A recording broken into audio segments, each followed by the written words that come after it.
If you're listening, you're a member of the Road Gang because this is Road Gang Radio. Saddle up. We're wasting sun. It's Jimmy Mack. It's Lindsay Lawler. It's New Orleans. It's Nashville. A show about making a living. A show about making a life.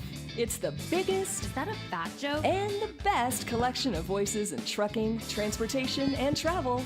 Not only in this world, but beyond.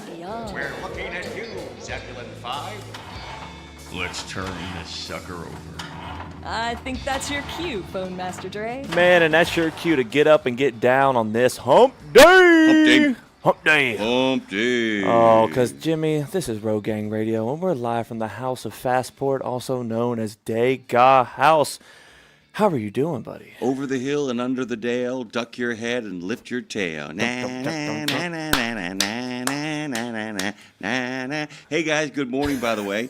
A British inventor, by the way, said his tricked-out trash can that broke the Guinness World Record for the fastest wheelie bin can now reach a speed of 66 miles an hour. Whoa. Michael Wallhead, who captured the record with a 55-mile-per-hour run in 2023, he's going for it, man. 11 miles faster than the original record. Said he's continued to work on his motorized trash can, which, by the way, is often a nickname a lot of drivers will say when they actually get into a Swift. Wait, what? Hey, what? whoa. Dubbed the general waste. The record stands at 55 miles per hour, but I have now done 66 miles per hour. It goes all the way to 11. I put that in there, by the way. That's what he told Guinness World Records. Wallhead said he was inspired to build the General Waste by Andy Jennings, who originated the record at 45 miles an hour in 2020. Oh, man. After Andy, I got my backside in gear and decided to build a bin, he said. Good God Almighty, man. Have you ever done anything like that, by the way? Have you ever not just bought a remote control car or got some kind of piece of, thing from Toys R Us or, some kind of stuff in the back of a, Better Homes and Gardening or Science for Jerkos magazine? Have you ever built something from scratch? Have you ever done anything like that? Go-kart, small cart, wave cart, took the cart, took the cart in the parking lot and put a little gas and gasoline in it and see what happens. I had to throw wave card in there because I definitely rebuilt that thing after 8 years. But and if you don't know, everybody, that is the system that plays all our audio. Oh, is that what it does? Yeah. Because a lot of times what it does is actually I really think it is the thing that invented the sound that plays "You Lose" during The Price is Right. Dude, KO. Or in Grand Theft Auto, Wasted. But to answer your question, I grew up as the let me turn my volume down because I'm coming in hot, man. I grew up as the nephew to I grew up headset's something else, man. Dude, it's sick, but God, it amplifies. It's a Ferrari, dude. It's a Ferrari. Maserati, there's 189. Here's what's cool about being an uncle that is extremely young. I have a lot of nephews and nieces that are older than me, but that are really mechanically inclined, but at the same time geniuses in their own way. But at the same time, growing up in the bayou, you get bored, and you have a lot of freedom in the 90s, Jimmy, and into the 2000s. Mindfulness, man. Let me tell you something. I didn't have no newfangled technology like a black box in my pocket that tells me what the president's thinking every 5 minutes of the day. No, I found this thing on the side of the road. It had wheels, but I made it work. And, dude, my nephew, Caleb. It had wheels, but I made it work. That's like Road Gang Radio. Summed up right there. I found this thing on the side of the road, and it had wheels, so I made it work. The wheels fell off. I put it back on. It was a toilet, but we made it work. But, dude, my nephew, Jonathan, and my nephew, Caleb, those are two types of geniuses in their own right. Caleb is a book-smart science kid. My nephew, Jonathan's older, and he is not book-smart, but that dude could rebuild anything. We literally got my dad's, VW Bug 68, and he couldn't get it working because it just stopped and the belt broke. That dude went into Walmart, got pantyhose, doubled it up, put it on there, we rolled out. But let me tell you something else about Jonathan. Hey, Jonathan, I got a plan. What do you want to do now? You want to go in and get a little pantyhose or something? Want to take care of that? Yeah. Oh, I'm doing the wrong accent. Hey, Jonathan, good to see you. All the above. But the thing about this dude is we never had a dull moment growing up. As we grew older, we had video games. We had all those different things that teenagers actually did, but having him as a best friend, as a nephew, we would find anything. Like my dad, my brother, and his dad would have random things. I'd be like, oh, yeah, it doesn't work or whatever. And he would go out there and make it just do whatever. It wouldn't look good. It looked crap. Something, though. Bro, he would get a pillow and make it the seat from my bedroom, or he would get like a game chair, and put that on the go-kart because it didn't have seats. But, man, growing up with him, he taught me how to do several things with my hands and to be able to fix up. And he would take little go-karts. He would take little remote control monster trucks and make them like before they started doing the Robo War things, he would do that. And, dude, yes. So to answer your question, yes.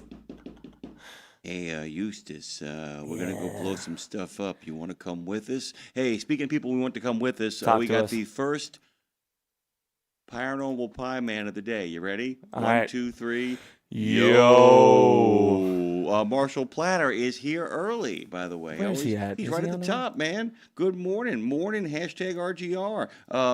Yo, Road Gang Radio. Dre is in the house, of course, as you guys know. Trucker Bosun says, good morning, Jimmy, Dre, Madison, and RGR family. You better get a good morning Lindsay in there, by the way. She probably is listening. Lawler's on the prowl. Not a single gal, but definitely on the prowl. Not that way. No, just with their sleazy friends, as she says. But all those sleazy people that rally around you. I want to give a shout out to my buddy Mikey. He might be listening, he might be not. But that poor man, he had a situation where he went out to work and he was ready to do it. But no one wanted to let him know that, hey, man, we might be rained out today. Oh, he went 45 minutes. Everybody else is chilling in their comforter home, hanging out next to the bearskin rug, next to the fire. But this man is at work, but he's not working.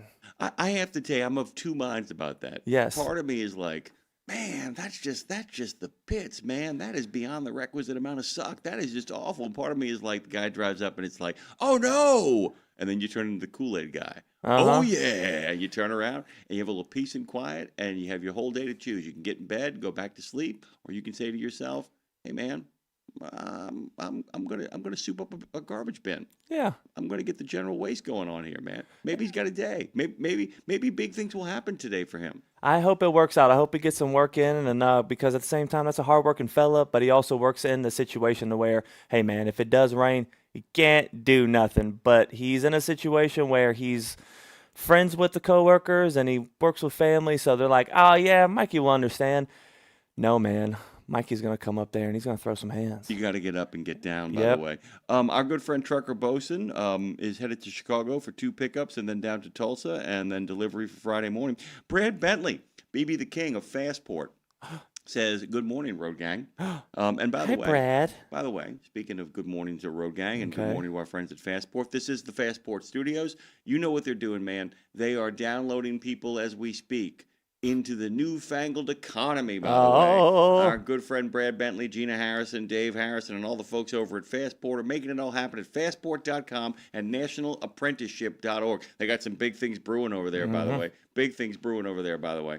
I'm telling you right now. Oh, get it out, baby. Get it Got a out. little cough going on there. Good morning to everybody out there. And you can join this nonsense, 615-292-6366. That number is also known as 615-292-NEMO. Give us a call, bro, or lady. You know, I Yeah. got to tell you, by the way. And Trucker Bosun says, good morning, Lindsay. Waiting in the wings. Nicely done, by the way. Taking care of business right there. Who do we got on the phones? Oh, man, listen. What you give a guess. Chowder? No. Marshall? Chowder. Chowder? Oh, okay. Hey, Chowder. No, Sorry. no. Chowder, what's going on, brother? Hi, honey. Good morning, Brother Dre. That's D-R-E. Don't put a Y on it, because Y, you'll be in big-ass trouble. Amen. Amen. I know how to throw these Morning. hands. That's right. Morning, Jimmy Mac. How you doing this morning? I'm But, tan, rested, and ready to go. That's kind of it right there. What's going on? What's happening? Nice to live in an environment you can tan and not freeze. Let's just Mhm. brag that right up there, you know? Yeah. As a great philosopher, Han Solo said, well, laugh it up, fuzzball. But, you know, I think I need to go to that Fastport studio to get my passport, Jimmy Mac, not because I need to come down there to see it and see you guys. I need an apprentice program, please. What do you need an apprentice program for? Well, that's a good question, because this place I had to come find today, I don't think I got this trucking thing quite figured out yet. I think I need to be an apprentice. You know, it's hard to find a location in a field in Nebraska in heavy wind, in dark, when they don't put up a thing called signs or lights. I do that every day. Yeah, man. It's another Wednesday. What in the name of sweet mother of pearl got you into that? Where were you going? Why were you going there? And what went sideways? And what were you wearing? Well, I was, you know. Don't get distracted. Answer his questions. Jesus. This is not Howard Stern show. I can't tell you. But, so I have a load of macaroni, I believe, because it's a sealed trailer.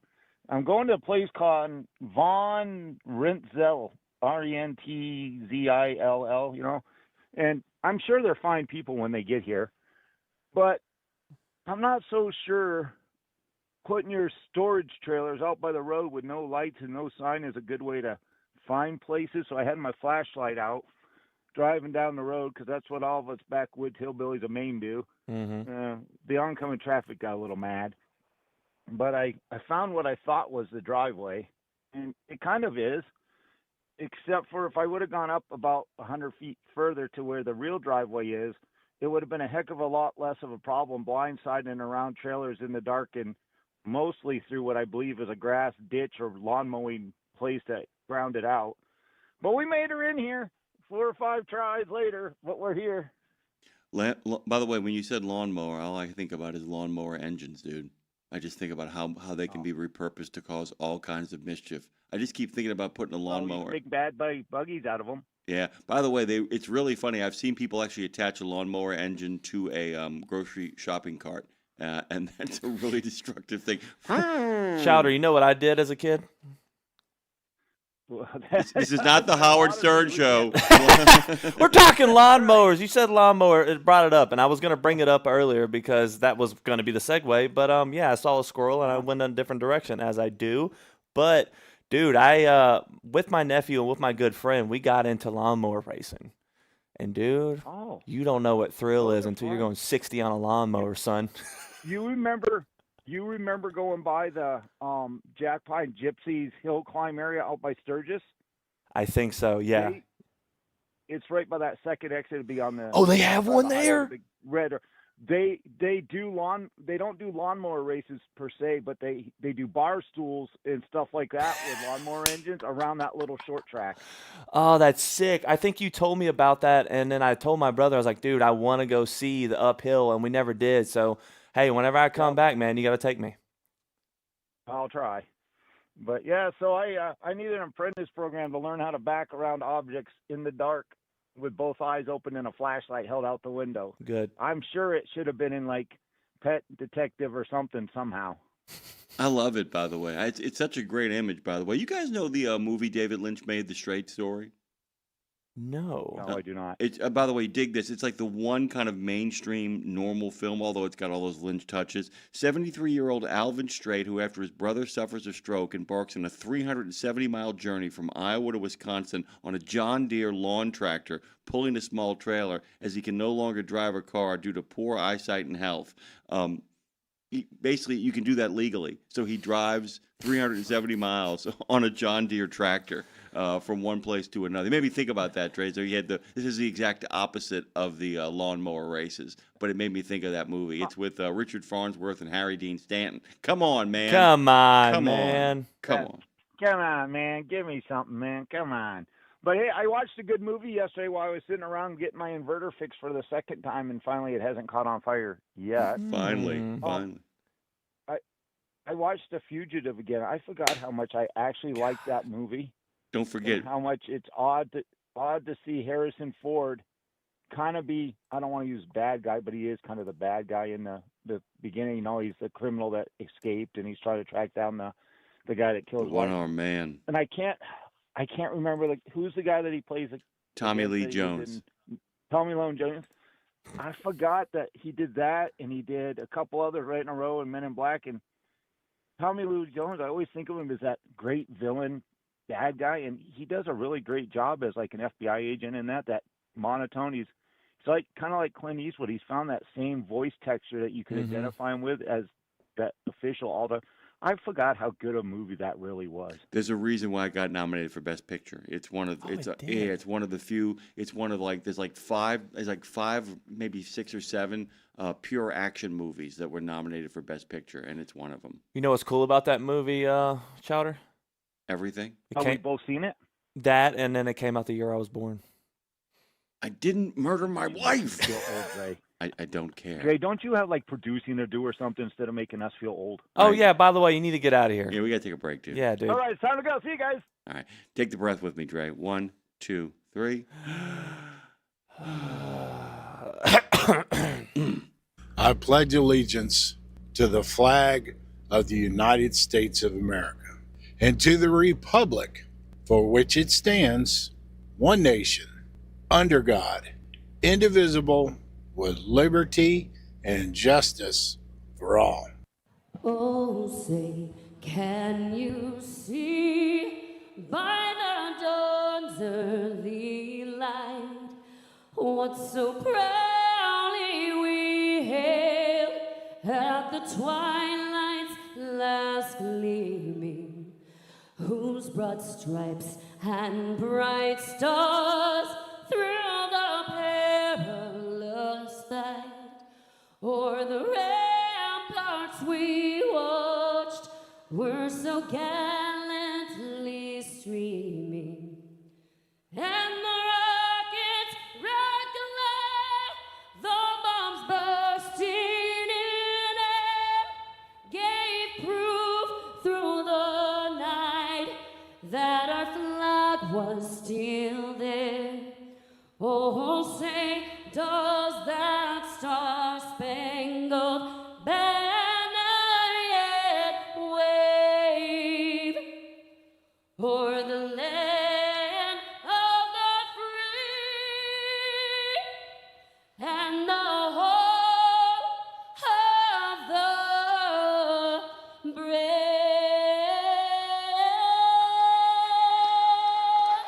Let's wake up and get our day started with a cup of Java with Pastor John, brought to you by the Bennett family of companies. It's Wednesday, Wednesday, Wednesday, Wednesday. Well, good morning, people of God. I hope and pray that you rested well on last night. I am excited. I'm going to tell you why I'm excited. Because it's Wednesday. Hey, I got something I want to share with you. I found this in Matthew chapter 5. Matthew chapter 5, verse 9, it says, "Blessed are the peacemakers, for they shall be called the sons of God." Now, I know a lot of people, and when I say a lot of people, I mean a lot of people, but one of the things that I've never heard somebody call another brother or sister in Christ is a peacemaker. So that I want to drop this in your spirit this morning. Are you the one that is considered to be the peacemaker in your family, in your community, or in your whatever you're dealing with? See, God says you are blessed because you seek to make sure that peace is relevant at all times. So what I'm sharing with you today is simply this. If you are a peacemaker, God says you are blessed. And if you are blessed, it's because you are a peacemaker. So then let's look at it from this other side. And if you're not a peacemaker, then God says He's going to address you. God bless you, brothers and sisters. Be safe in your journey. Java with Pastor John is brought to you by the Bennett family of companies, offering top competitive pay, industry-leading fuel discounts, and many more incentives. Visit drive4bme.com. Bless you indeed. You know, guys, be safe on your journey as the good reverend, the good pastor, the bracing cup of Java that is John. It was good to talk to him this week, by the way. I got my backside in gear, and I decided to build a bin. We're talking about a gentleman who built a bin, a waste disposal bin called the General Waste that actually broke the Guinness Book of World Record, one that he actually broke before. He broke his own record, 55 miles an hour before, 65 miles an hour 66 miles an hour. It goes all the way to 11. Broke it. Good for him. Have you ever built anything like that? Dre and I talked about that. Have you ever built anything kind of improvisationally added an engine, lawnmower engine, old motorcycle engine, put something into something else and got it kind of souped up and kind of made the miracle happen that way, you can give us a call at 615-292-6366. 615-292-NEMO. Does it count that he basically took a couple high-powered batteries and put it in a Tonka truck? Not Tonka truck. What? Oh, souping stuff up, more power. If you more power, dude, you can get in on that. We want to hear about all that stuff. We want to hear about Frankenstein. We want to hear about, improvise, adapt, overcome. We want to hear about the times you blew the engine on. I mean, our good friend Eric over from Pittsburgh Power does it all the time, where he gassed stuff up beyond the point of no return. It's not an uncommon thing. We want to hear about all that stuff. Really quickly here, this truck driver said he was searching for his TWIC card. You know what I'm talking about here, guys. Oh, yeah. TWIC. In the moments before his truck was overturned and crashed into an overhead sign. The accident happened on the 5th of January on Interstate 16 in Savannah, Georgia. According to WTOC 11, witnesses say that the truck driver was driving normal and maintaining his lane until he approached the Gwinner Street exit. As he was taking the curve, his truck started drifting off to the right as he went into the grass, the report states. Shortly after, he struck a guardrail and ended up striking a pole with a sign overhead. A truck and trailer ended up laying on his driver's side. Police responded to the scene, reporting that once the driver of the Unit 1 got out of the tractor trailer, he started looking for his TWIC card prior to the crash. Oh, I thought he got out of the truck and was still looking for the card, by the way. The truck driver was cited for distracted driving, you think, and failure to maintain lane, you think. He was taken to a nearby hospital for injuries to his shoulders. He bought the, that's kind of the deal right there. That's kind of insane. We got somebody on the phone. Absolutely. Let's see who it is. Cello. Good morning. It's Trucker Mosen. Hey, Trucker B, what's going on? Hello, sir. Oh, not a whole lot. You guys talk about putting motors on things. My brother-in-law and I used to do the RC airplane. Yeah. And we built an 8-foot-long Piper Cub that was powered by a weed eater motor. Yeah. Yeah. I need a home improvement grunt at some point. It lasted for about 2 flats before it did a nosedive and disintegrated. That's the other thing too, man. Sometimes when you soup stuff up or you add a little something to something, you realize, man, this wasn't designed for this. I have to tell you, dude, the reason I keep bringing up the lawnmower engine and the shopping cart is we did that. Couldn't make it work. We had to keep on going back and adding more weight to the bottom of it because the moment it would take off, it would turn over, and then you just get this turned over. You get this turned over grocery cart. That was our cart. problem. Yeah, I mean that's what you never figure out. The weed eater motor had too much weight in the nose, and we couldn't get the tail to stay down. It kept wanting to nosedive. Yeah, and I'll tell you this, what's really cool about that when you're kids and you do that kind of stuff. Either you give up because you're like, well, I can't make that work, or as a kid, you kind of go, what is causing this? And you begin to figure out at some point how hard it is to actually make cars, what kind of miraculous things cars and trucks and motorcycles actually are, in that you are creating something that hurdles you along sometimes at speeds of 80, 90, 110 miles an hour. I don't drive like that. But you realize, good God Almighty, I mean, the amount of work that goes into those things, because just sticking an engine on something or even putting a couple extra batteries on something can end really bad, right? Oh, yeah. So tell us about your day. What's going on? Where are you headed next? Oh, I'm heading up here north side of Chicago, first pickup, and then west side for the second. And then I got to head on down to Tulsa, get down there Friday morning to deliver. Let me ask. And after that, I'm not sure. I think they're going to bring me back to the yard to do some work on the truck. Let me ask you a Chicago question. A lot of people, when they talk about Chicago, they really complain about it. I understand, but we haven't driven through Chicago. I get it. Is it really as bad as we always hear everybody else kind of talk about? Is it like a place where do I really have to go there? It depends on what part of Chicago you're going to. Most everything I do is on the outskirts and the suburbs, so I don't have quite as much to deal with going through the middle. But the big issue is if you're not paying attention, some trucks have to stay to the right. Going through town, you can't use the express side. So it tends to back up a whole lot more where all the exit ramps are. Right. So And basically, they will bust you. so you see, so when you see Chicago, it's less a matter of, oh my God, Chicago, and it's like, where in Chicago are you sending me?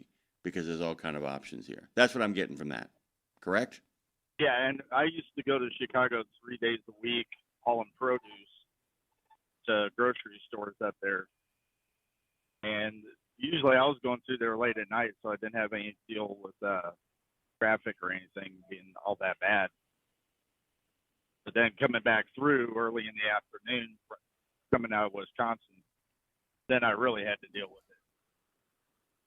Okay, so first of all, you wrote "Good morning, Lindsay, waiting in the wings." When I first saw it, I thought it said "waiting on the wings," and I was wondering why somebody bought wings and didn't tell me about it. But now I realize it was "waiting in the wings." I gotta let you go because I gotta get this half hour over with. But we love you. There's nothing you can do about it. As a good pastor says, be safe out there and get the hell out of Chicago. All right, my friend. All right. Be safe, everybody, especially with the winds today. It's pretty gusty. Thank you, sir. Well said. If you have a weather report that you want to let people know about, or like our friend Steve, giving people a heads up a couple of days ago, letting them know about those tornadoes and those high winds, you can always do that as well, too. Any accidents, anything, you give us a call at 615-292-6366. 615-292-NEMO. Jump on in, and I will get you in there. By the way, we have a little bit more information about the general waste. He bought the wheeled trash can from Facebook Marketplace for about $25, then proceeded to make nearly $900 worth of modifications, including the Suzuki GP125 two-stroke engine, magnesium go-kart wheels, a rear axle, a 5-gearbox, a chassis, a steering damper, and an extra wheel at the front. Pretty damn good. By the way, notice he didn't just like throw an engine on there and say, "Go, man, go." Actually did a little bit of the old, a little bit of the old elbow grease, a little bit of the old nudging, say no more, say no more. Yeah, we'd love to hear from you guys. Got a whole bunch of stories to unpack in the next half hour. Full half hour open. Ben Greenberg is going to be joining us at 8 in the center, 9 in the east. He of the North Carolina ATA. And then our good friend Jane Jazrawy, as she always does, is going to be on the scene. We're going to be talking culture. We had a good talk with our friend Josh Levin a couple of days ago. You should check that out, by the way. Conversation with Josh Levin last week was terrific. So much of it was about creating a culture of safety and accountability. He also talked about it in regards to working with unions. Marshall, I'm sorry about that, dude. Cataract surgery, huh? Well, keep us abreast of what's going on there, and screw them for not paying for it. All right, we'll be back on the other side. Go to truckdown.com, get out of the ditch, and get down.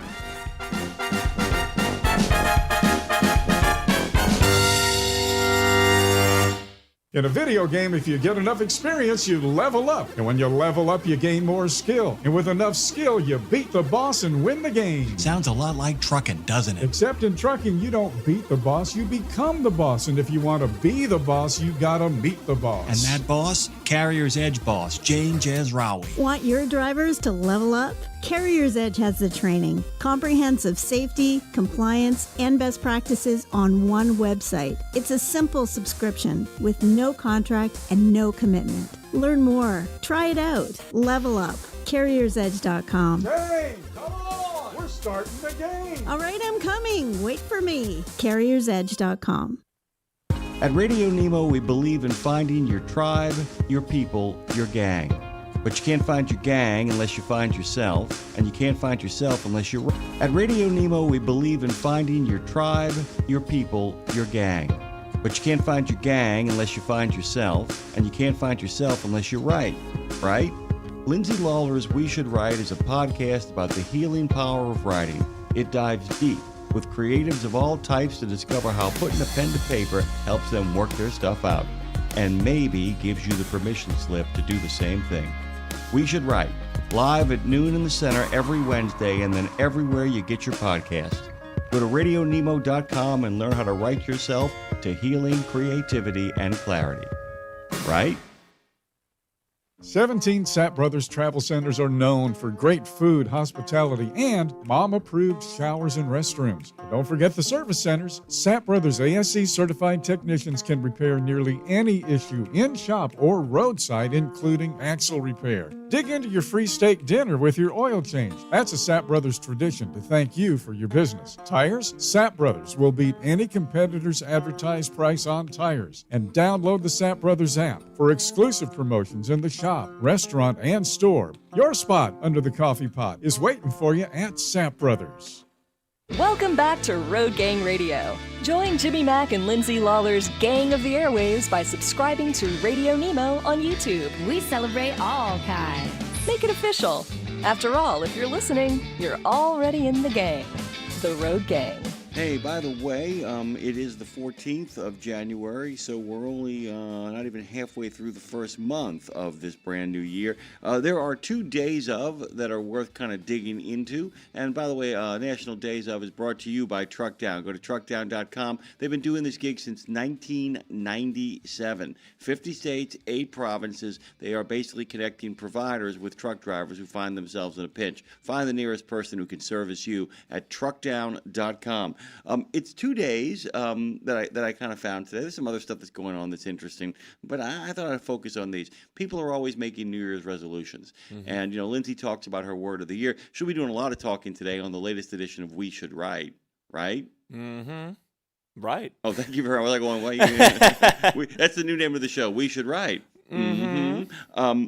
The real kind of cool thing about these 2 days of is that they are great reminders that you can do resolutions on the most micro level. By the way, speaking of micro resolutions, why don't you buy the Miracle Morning After 50, A Proven Path to Joy, Vitality, and Purpose for Aging Adults by Hal Elrod and yesterday's guest, Dwayne J. Clark. I don't know if you know it, Dre, but you've never seen this happen before. Dwayne asked Lindsay and I, what is the one thing on your bucket list that you really want to do and can't do? And you saw Lindsay and I both freeze and go, you go, no, you go, no, you go. And then we went, and it was interesting because I was able to get mine out pretty quick. I kind of just took a breath and then thought about it, cleared my mind, and said, okay, what do you want to do? And I articulated it. Then Lindsay kind of talked about a broader, bigger picture of a life considered. Not a life in quiet desperation, not moving in that direction, but really kind of put form to what that life looks like moving forward. And then, of course, it arrived in the form of a one-person show with a backup band and an opportunity to show her chops, both as a performer and as a singer. It tied in, interestingly enough, into what I was working on. It was kind of an epiphany as well. These are much smaller micro steps, as is the Miracle Morning After 50, which basically talks about the importance of the morning, but not in the way that Marshall and I were kind of criticizing it. Marshall, by the way, and I are in complete agreement. I think that people that break fast is what breakfast means. It doesn't mean have a dessert first thing in the morning. The number of people, Dre, I know who jump out of bed and before they grab a glass of water, cold glass of water, are racing for the sweetest thing they can find. Oh, every time. Every time. I mean, an American substituting dessert for what used to be considered breakfast is a disgrace. You don't have to eat. Breakfast is the first most important meal of the day is actually true, but typical Americans, we have utterly misinterpreted what that means. It means you got to eat immediately. That's not what it means. Whatever you do to break your fast from the night before is the most important meal of the day. You may get up at 6. When you eat at noon, that's breakfast. You're breaking your fast. If you've gotten 6, 7, 8 hours of sleep and you didn't eat 2 to 3 hours before you went to bed, okay, so now we're at 11, right? Now, if you're 8 hours of sleep, 3 hours you didn't eat before you woke up, you're at 11 hours of fasting. If you add 6 on top of that, means you have gone 17 hours if you don't eat until noon, until you have your first meal of the day. That's your breakfast. It's not your lunch. Yeah. It's your breakfast. Okay? Go look up the etymology of the word lunch. You will see that eating at noon is not the definition of lunch. First meal of the day is when you break your fast. Think about what that would do for your life, by the way. 17 hours a day from which you don't eat until you eat a balanced, reasonable, and healthy meal. So that's not the resolution, and that's not the day of, by the way. But a lot of that kind of stuff really plays into the Miracle Morning After 50. Today is Organize Your Home and Take the Stairs Day. Oh. Now, I want you to imagine if you started making an effort on a daily basis to organize your camp, put your camp together really straight. Now, every day, just get rid of the garbage. The number of people I know who simply dump the garbage out of their truck or their car on a daily basis and then do a little every once in a while spot touch up with a vacuum, maybe spray down the dashboard, or in their truck really get in there and make sure it's an office and not a dumpster. Unless you're going to unless of course you're going to put an engine on there, a little Suzuki engine on there, then it might break a world's record. And then taking the stairs, just doing that. Yeah. If you're not a person who takes stairs, if a person takes elevators or escalators, I'm going to take the stairs every day. Yeah. Imagine the lifestyle change of your life. It's the equivalent of making your bed every morning and then going for a 20-minute power walk. Hey, I'm about to say, and if you don't have those stairs, just go for a walk. Yeah. I mean, and by the way, there's one thing that I can write Dre on a text message and not make him worried if I'm late. Hey, dude, wide awake, just got back from my walk, see you in a little bit. Or, hey, got back from my walk, my dad's awake, we're going to sit here and talk for a little bit. All good, and then Dre goes for his walk. Dre walks, what, about 20 minutes? 20 or 30, depending. I've been doing a little bit longer since I've been getting here a little earlier. Well, getting here earlier makes a big difference as well, too. Oh, yeah. And I'll tell you that it also makes it easier on me because I'll just text in and be like, you know what, dude, I'm just going to go walk here. Yeah. Because I know you want to. I think it's all about walking, having a little space to yourself. You know what I'm saying? Yeah. And it'd be kind of funny. I get him, we go walking. It's like, oh, you again. You know what I'm saying? 615-292-6366. Oh, like we say, 615-292-NEMO. And we got one caller already, buddy. We got a Mark in the house? Oh, we got a Mark in the house. How is the recovery going, my friend? My mom, my poor mother has to have both her knees operated on in March. Go on. What's happening with you? Ooh. Yeah. I'm back to work. Yeah! That's what we like to hear. Recovery is possible. We go, recovery is possible. So tell us scared about 4 hours civilian. and 30 minutes in, but hey, I'm back to work today. Oh, welcome back, Mark. Welcome back. From the bottom of our hearts, we're thrilled to have you in the game again. So what are you doing? Where are you going? And how are you feeling? I'm feeling all right. Just leaving Dayton, heading down to Franklin, then back to Dayton to Lebanon, then down to Covington to go to Walton. So it must be nice to say that. It must be nice to say that, to be able to say that, to hit that horn, to do that thing. That is outstanding. Okay, so tell me about when you started to be like, okay, not only am I recovering, I have recovered and I'm ready to drive. What did that feel like? I'm still waking up and getting into it. After 26 weeks off and not having to get up at 3 o'clock in the morning to get ready for work, and I was actually for today supposed to take the truck to the shop, but they forgot something apart, so I'm doing loads now instead. But it's different. Don't have to. The knees aren't hurting as much anymore standing around or moving back and forth. Climbing in and out of the truck is still just a little difficult, but again, it can take up to a year for all your muscles and everything to get back into after your surgery. So just one day at a time, just taking my time. Outstanding, by the way. And it's really funny to hear you talk about all the different things, like the thing wasn't ready in the shop, got a load instead, doing this, doing that. And it's kind of funny how we can be away from something for so long and then we get right back in. And I've always said you can always tell somebody who really is an expert at what they do or is a professional at what they do at the speed of their patter. And I don't mean that they talk fast. You know what I'm saying? When all the terms just kind of flow like water out of their mouth, if you dig where I'm coming from. That is really, really cool. How's the wife? Happy to have you out the house, huh? Oh, she's ecstatic, except the 18-year-old that's in college decided, I'm going to do all online classes this semester. So she doesn't get the house to herself now for a few hours, So failure to launch. Failure to launch. Yeah. Tell them to get the hell out of there. I got to tell you right now, this is one of the most disturbing things about the last 20 years of American history is I don't want to go. I don't want to leave. Get out. Hit the bricks. And I don't mean like I don't want to leave home. I get 18 years old. If you're like going to college in the city you live in, although it's so expensive to get like dormitories and all that stuff, I get that. But I mean like, no, dude, you can't be in the house. Go to college. Go to a campus. Meet new and exciting people. Change your life by meeting people from all places, even if it's just the community that you're in. Get out. Come on, what are we putting you in debt for? I mean, get out. Exactly. Get out. You know, it's like, get out and see the world. Look what your dad's doing. Couldn't wait to get out of here. Couldn't wait to get those knees back in shape. How are the knees feeling? How's your legs feeling? Left leg's feeling great. Right leg, I still have some pain, but also some nerve issues at the scar and such. So the jeans are nicely rubbing up against that, and I feel like I need to continuously itch and scratch at the knee, but we'll get through it. We will get through it. By the way, you should check out when we posted up there the Highway to Health about podiatry, about taking care of your feet, because at the end of the day, man, they're the only feet you will ever have. They don't grow back, nor do your knees, but they can fix those.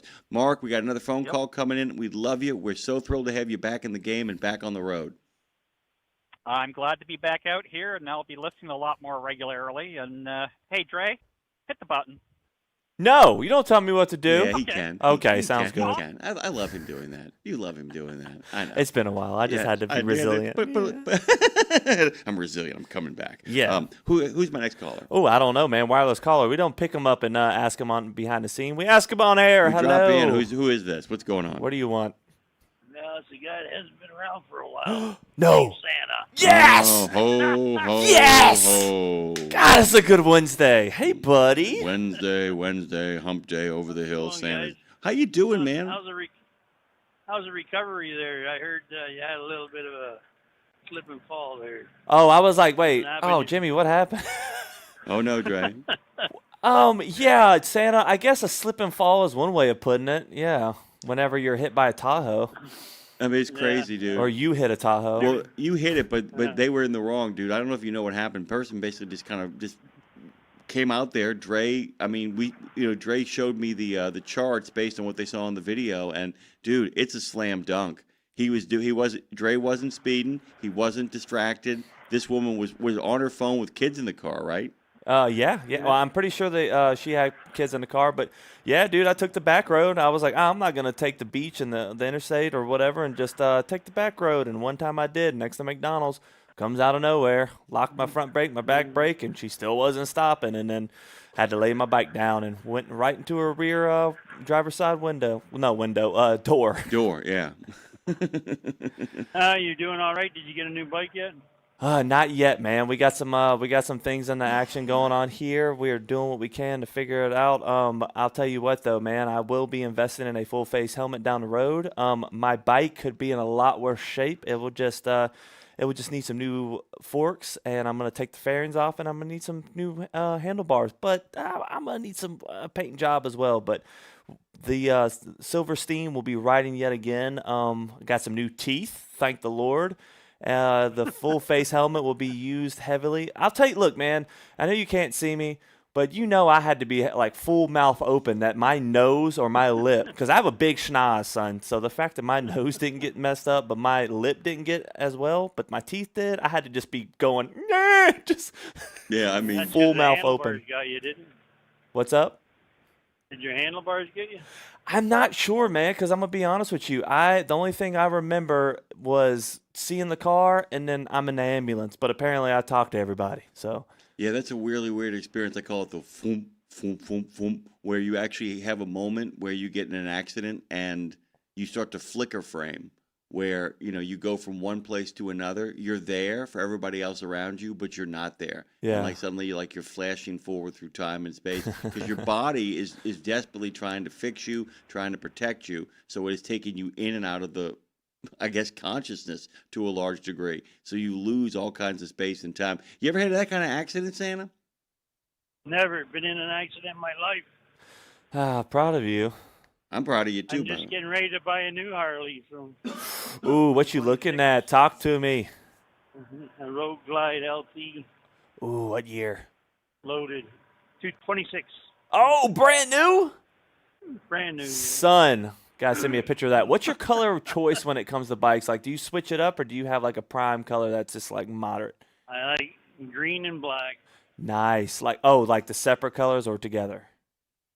I like them when they're together and they're split.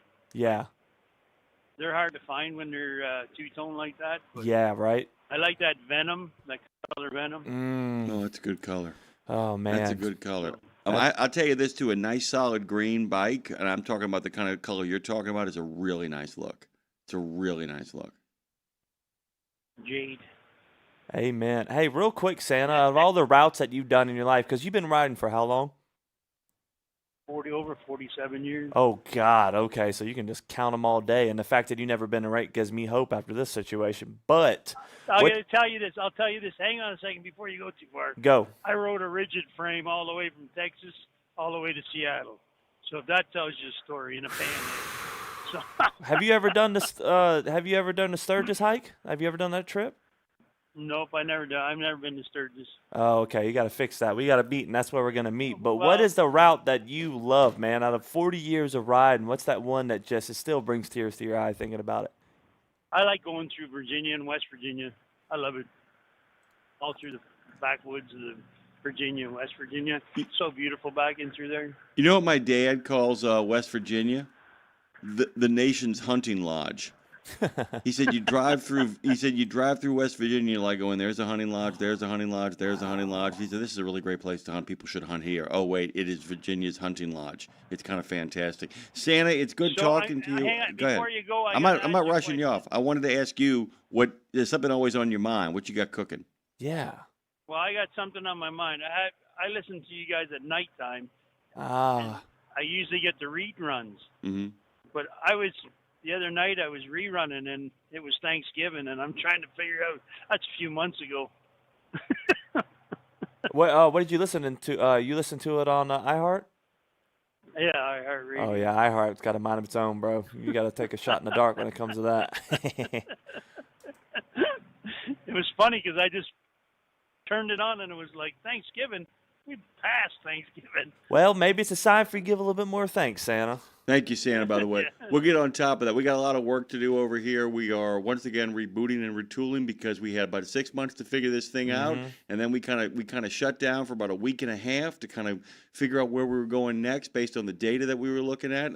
Anybody who listens on a regular basis over here knows that we've made some tweaks to the format. We will continue to do so based on what people like and enjoy. For instance, people love you and Dre talking about motorcycles and such. I'm not being funny, by the way. One of the things that we discovered in looking at some of the numbers and the data, that anytime we had more guy talk, which we were all in favor of, and less just kind of pure raw news, that people kind of got behind it and really enjoyed themselves. I don't know if you know this, but when you look at data points, one of the coolest things is you begin to figure out based on what day it was, and to go back and you're like, we had a spike here, or listen here, and you go back and you figure it out, and you try to say, okay, so how do I do what the people want while at the same time giving them what they need and not pandering to them? And one of the things that I discovered is that there are a lot of stations out there that deal in grievance and complaint and what I would call just back in my day. And then there's another form that actually it's a little bit harder to put together, but it actually makes us feel better too, is when you basically put together a diner. When you put together kind of people just kind of, they can complain, but they also have a lot of fun, a lot of laughs, and it's like figuring out what to talk about that way. So moving forward, that's kind of the strategy about giving our friends a place where they can go to escape all the other nonsense that's around them without denying the reality that's around them. Does that make sense? Yep, makes full sense to me. Yeah. We need to do more of this, though.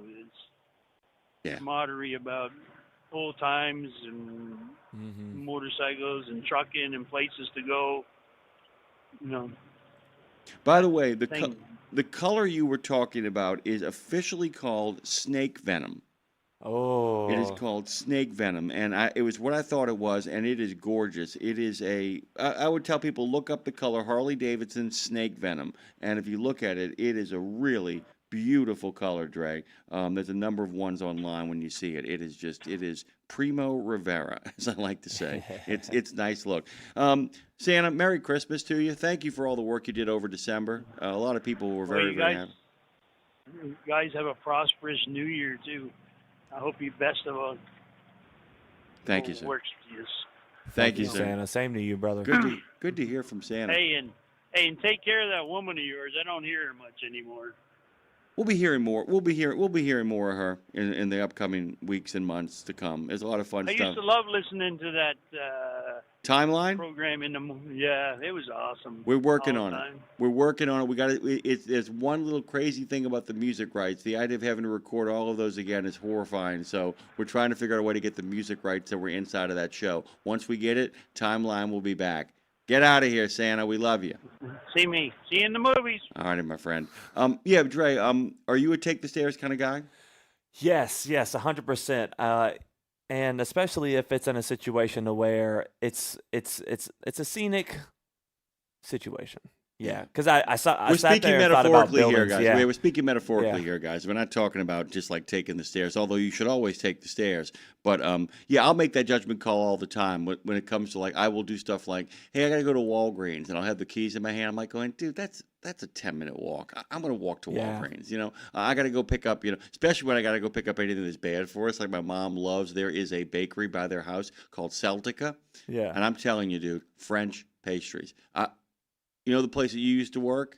Yep. This place literally lays that place to waste. It just, I don't care A lot where of places they get. do. Yeah, I mean, it's a flamethrower to that place. It is Oh, I man. mean, dude, it's like I will bring some of that stuff in. It's hard because I have to bring it in the next day because they close at like 1. They're like going at like 6, which I can't make it there for that time. But they like close them. I got to bring some. Their chocolate almond croissant. Ooh, man. Woo, man. Hey, later on, before we go to our guest, I have a little story about how a community basically would take the stairs in their own way to get to a certain place that just closed its doors. So we'll talk about that later. Yeah, remind that to Lindsay because we got back-to-back guests, and then she gets here. Let's make sure that she knows that we got a great story about taking the stairs. State lawmakers, by the way, are working to keep unsafe truck drivers off the road. Over the past year, Arkansas and Oklahoma have joined the crowd passing laws to improve English skills for truck drivers. In the coming months, by the way, lawmakers in many states are expected to discuss similar rules for truck drivers and others. This is from Keith Gobble, our good friend over at Landline. States are added to CDL crackdown pursuit. State action points to federal rules on English language skills. So federal law already says truck drivers must be able to read road signs and speak English well enough to follow directions. But for the past 10 years, as you guys know, drivers who didn't meet this rule were not taken off the road. Last year, OOIDA asked that the penalty be brought back. Soon after that, President Trump signed an order to reinstate the rule. He didn't have to reinstate the rule. He basically just told them enforce the rule. That was the biggest problem, guys. Enforce the rule. There's a lot of times people say stuff like, there's got to be a law. There is a law. They're not enforcing it.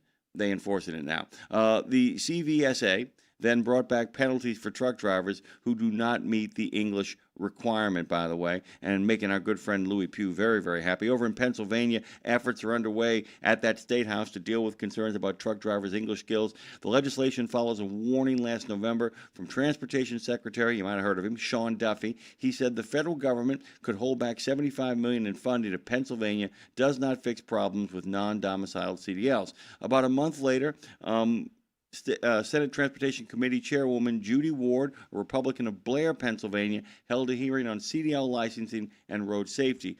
Ward says that she plans to introduce 3 bills to address the issue. The first bill would target CDL training providers that are not properly qualified. It would change the state education code to improve training programs and strengthen penalties to shut down unqualified CDL mills. The second bill would require all CDL test applicants to prove they can understand English. PennDOT could still offer the CDL manual in other languages. The third bill would create new penalties for out-of-service violations, such as driving a large truck without understanding English. And you're saying there seems to be some redundancy in there. I know what she's up to. The idea is that you're making it really clear. By separating the 3 bills, you're making it really, really clear what it is the agenda is in regards to steps. Don't be surprised if all of it ends up in one bill, though. Don't be surprised if all 3 of those bills, and what you're doing is it's kind of that thing where in a negotiation, you ask for the world and just make sure you get what you actually need. The other thing is, too, with the CDL mills, OIDA, a number of its members, by the way, bilingual members of OIDA, have suggested that CDL training be done exclusively in English. Well, if not exclusively in English, that the test taking happen in English as well, so that you teach the test for English. And in many ways, I'm wondering if this sets off a bit of a revolution in regards to how we actually award CDLs. The idea of making the process rigorous. I've always argued this, and I'll say it again for all of you listening. I really think that the biggest resistance to making the CDLs harder to get, to make them really kind of rigorous in getting, is not as much about making sure that illegal drivers or ELP insufficient, ELP proficient insufficient, don't get on the road. I think it's about keeping wages down. And that's the ultimate goal here. The ultimate goal is that if you make the training lax, easy, you're getting exactly what you're paying for. And I've always said that if a person ever sits down and figures out all the things that are required of them in trucking earlier than later, they know their worth sooner. And when they know their worth sooner, they look at their potential employees and say, yeah, I'm not taking that money. Find somebody who can't drive for you. Now, the problem is with that is you're often stuck because there are people who are undercutting you and willing to take those bad wages because they're trapped in a truck. Because they're trapped. I mean, they have a bad CDL. They are beholden, as it were, to people who can't, who won't let them kind of be citizens, who are withholding their card, all kinds of stuff. But if, in fact, you crack down on the CDL mills and don't hand them out like paper, you really cut the knees off of people who are putting a lot of bad drivers on the road. And if you do that, that raises rates, that raises your paycheck. And then on the flip side of that, if you educate drivers properly early, they know all the stuff they have to do to be a driver. They don't learn it over a 10-year period when they finally run into somebody who gives them all the ins and outs, and they say, I ain't working for that. That's not what I'm doing. I'm not playing that game. I'm out. I'll go drive for somebody else. I'll go drive for somebody else locally who takes care of me. I'll go drive for a family business. I'm not hitting the over-the-road market. I'm not doing it. I'll go work in a solar field or a wind turbine field or an oil rig or a flat top. I'll go do something else. I'm not doing that. And this is the reckoning. This is what the reckoning looks like, guys. So a lot of you guys who are in the trenches and dealing with the nonsense at fuel islands, dealing with the nonsense in parking lots, dealing with the nonsense in regards to merging and people not being able to read signs, it looks like keep their feet to the fire, though. This is not the end, nor is it the beginning of the end, but as Churchill says, it is the end of the beginning. Ben Greenberg is coming up here in just a minute. Our good friend Dre actually has got him queued up. Don't forget to go to truckdown.com. You got to get up and get down. They've been doing it for, since 1997, which means they're coming up on the big 3-0. In regards to number of years out there. Next year is their 30th year in the biz. They've been doing it for 50 states and 8 provinces. Download the app. If you break down, you can find a provider near you, the nearest provider that can get to you, get you out of the ditch and back on the road. Don't forget, Lindsay's going to be here in just over an hour. We'll be shooting the Shinola with her. Some great guests, by the way, on that side of the equation. And a new edition of We Should Write, right? Woo! Hold on tight. Don't get thrown to the wolves. Road Gang Radio continues on the other side of this breakerino. Exceptional value and exceptional values. That's Bennett Trucking. A core commitment of faith, family, and freedom has driven Bennett to being the leading provider of innovative, integrated transportation solutions, both at home and abroad. Bennett's values are not just compatible with providing high-paying jobs and unmatched customer service. They're inseparable. If you're looking for an employer or a partner who believes the best business model is being a model citizen, then Bennett Trucking is the place for you. Go to BennettIG.com and find the folks who share your values. It's one simple act that helps Wreaths Across America fulfill its mission to remember, honor, and teach. Sponsoring a wreath, one more wreath. Means one more adoring father, one more loving mother, one more heroic son, one more brave daughter, one more beloved family member, one more dearly missed friend, one more American, one more wreath upon the gravestone of someone who served the cause of freedom, honored for their sacrifice, never forgotten, always remembered through one simple act. One simple act. Go to wreathsacrossamerica.org/RadioNemo and keep the mission moving forward. It's Wednesday. Wednesday. You know Castrol for passenger car oil and racing, but did you know that they're in the heavy-duty over-the-road market? Well, Castrol CRB Multi 15W40 and Vecton Long Drain 10W30 are now available at TA Truck Service Centers nationwide. This is the partnership in preventive maintenance. TA Truck Service and Castrol, offering you premium products and performance at great price points every day. Castrol, performance for the long haul, guaranteed. Just one more hour until reinforcements, aka me, arrive to save the day. But until then, keep your eyes on the highway and keep on trucking with Jimmy Mack on Road Gang Radio, y'all. I got to tell you, man, look, every state has its joys, every state has its pleasures, every state in many ways becomes a microcosm for the United States of America. And look, I don't live there, but I've been there a lot. And let me tell you something, man, there are a few places in the country that have almost everything you ever need to have a great life and something for everyone, like North Carolina, man. You want mountains, they got it. You want beaches, they got it. You want four seasons, they got it. You want great basketball, they got it. Still working on that football thing, but man, they got it.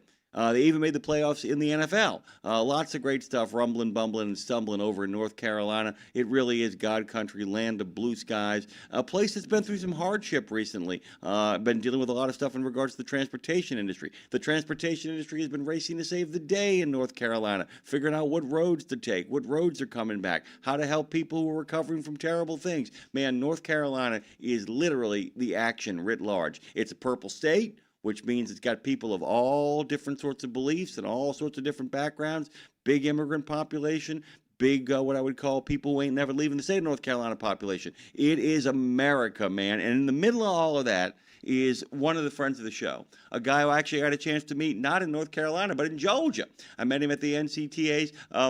I met him over there for their trucking conference over in the coastal empire, dude, where I got a chance to have some crabs with some friends over there, too, as well, celebrate a friend's birthday. But Ben Greenberg joined the NCTA as president and CEO in October of 2022. And before he did that, he was there in a variety of capacities, including the Allied Chairman position of 2020 and service on the Board of Directors, as well as the SHRC Advisory Board. He started his pro career as an attorney servicing the transportation industry. He knows of what he speaks. He's got a great family, and they enjoy North Carolina a great deal. Friend of the show, Ben Greenberg, joins us this morning. Man, you guys are in the thick of it, right? How you doing? Hey, always good things in North Carolina, but like you said, it's good job security in the state. There's always things going on, always issues to tackle. Yeah, so let's we wanted to get you on here, and as when Claire and I were talking about doing this booking, what my wife told me was, she's like, I don't need to really dig into anything with Ben. She said, because, man, North Carolina has been in the news like crazy for all sorts of good and what we would call difficult struggles, but getting through it reasons. What is going on? What is top of the priority for you guys at NCTA? So top of priority at NCTA is just, getting some stability, right? We want to get through this tough economic environment. We've got some threats out there with predatory towing and lawsuit abuse that we're looking to get some wins on at our General Assembly session. And most recently, we got a letter from DOT about some non-domiciled CDL issues. And so as a part of the Federation, we are continuing to work on some better uniformity, some safety issues, getting some bad actors out of the industry, and just getting back to trucking again. One of the big things about let's deal with the predatory towing stuff first as well, because man, this has been what I would call one of the quiet sicknesses in trucking, because it isn't in every state. Some states have really big safeguards, have really kind of worked with their legislatures to kind of fix the problem. Most importantly, have worked with reputable towing companies who actually have a vested interest in this stuff getting worked out. And everybody who does this kind of reform is always quick to point out that these are necessary services, sometimes unpleasant, but they need to happen. It's not so much about them happening, it's what happens when it happens. Can you kind of unpack the issues you guys were facing, but some of the progress that you guys have made as well, too, from your own perch?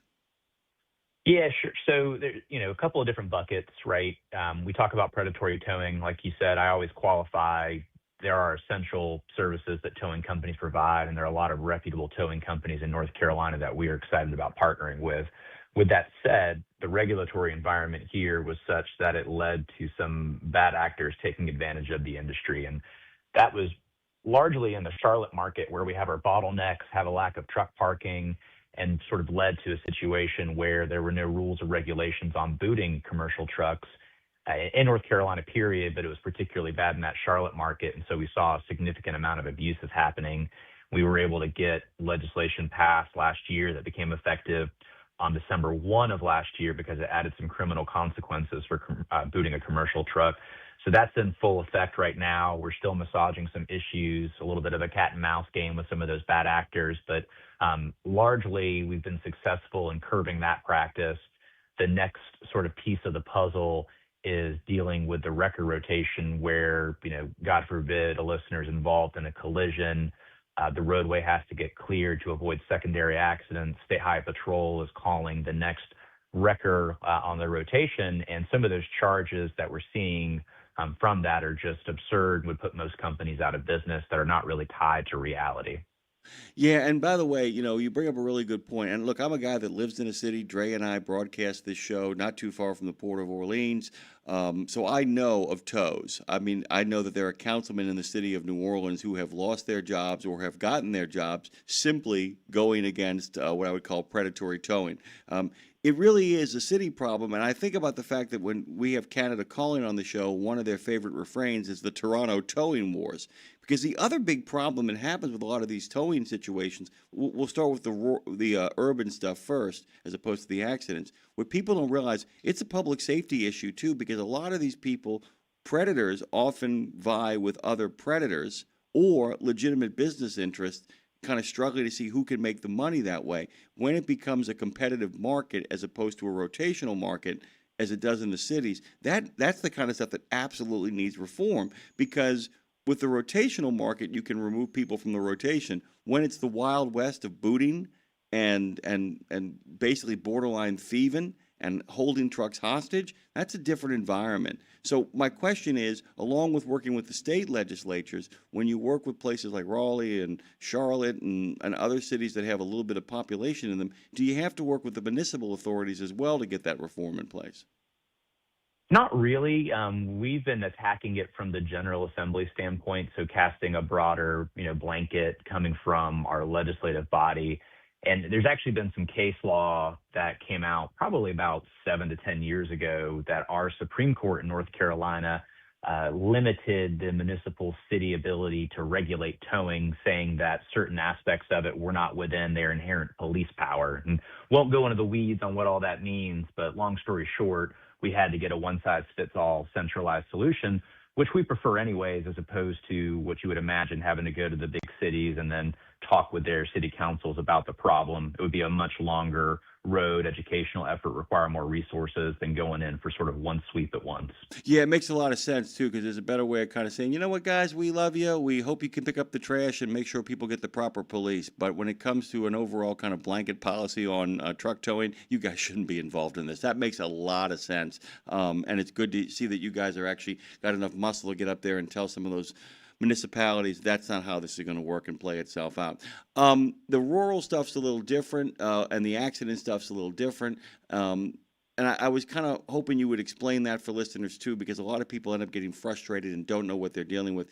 Can you explain the rotation, how that works and how people get into it, and then how one removes bad actors from that? Because if I understand correctly, Ben, please, you're the expert here. What'll end up happening is that people will get in the rotation, tow a truck, and then they'll get sticker shock when they go to pick it up. Do you guys have a problem that some states have of, we're not releasing this trailer either, which means not just the truck, but the trailer they won't release? Do you have that problem? Oh, yeah, 100%. And that's, frequently held hostage. And there's problems on both sides of the equation. There are legitimate costs for running a heavy-duty wrecker. Those pieces of equipment are not cheap, just like trucks are not cheap. And so you've got to make it profitable for them to be able to want to stay in the business, because it's an essential service. We got to have our roadways clean to avoid secondary accidents. As your listeners know, time stopped on the interstate is not a good situation, particularly when you've got people at a dead stop versus going interstate speeds. And so there's costs associated with it, and there's definitely folks that will abandon equipment and just won't pay a bill regardless of the size of it. And I think that leads to a situation where towing companies will see a big brand, know there's assets behind it, and they're not only charging you for that rate for what would be fair for that recovery, they might also be charging you for the 2 or 3 they lost money on as well because someone didn't pay their bill. And that leads to the sort of predatory process because it's not that company's problem. Without giving away any secret sauce and fully admitting that I'm an attorney, which means I also have the power to ask a question I don't know the answer to, I'm kind of curious when you guys are working with state legislatures, and this is a blanket question. It's about towing here real quickly, and then we'll move on to some other stuff, but I want to use it as a segue. Talk to me about how you guys represent your trucking interests to the legislature. Because what a lot of our listeners, we got some really smart people who are part of this show because they fall into the owner-operator and the small business kind of crowd. But talk to them a little bit about how one makes a relationship with people in government and to help them understand what the issues are and why it is you are on one side of an issue or another when it comes to regulations or legislation. Yeah, I would say the secret sauce, which is not really that secret, is form the relationships early and often and not when your hair's on fire. You know, if you're coming up to the General Assembly on an issue and they're about to vote on it, it's too late, right? So I've been in the job for, I guess, 3 years and some change now. And early on, I knew that we had a problem in the advocacy wing because we weren't going to the General Assembly enough. Our new model is every month that the General Assembly is in session, we have a group of truckers coming and meeting with their legislators, regardless of whether we have any votes coming up, regardless of whether we're trying to introduce any bills, but just to have that steady flow of the industry being represented in the building. And then the next piece of the puzzle is just focusing on the data. And thankfully, we've got partners like ATRI that do a great job of pulling together all of the real data for the industry so that we can go to our General Assembly and say, look, this is 1 in 15 jobs in North Carolina. We've got 85.6% of our communities that are solely reliant on truck for their freight. And that story, you know, speaks volumes. And then you add in a little bit of the fact of inflationary pressure for everyday North Carolinians on the cost of their goods. It tells a very compelling story that this industry needs some relief and it needs to be taken seriously. By the way, just to this is why we love having Ben on the show, because the moment you started explicating this, Dre just started giving me what I call the knowing nod, like, oh yeah, absolutely. What's really cool about this is it's a great reminder that I've always said, if you're a truck driver and you're out there, let's just say that you call North Carolina your home and you do business there, this is why associations are so important as well, because while they can stay informed, and of course they can read the ATRI reports, they should, and of course anytime they get their hands on any sort of data, they should look at it and they should follow what their local associations are up to. It's hard for them to do this kind of work. That being said, you just kind of gave away the game too there. The other secret sauce is, I make the joke all the time, anytime that we get a sponsor who is a carrier, I tell them, yeah, if you're the president, you can come on and talk about what your company does, or you can get some voice, professional voice like Dave to come on and do the commercial. There is no more powerful impact on the people who make the laws and rules than when they meet constituents who actually do the job. It makes a massive impact, correct? Oh, 100%. I mean, I've got great relationships with our legislators. Our lobbyists do as well. But when their eyes light up and they get excited is when they meet the doers, right? They meet the folks that are moving the freight, whether it's a driver, a company owner, a dispatcher, anybody in between. They want to spend time with their constituents, and they need those stories from the constituents' mouths to be able to back up what they're doing legislatively. All right, last question about this, and then we'll move on to a whole bunch of stuff like recovery and what you guys are doing to kind of make sure that the state is back on its feet, because it's getting there. But I wanted to ask you, since we have listeners who are informed and educated, and you've already made mention of ATRI as well, if somebody comes to you and says, hey, Ben, I don't want to run anything, I just feel like I have a voice that has some things to say, it's important, I need to be heard, how would you recommend somebody who wants to approach it as a citizen, who just like I said, sometimes, and you know this, man, you and I are political animals in the sense that, we like process and helping people and getting things done, but how would you advise somebody in that situation to kind of make that approach, to say this is where you should begin and this is how you should talk to these people? Because sometimes, man, lowly state rep, if he's got his guy or his gal that knows trucking, he suddenly has a staff member that he wasn't even aware of who can help him or her be clearer on the issues at hand. Yeah, so I would say the starting point is to figure out who your legislators are, right? That's a little simplistic, but no, it's not. Districts change, and people don't always realize that, right? So North Carolina's got a great website for finding your legislators. A lot of other states as well. You could Google it, find my North Carolina legislator. You put in your address, and then you get your representative, your senator, your congressional representatives, and you get their email addresses. And then, you can start sending them information, sending them articles about things that matter, asking for dialogue. And you may end up, speaking to a legislative aide, but if you've got good industry information, that makes their jobs easier. And so they love having a Rolodex of industry experts, because the reality in North Carolina and a lot of states, these are part-time elected officials, right? A North Carolina legislator gets a stipend of, $12,000 to $14,000 a year. They have to have a full-time job. And as you can imagine, a lot of those full-time jobs are not in trucking, because folks in trucking are already wearing, 7 to 10 hats, already have 7 to 10 jobs. And so you get a lot of folks that are in other industries that need that industry expertise from the trucking industry. And so that outreach is invaluable and sort of an easy, low-hanging fruit. You can do it digitally. And if you got the time to come visit, then you can coordinate with a group like NCTA, or you can make your own appointment. And legislators are very accessible, and they're not there that day. Leave a card and ask for a follow-up, and in most instances, you'll get that call. By the way, this is a typical Louisiana story, but figuring out what people don't bother people at their other place of work. But this is a really funny story. There was a guy in New Orleans whose principal job, when he wasn't in the state legislature, was owning a bar called Bud Rips over in the Ninth Ward in New Orleans. And of course, my uncle, who was lieutenant governor, said that on Thursday everybody would go racing out the door in Louisiana to get back to all of their real life jobs. You know what I'm saying? And on Friday nights was the only night that Bud tended bar. Can you imagine what it's like to be a state representative and to have a bar where you tended on Friday nights? I mean, and it was a political junkie's dream. I want to take a quick break here with Ben Greenberg, just to let people know that Marshall, thanks for the update. It is windy in Iowa on I-35. He's loaded heavy and it's knocking him around. By the way, Broken CDL System says, please check out the Broken CDL System.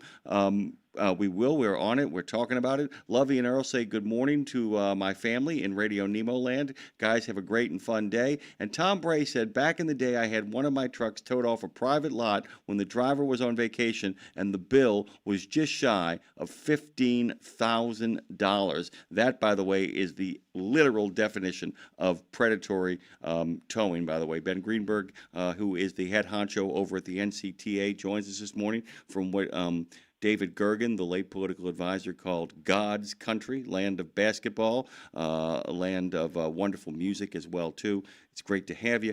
Do me a favor, by the way. Let's talk a little bit about the hurricane recovery efforts. And have you guys been really on top of this, or have it's been more a matter of your members doing what I would call the grassroots work?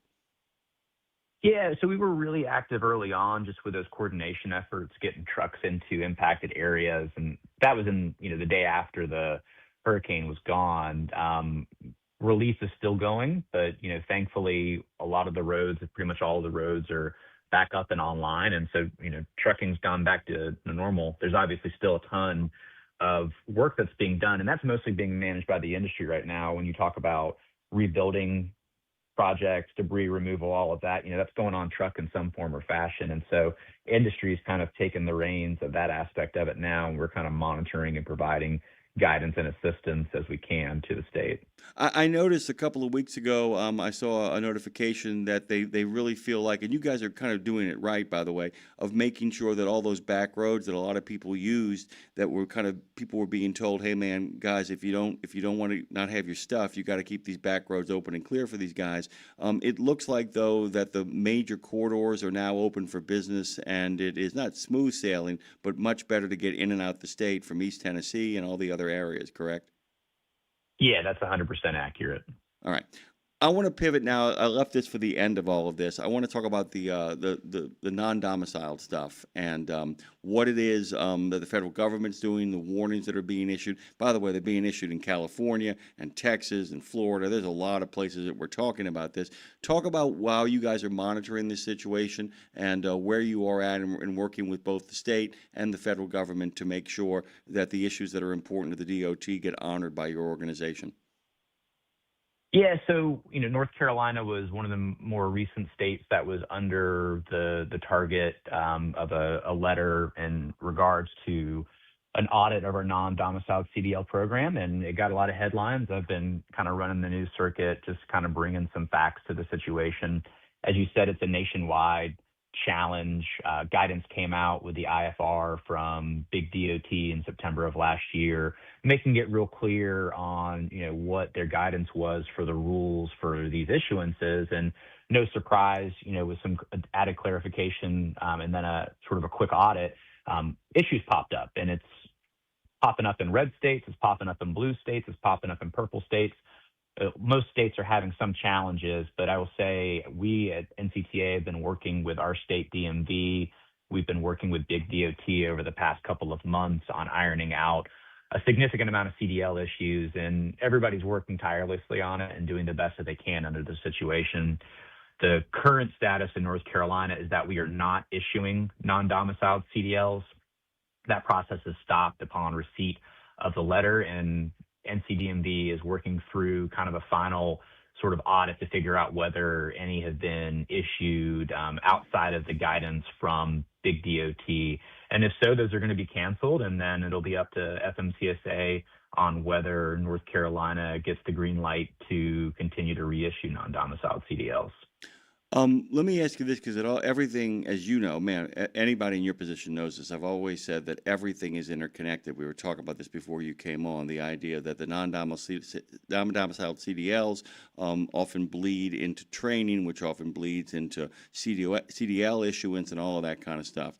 As far, and like I said, I'm asking questions I don't know the answer to, although I've done some reading on y'all's end of the equation. Talk to me about if you guys have any efforts in regards to the training sector, not in regards to if you guys are training, that's not your bailiwick, but talk to me about any efforts you've made in regards to ensuring that there are quality drivers that your members can in fact use, that are being put into the pipeline from the training measures, and what you guys are looking for and hoping for to see if there is any reform in how CDLs get issued and what the training processes are with ELDT and a whole bunch of other stuff like that. Yeah, we're a part of the federation with the ATA, and the TAEC, which is the Association of State Execs, spent a lot of time starting really last summer and putting together some real proposals on what we as an industry can be doing to get trucking in a good spot. It's called Trucking Resurgence. You can find that at truckingresurgence.com. And we've got a plan with actionable items on various ways of getting some bad actors out of the industry and making sure things are done right. And when you talk about CDL issuance, you got to talk about CDL training, and NCTA, along with the Federation, is supportive of the Secretary working on cracking down on these, so-called CDL mills. Your 24-hour CDL program, which is obviously just not providing the basic minimum training for the rest of the motoring public to feel comfortable that the man or woman operating an 80,000-pound vehicle beside them is doing it with the right training for the situation. One quick question, and I want to talk about your own crystal ball and your own wish list as well, too. In regards to public outreach, and because one of the things that people don't realize that a lot of the trucking associations do is raising the profile and raising the esteem of trucking in the public eye. What efforts are you guys taking this year? It's January, so we got a whole crystal ball of months ahead of us. What efforts are you guys taking to make sure that the general public understands the value of what truck drivers do and what the trucking companies do to make sure that people get their goods and services as well? Yeah, and that's challenging, right? Because the supply chain becomes a topic at the dining room table when there are problems, right? It started in my career as a state exec leader with COVID and people running out of toilet paper, and then with port strikes, and then when you get headlines like the one that we got in North Carolina with non-domiciled CDLs, that's when I start getting text messages from my friends that are not in the industry saying, hey, what's going on with trucking in North Carolina?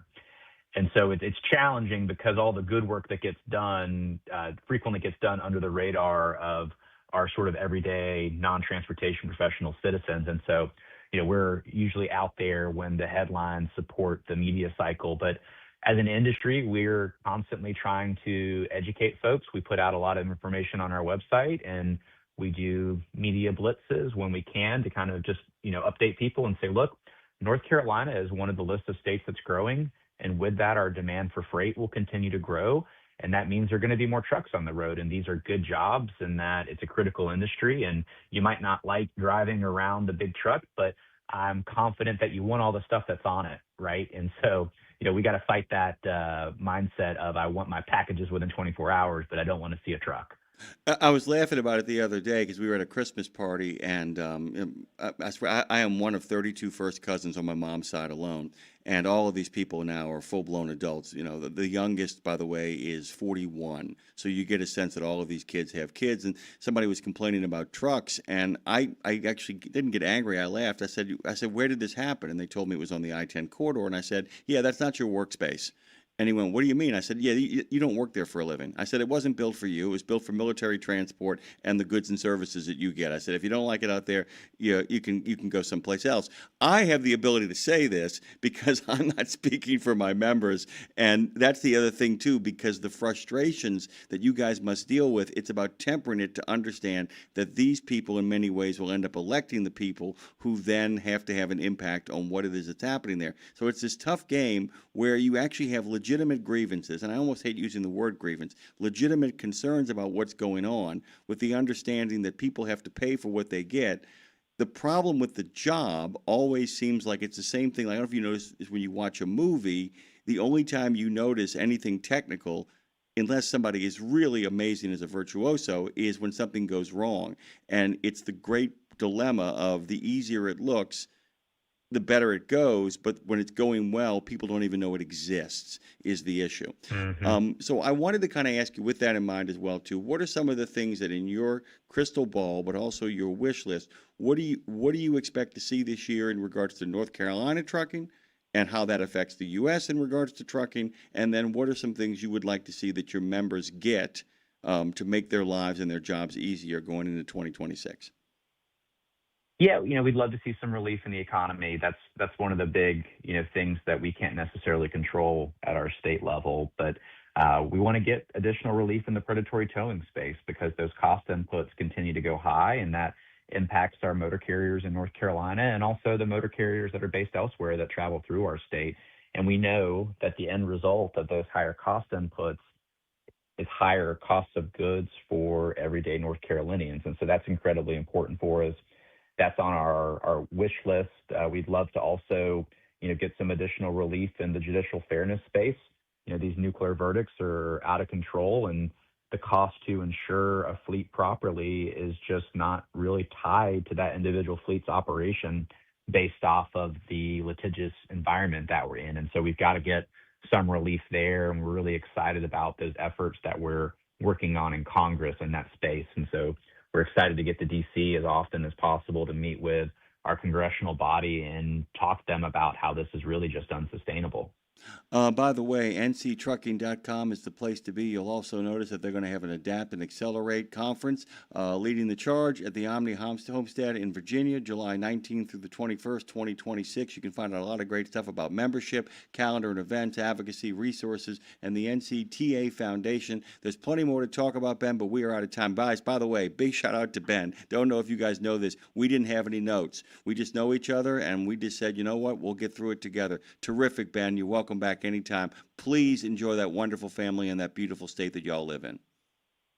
Thank you, sir. Always happy to chat. All righty. Ben Greenberg, of course, he of NC Trucking's Association, NCTA, nctrucking.com. We're going to take a quick break. Our good friend Phone Master Dre is going to buy me a little bit of Timerino so I can go grab a cup of coffee, and then Jane Jazrawy and I are going to sit and shoot the Shinola.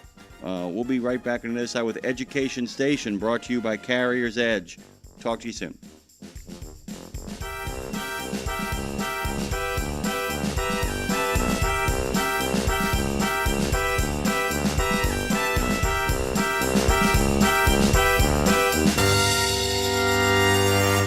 St. Christopher Truckers Fund provides free health and wellness programs for drivers to help prevent some common medical conditions seen in the industry. These programs include diabetes prevention, Rigs Without Cigs, a tobacco and nicotine cessation program, Healthy Habits for the Long Haul, a 12-week total body wellness program, a vaccine voucher program that includes free flu, shingles, COVID, and pneumonia vaccines, and GPS, Get Preventative Screenings. That includes free at-home cancer screening tests. These programs are available to Class A over-the-road semi-truck drivers. For more information or to register for a program, visit the St. Christopher Fund website at truckersfund.org. From the wee small hours of the morning to the crack of dawn, Radio Nemo has been there with you. Whether you've got the overnight or you're the first wheels on the road, Radio Nemo's been where you need us to be. Providing the laughs, giving the facts, playing the tunes, and keeping it rolling. We've been your light in the darkness, your first cup of coffee, and a voice of sanity. Semi-sanity, actually. We're all a little crazy here. Crazy for the men and women who keep this country going and moving and doing. Crazy for trucking, crazy for truckers of all shapes and sizes. Is that a fat joke? Not if we can help it.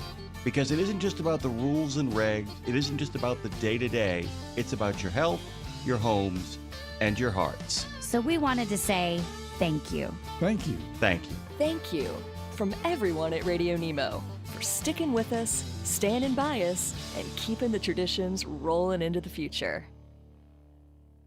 Exceptional value and exceptional values. That's Bennett Trucking. A core commitment of faith, family, and freedom has driven Bennett to being the leading provider of innovative, integrated transportation solutions, both at home and abroad. Bennett's values are not just compatible with providing high-paying jobs and unmatched customer service. They're inseparable. If you're looking for an employer or a partner who believes the best business model is being a model citizen, then Bennett Trucking is the place for you. Go to BennettIG.com and find the folks who share your values.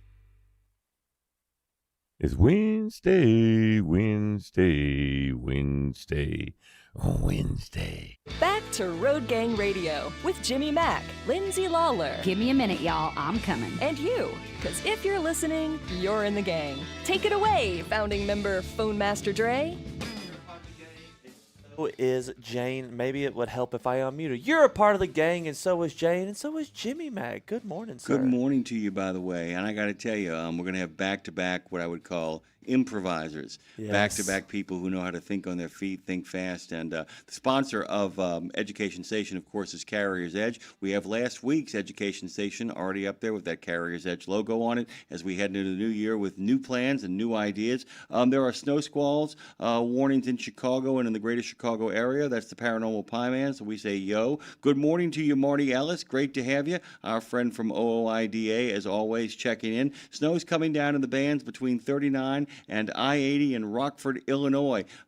Thanks for the heads up. Lovey and Earl wish everybody the best of days. We wish it back to you. And Chris says, good morning, everyone. Have a fantastic day and be safe. Tom Bray, as I said before, talked about that predatory towing moment off of a private lot and the bill being shy of just $15,000. The fellow from J.J. Keller knows of what he speaks. We have been talking about non-domiciled CDLs. We have been talking about CDL mills. We have been talking about culture. All of that has been part of the New Year conversation. Terrific conversation about culture from the fellow from J.J. Keller, Josh Lovin, last week. We're going to shift here into Education Station and bring on our good friend Jane Jazrawy. Can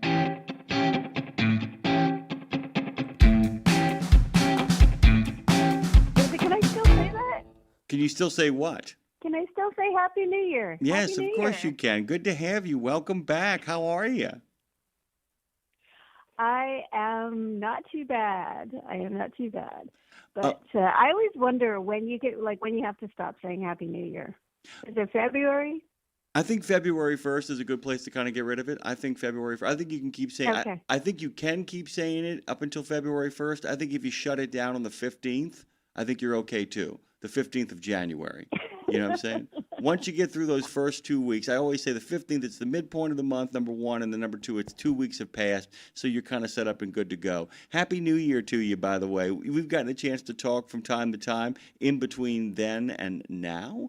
But it's good to have you back, as always, as we look into the crystal ball. There could be some real big developments, by the way, Jane, in regards to CDL reformation, that ELDT, which many people just a couple of years ago were trying to push back on, may now expand. They're going to take a long, hard look at CDL schools and kind of determine who's a mill and who isn't.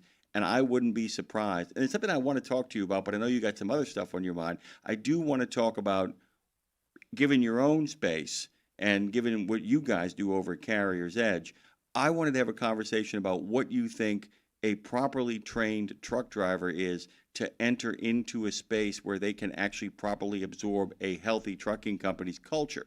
because you guys deal with best fleets, and that kind of combination of the great trucking companies, the best fleets to drive for, often have their pick of the best incoming, freshly trained drivers to drive for them. I'm going to kind of start off there, but there's some places I know you want to go to. And good morning, by the way. Good morning. Well, let me just say that December is all interviews, right? Until Christmas, then we kind of cut it off. But like we do a lot of interviews in December, and then for the Best Fleet to Drive For program, and then scoring. The new year starts with scoring. Like that is all I do. And so I'm reading all of these different things that carriers are saying and trying to figure out what they're saying. Sometimes it's a little difficult. But one of the things that we score is new entrant programs. And I've been the primary one scoring new entrant programs for the last 10 years. So I've seen, like, especially like from before the pandemic to now, I've seen a big change. And I think just a little promo, we are going to be announcing the Best Fleets to Drive For Top 20 on January the 27th, Tuesday, January the 27th, last Tuesday in January. So get on to Facebook and look up the Best Fleets to Drive For, and we will be telling you who are our top 20, who's in our Hall of Fame, and who our fleets to watch are. By the way, if you have any time at 6 o'clock in the morning, you should come by. I'm saying 6 in the morning because it's 6 in the morning your time. You should drop by on the show and tell us. I'm just saying, not saying, just saying. Just want to put that out there. 6 in the morning, we're still doing the announcement. Like, that's when we do the announcement. So if I can come on a little, like 20 after. That'd be great. Actually, just drop in and let us know. I could do that. We could do. If you make the announcement at 6 a.m., we'll get you on 20 after. I actually have, strangely enough, a packed show that day, but that one particular area I have open. So we'll get you to drop in after you do that. That would be absolutely terrific. But you've been noticing patterns and trends so that you're able to kind of talk about something interesting here without giving away the main event. So go on. Oh, yeah. There's tons and tons of trends. And the biggest thing that I've noticed over the last couple of years is that carriers are not in the CDL school business anymore. They were when the whole driver shortage became a primal scream in the industry. It was everybody had new entrant programs. Everyone was registered as an ELDT, and it was like people were asking us if we were doing it and wanting to somehow, I don't know, do a make your own school kind of thing. We didn't do it. We didn't jump on that bandwagon because we didn't have a full ELDT curriculum, which includes things like, what the dashboard looks like. Like it's some really simplistic things that we decided not to do. We do have an ELDT program for hazmat. So if you want to get your hazmat endorsement, we do have a separate one because you can do that. But we decided to never do it, but all kinds of carriers actually did. And so we were trying to score ELDT programs. Like we were trying to figure out how to, like, there was the under 21 program, there was people doing the whole school, there were people who had more finishing schools, and it was really kind of difficult to figure out, how much to give people when they are running a school as opposed to fleets who aren't. And then fleets were saying, oh, but you know what? The turnover is much higher if you have a school. So we were looking at that as well as like, is turnover actually higher when you have a school? And we found that not really. If you're running a good one, then there's a couple of things that I can tell you about what makes it successful or makes it what kind of reduces the turnover. I want to really quickly though. That's a clever out. And I'm gonna pick on some carriers here without naming any names. Oh well, we got rid of that because our turnover was actually higher. And you want to say a couple of things there. Well, first of all, Was your turnover higher because in that long on board? Because the thing is, let's be honest with you. If you have a real kind of training program and you're introducing people to your carrier, your fleet, you're also giving them a real close inside look at your culture. Because the way you kind of handle training is a real in-depth look at what you and I, because, man, it drives Jane and I crazy, by the way. Even when we're not on the air, we complain about people dropping that word culture. But I'm telling you right now, if you run a training program inside of your own carrier or your own fleet, it is a preview of the culture that is to come once you get actually onto the roads and into the pipeline of one of their drivers. So if you are losing people for that reason, maybe it's because everything else is rotten to the core, just saying, putting it out there. Or maybe it's expensive to actually run a training program and do it properly, and you just don't want to pay that money. So that strikes me as, given the fact that we don't see real turnover occurring from this, what we're really seeing is you, having never had to spend money for the better part of 50 years in this industry training people because the Army, the farms, and the Teamsters took care of it for you, now find yourself unwilling to pay for what you got for free for the better part of 50 years. How did I do, Jane? I think about 70%, because All right. they some places did try to do new entrant programs and realized that they're just not equipped. Some of them had existing relationships with CDL schools, and that is one of the things that's really good. I is agree. Creating a relationship with a good school and kind of having a bridge program between the school and the carrier, where people can go visit the carrier. Sometimes the carrier brings over the school is using the carrier's equipment. So they're much more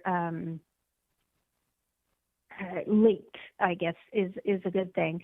A lot of them find out that it's really expensive, and some of them will keep on with that expense because they really believed in the idea that we need to create our own truck drivers for the industry. Some of them kind of went in there, it's too expensive, and decided not to. Some of them really persevered up until, this year, and spent a lot of money because they would give students like scholarships. They would have really good payment plans. I started looking at how students were paying back the carrier for their training, and scoring them on that, because there was a big difference. Are you an indentured servant for 2 years? Are you given kind of a scholarship? Are you what is the payment plan? So I think that it was never matured properly, the whole idea of carriers and schools. And I know that over the last couple of years, I kind of told you a couple of the good ones. So I know that Boyle Transportation, even though they don't have a new entrant program, they have a really good training program, and they're one of the Hall of Fame. Garner has a really good one, and they do a lot of new entrant. Garner's terrific. They were doing the under 21. Yeah, their new entrant program was really, really good. And they did not do their own school, though. The one company that really tried to do there were two, American Central Transport and Halver Lines in Superior, Wisconsin. American Central Transport's in Kansas City.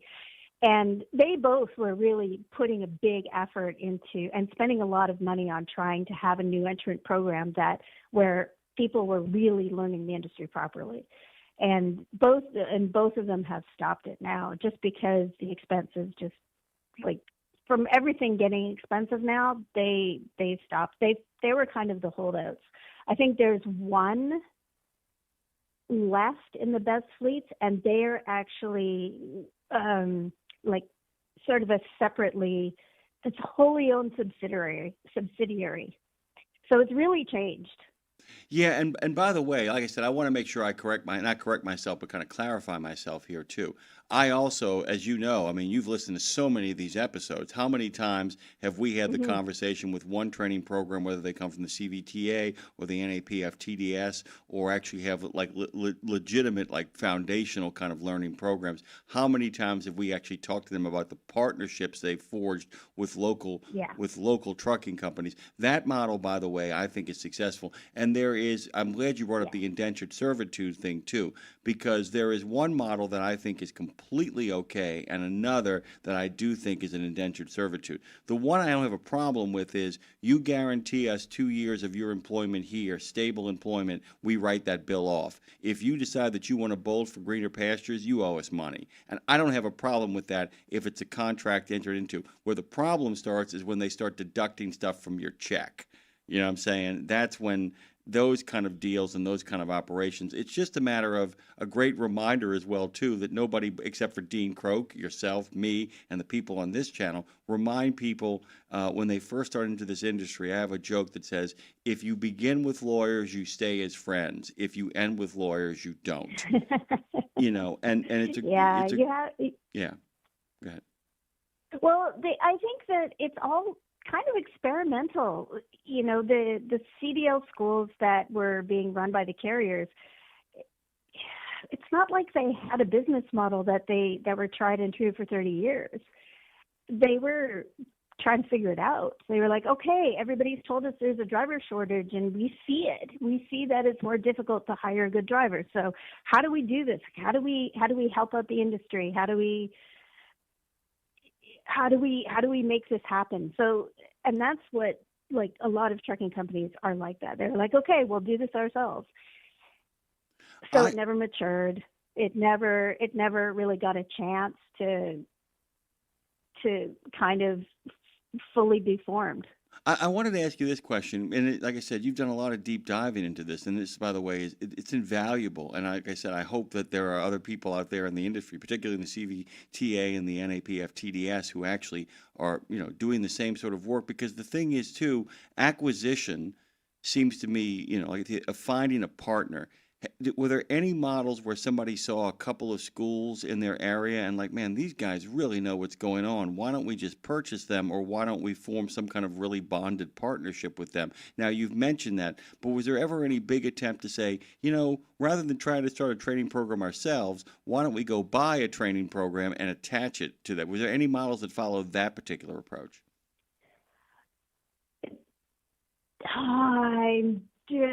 I looked, by the way. One. Yeah. Oh, okay. I think one, maybe. I'm not totally sure, and I'm thinking of one specifically because this is the wholly owned subsidiary, so I'm wondering if it is. I have to check. But mostly it's just close ties. But that has been done for years and years and years. That is the one that I think is the winner because it is tried and true. It's not okay, here we're gonna go and put a show on in the barn. Yeah, and I think, by the way, Do you get that reference? Okay, do you get that reference? Oh my God! When Mickey and Judy show up, I'll let you know if I get that reference. Yes. Of course, I get that reference. Okay, by the way, all right. Oh my God! Oh no, because I've used that reference with people, and they're like looking at me like I'm crazy. By the way, I'm gonna make you Am all. I that old? I'm gonna make you laugh, Jane. So Ben Greenberg was just on from the NCTA, from the North Carolina Trucking Association, and we had so much to talk about and unpack, we never got to it.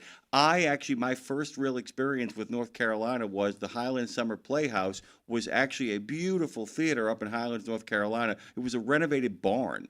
And that was part of the gag. They actually renovated the barn and turned it into a genuine bona fide theater. So the barn reference makes perfect sense. Trucker Bosun, by the way, says, Werner, you C1 when I started in 2000, and that was a 1-year commitment that they asked of Trucker Bosun. Thank you, by the way, buddy, for that contribution. That does help kind of clarify things. I did want to kind of pivot here and talk about the idea of if you, in fact, form a partnership with a CDL school, which is a model I actually believe in and agree with. I think it's a terrific one. What you can do is you can create a nexus. If it's a publicly funded community college or vocational tech school, it suddenly means that you have a private company then engaging in a relationship with a state or municipal run institution, which means that the two of them can form a powerful nexus to then go to the legislature of that state with any sort of programs or ideas. That is a very powerful association that can be created. And I'm kind of curious, and I'm asking you to rhapsodize here, the idea of the culture on a college campus or a vocational tech school, the best run ones, tend to be pretty spectacular. Do you see opportunities for the culture of the program bleeding into the culture of the company and then creating something unique and new in regards to that bridge you talked about? And I'm asking for speculation here, and I'm buying you time because that's an unexpected question. No, it's okay. I have not heard it put like that. Because I've heard your show, like I've listened to a number of your shows for the vocational schools especially, and I think that is a completely untapped. I think the industry has really not tapped that properly. I think that the industry tends to kind of dance around it. They'll go and do a touch a truck, and they'll do like school visits, and they'll kind of say, hey, you can have a job in the industry, and it's great, but there's not very many of them that make a real concerted effort to really, partner with a school. They will partner with a CDL school, but not necessarily with vocational schools. And I think that is a really big gap. And that would be an interesting experiment, and to see how that goes. Because when they talk to me, when the companies talk to me about how they work with the school, it's kind of like a matchmaking thing almost.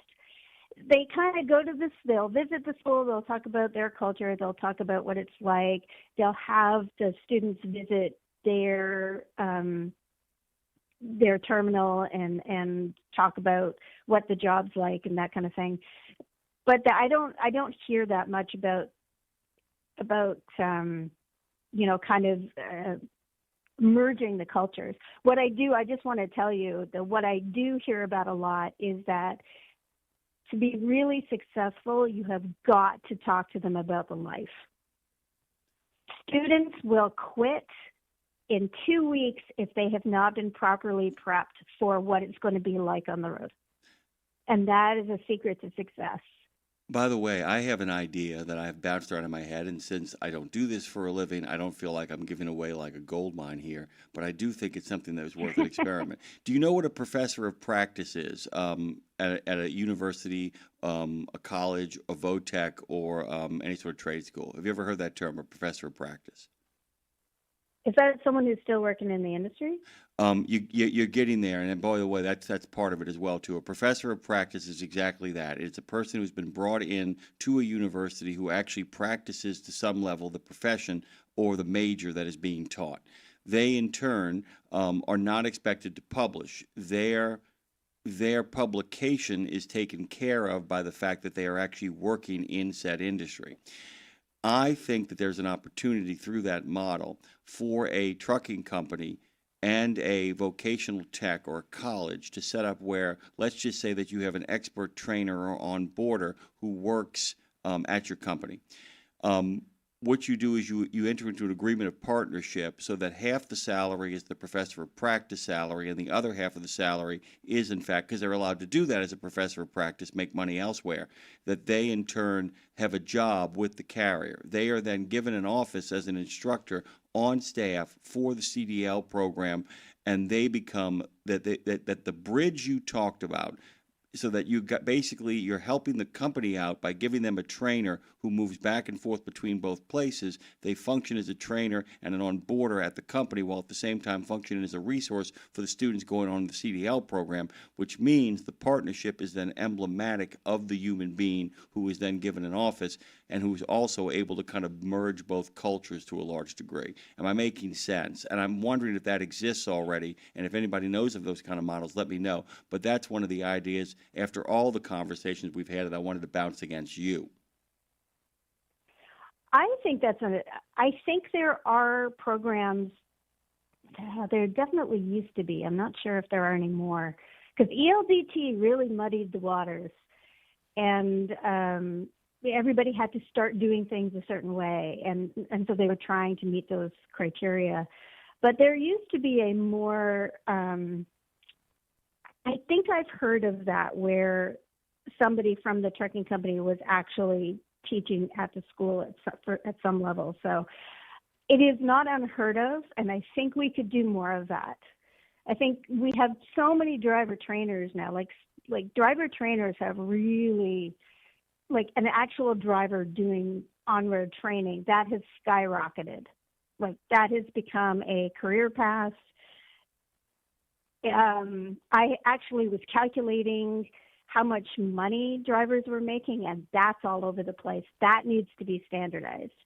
But driver trainers and using your driving pool as a way to educate newbies is really, really popular. So if you have a driver or a safety person, the staff trainers kind of, going between the school and the company, I think that is a great model if you're doing it properly. Like, this is all with the caveat that everybody is doing it properly and not just saying, okay, put it into this gear, back up, okay, you're good. Well, I mean, the thing is, too, though, and I'm not sure if the model works except in, like, an instance where you have, and there are programs, by the way, that are 8 weeks. But this is one of the ways that people can supplement each other and really kind of belie cost in this matter. Imagine the fact that 2 of those weeks, that occasionally exceptional students who are good to go get a chance to do a genuine ride-along with a truck driver who, in fact, is also a trainer, who is also a professor of practice. Good God Almighty. I mean, and the content that you could generate from that as well, too, because you set up cameras properly inside of the cab as you are demonstrating to a young driver what he or she is supposed to do and not to do, and also get a sense of what this life is like. One of the hardest things with the lifestyle stuff is that people don't get a sense of what they're getting into and whether they take to it as well. Jane, I can't believe it. I knew this would happen. Anytime we have now done 2 guests where we have talked about a rough outline and found ourselves at the end of it all. Do you have any resolutions, by the way, Jane, before we get out of here? Any New Year's resolutions other than avoiding my calls when they show up? I don't do that. You're usually calling me when I'm in a meeting. You don't avoid my calls. I'm making a joke here, actually, because the fact is a matter of, like, you always answer the phone. You always get back to me. So I'm thinking, like, oh my God, it's Jimmy again. Yeah. So I don't do New Year's resolutions. I usually try to have a direction. So I did not have a good 2025. 2025 was a difficult year. So I'm going to say that not my resolution, but my direction is kind of wellness. Like, go stop working. Oh, I like that. Stop working. Do more with gardening. Do more outside. Like, make sure get more of my steps in, kind of thing. But that's my direction. But I don't have a resolution. Wellness, by the way. Lindsay always asks this question. We got to roll out the red carpet because Lindsay is coming. The other question is, and this might put you on the spot, Lindsay's always looking for that word of the year. By the way, we all get 2 this year. So do you have a word of the year that you're going to be holding close and tight to your life?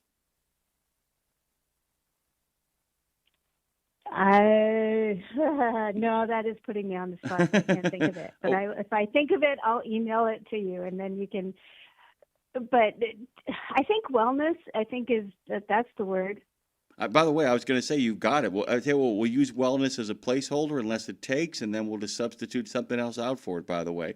Always engaging, always fun, and always informative. Jane Jazrawy. We could use all those words as well, too, of Carrier's Edge. Hey, guys, check out Carrier's Edge, by the way. If you want to get that hazmat certification, that's where you can go, by the way. There's a whole bunch of other great stuff over there that really can get you up to speed and keep your education an ongoing concern. Good enough for everybody, other professions that are high skill and high grade. Good enough for you as well. Thank you, Jane. Thank you. Happy New Year. Happy New Year. We get to say it until tomorrow or until the end of the month. Roll out that red carpet, Dre. Lawler's coming. Roll it out. Roll it out. Roll it up. Lindsay's coming. Look busy. Happy New Year. Yeah.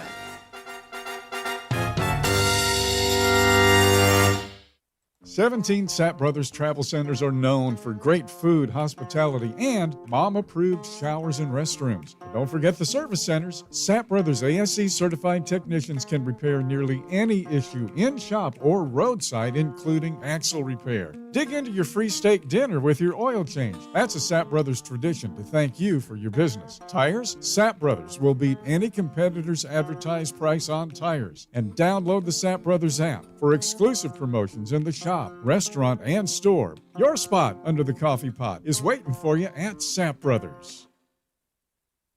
At Radio Nemo, we believe in finding your tribe, your people, your gang. But you can't find your gang unless you find yourself, and you can't find yourself unless you write, right? Lindsay Lawler's We Should Write is a podcast about the healing power of writing. It dives deep with creatives of all types to discover how putting a pen to paper helps them work their stuff out, and maybe gives you the permission slip to do the same thing.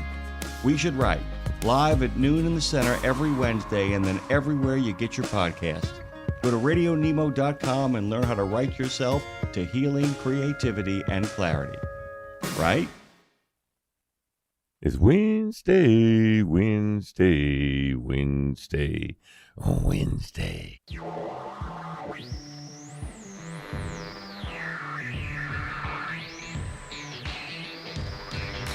Road Gang Radio. We've talked about making a living. Now let's get a life. It's Jimmy Mack and Lindsay Lawler with the best stories, the ultimate road trip, the concert of a lifetime, and a home when you're not at home.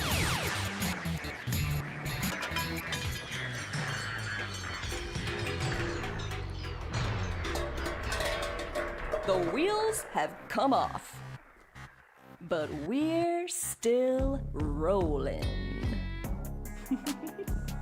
Oh, yeah. I'm saying, well, happy man-made New Year.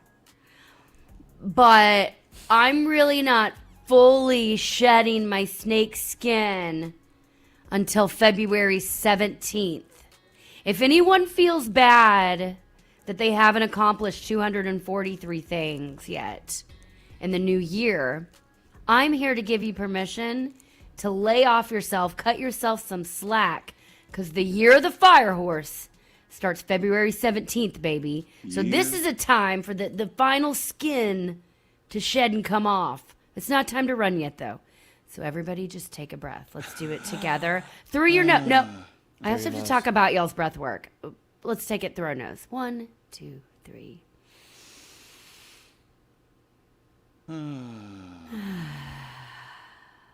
I need everyone, when y'all, hey, good morning, by the way. Hey, good morning.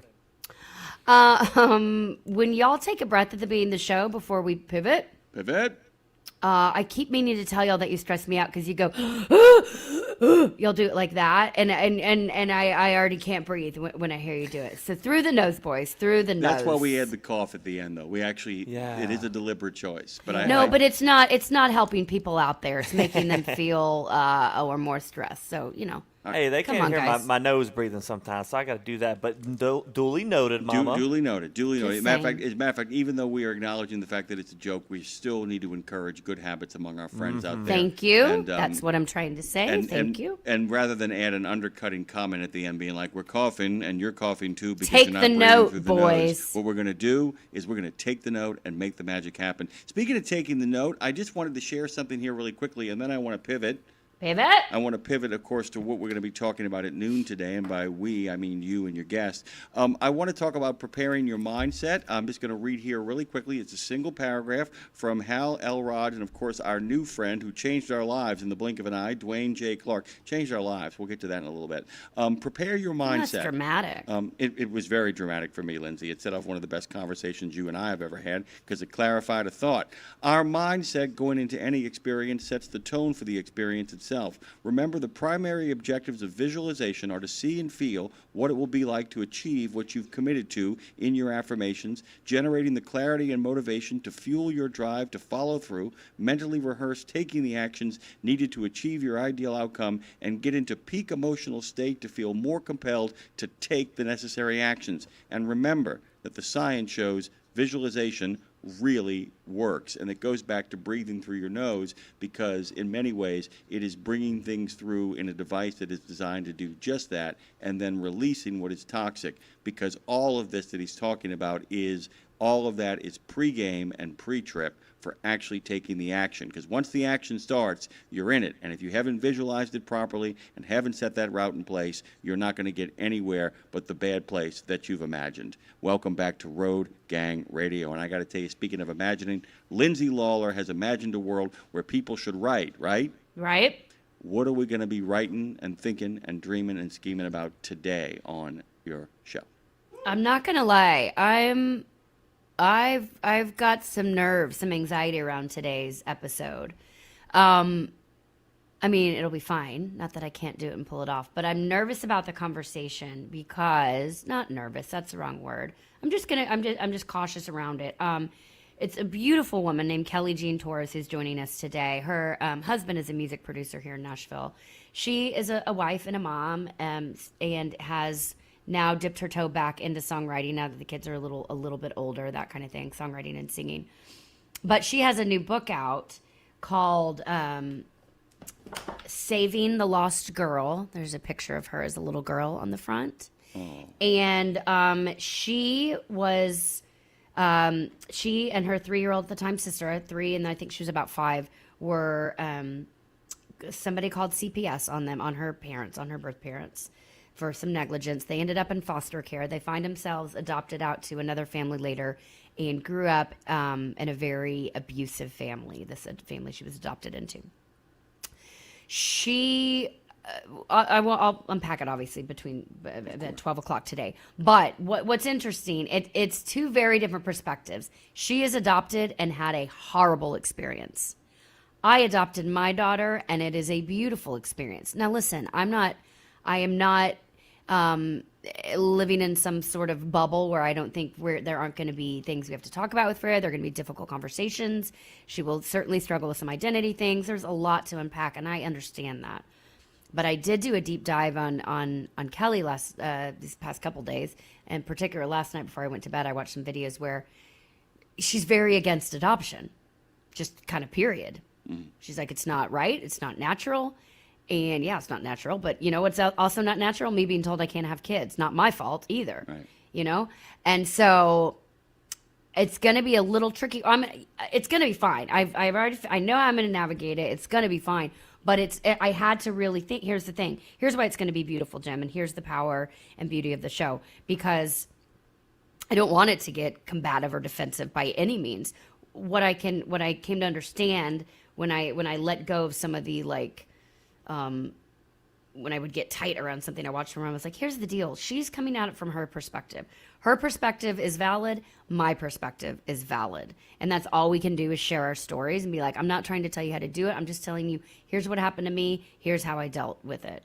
And that's it. Here's what happened to me. Here's how I dealt with it, which I think everybody can talk about.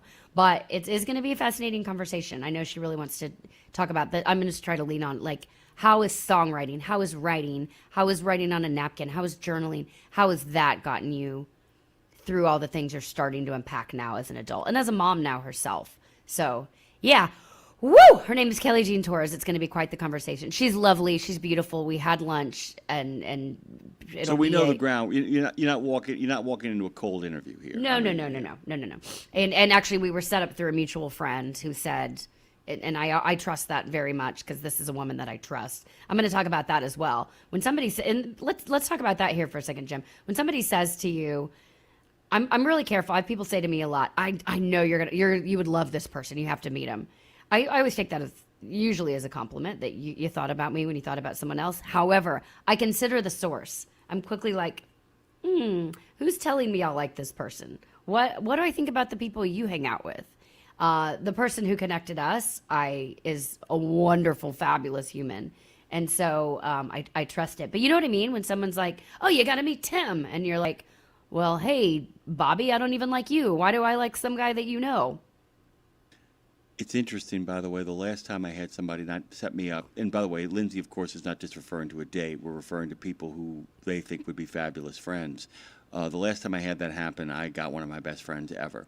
But then again, I think part of it is that, we have friends who we love, but we know, despite their best efforts, they don't know us. And then we have friends who know us. And that, I think, is the judgment call you have to make. I have friends who literally don't know me. I adore them, and they adore me, and we get along like gangbusters. And I'm like, this person has no idea who I am. Has no idea who I am. And I think that's the determining factor. And by the way, you can have a great friendship with somebody. I mean, a great friendship where you adore them and you're crazy about them and they really don't have any sense of your internal life. And at some point you realize, I probably shouldn't tell them all of my internal life. And I hope they never tell me theirs either. Because this really works in not just a surface level. I just mean that there are pockets inside of you that they know, but the overall kind of hang together picture they don't. I hope I'm kind of getting at what you're getting at here, in the sense that it's like, it's almost a judgment call when somebody says you would love so-and-so. Do you feel like the person who feels that way knows you, like really sees you? Like, who this person would love? Yeah, that's it, right? Because that's totally it. Because we are attracted to different things, and have different interests in life and whatever. So it's like, and the girl who set us up, she's a newer friend, but she's very intuitive. She reads people very, very, very well. She's an author. She's a writer. She's a musician. She's brilliant. And part of her brilliance in her storytelling, in her books, is that she knows people very well. So even after one lunch with the person who set us up, I was like, oh, I would trust whatever you'd say. Anyway, I'm curious too, and if anyone listening wants to comment or to call us, I forget what our phone number is. 615-292-6366. Oh, that's right. It's 615-292-NEMO. But if anyone wants to call and say their comments, kind of on friendship as it pertains to this, like as we get older, especially men, because my husband's closest friends are ones that he's had since he's young. My husband, there's not a lot of new friends he's made late in life. I'm kind of the opposite. I'm definitely the opposite. My best friends right now, I also have some very close friends from younger in life, but I have a lot of close friends also from later in life. I make new friends pretty constantly. And my husband is not that way. And that's a little bit male, female, but it also depends on industry. It also depends on time of life, where we're at in life. And for a trucking perspective, how, I'm curious how people are making, are you interested in making new friends at this late in the game? Are you open to that? And when you stop at truck stops, when you're going through different cities, are you open to meeting new people along the way? Or are you like, no, I'm good. I got everyone I need. Because if you have the mentality of I'm good, I got everyone I need in my life, then you're really closed off to what like beautiful conversations or interesting humans could enter your life. The only exception I would make to that, and by the way, I agree with that for the most part, and by the way, something that you and I have in common, I do think it's a men-woman thing culturally. I don't think it has to be a reality or a biological reality because, as you know, I'm a guy who has made a lot of friends later in life, a lot of new friends who have become very important to me. But I do think there's a cultural aspect when it comes to certain men. I don't think it is a problem not really looking for new friends if you have a group of friends who are still growing and you're discovering a lot about them. I understand, but that's an exception I think that proves your rule. The idea that, we have friends of a long period of time, but we're doing so much with them and the network of friends. Although, you know what? I'm actually going to change a little bit here because I know people who have a lot of friends who are over 50 who are always looking to onboard new friends to their growing circle of friends. So even those would apparently seem like closed networks of friends always leave room for like-minded gals and guys. Always leave room because listen, I've got so many beautiful relationships in my life, but I am always willing to bring someone at this point. Let's say this, and we're going to hop on the phone. But like earlier in life, I just took everybody in. I'm like, oh, if you'll talk to me, I will talk to you and I will tell you everything about me and I will give you access to everything in my life and give you all my energy. So I'm not doing that anymore. Hard pass on that. What I am doing now is I have my core people that I really trust and can go to with anything in the world. But I'm open to new relationships if they bring something to the table for me and I bring something to the table for them. Like, it has to be somebody that encourages me, that's intriguing, that's smart, that's interesting, that's got some stuff going on in their life that lights me up as well. And we, you know what I mean? Like, there's no one-way relationships in my life anymore. F that noise. And there's anybody who's an energy vampire, capital F that noise. Final thought, by the way, I was telling Dre, I was going through other work environments that I've been in over the last couple of decades. Dre and I talked about this morning. One of the things that I really have to watch out for, because I don't know if you know this about me, and I'm still kind of putting this all back together as my life shifts over here to New Orleans to some degree and trying to figure out ways to get back to California. One of the things that I like to do is build worlds around me. We've talked about this. Build worlds around me, build worlds that I'm a part of, and all that kind of stuff. Every once in a while, I miss the signs where somebody enters into my sphere who wants my friends, who wants my situation, who wants my energy, but actually doesn't like me.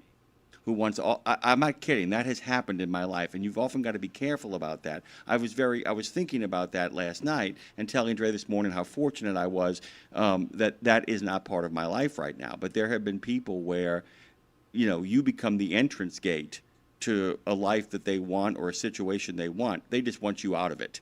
Have you ever had that happen? I've had that happen twice, where it's like, oh, I think what you're doing is really great, and all these people are really cool, and you got some really fun stuff going on. I want it.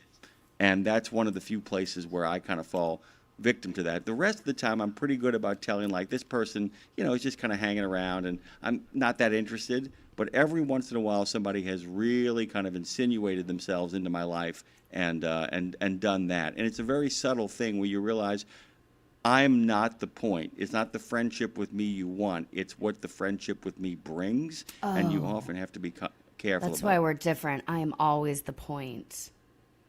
I'm kidding. Just looked at me deadpan. Yeah. Just discern about your relationship, guys. Just be careful. Think about it. Who are you spending your time with? What do they want from you? Dre, who's on the phone? That's what I want from you. Dang, straight to the point. Oh, we got Marshall on line one. Good morning, Marshall on line one. Good morning. I always like to have a little something for Jimmy and a little something for Lindsay. Thank you. So appreciate that. I'm going to talk about the friendship deal, and I'm going to tie it into a Mel Gibson that Jimmy may or may not be familiar with. I believe the name he will be. Was Tequila Sunrise. Love that movie. Love that movie. And, I really like I can't think of his name, the Puerto Rican actor that was in there. He's passed away now. Raul Julia. Yeah, and in that movie they discuss friendship, and he brings up the point that when you are friends with somebody, it's the only real choice you make in your life. You choose each other as close friends, whereas you can't choose your family. You can't choose who you really fall in love with necessarily, because it's, pheromones and emotions and things like that are involved in. But when you become really true close friends, it's the only real choice you make in life. And probably for that reason, I have a lot of acquaintances. I know a lot of people. I may refer to them as my friends. But in my lifetime, I really only had a few really close friends. People that I trust enough to share things that I wouldn't share with the general public and so on and so forth. Like what? What's one thing you wouldn't share with the general public? Just between us. Yeah.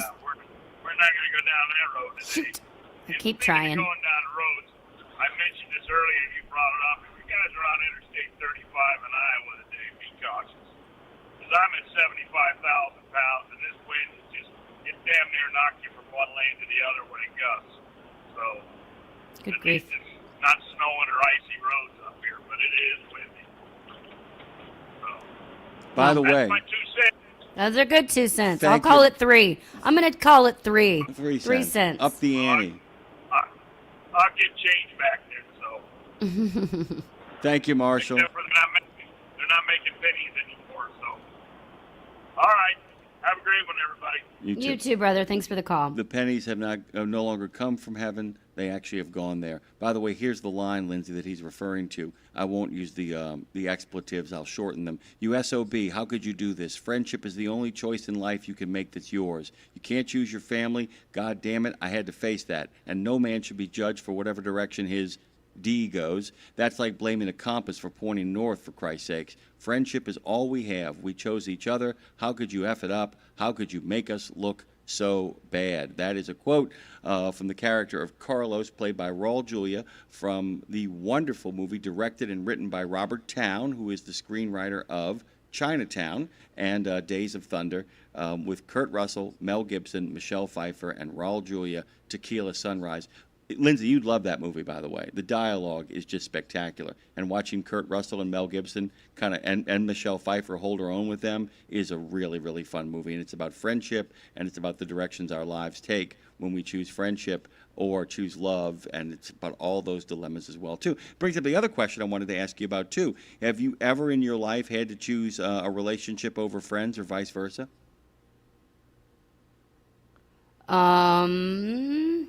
No, not really. You mean like friends get divorced and you got to pick which side you go with, that kind of thing? I meant like where you were dating somebody and your friends hated them. Oh.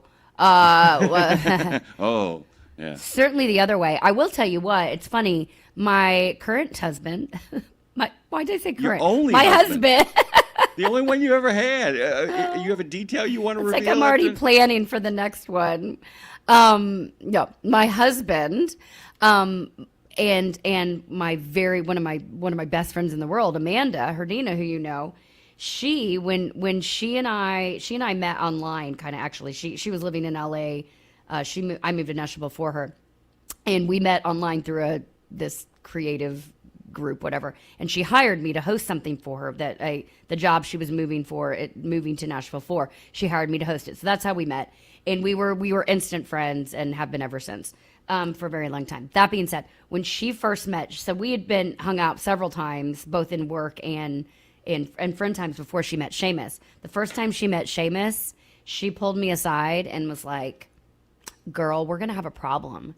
I thought you and I were going to be close friends, but if that's who you're married to, I might be out." And I was like, "What?" Because Seamus is very lovable, unless he's not. Okay, so I guess he had, at the time, she was preparing to go to Africa to work with this orphanage over there, like good deeds. We call her do-gooder, Amanda do-gooder. And he gave her hell about it. But Seamus loves to poke the bear. He loves to be devil's advocate. He loves to play the other side. Whatever political party you say you are, he'll take the other side. Right. Like it's part of his uncharm. And she didn't know that about him yet. And he forgot that he didn't know her well. And he went in and he went hard. And she does not like confrontation. She got real defensive when he questioned, "Why are you going to Africa?" He's like, "I've been to Africa several times. It sucks. You don't want to go." I mean, he leaned in, and she did not like it. Now he's one of her favorite people. But man, it took a minute. So that was a close one. And me hearing it too was like, I never even thought about Seamus that way. You're right. He can he can suck, but it's also part of his charm. Oh, by the way, you know this about me, having been in different atmospheres and environments. Man, I got to tell you, Seamus and I have that in common, which is I really love to problematize a person's political position.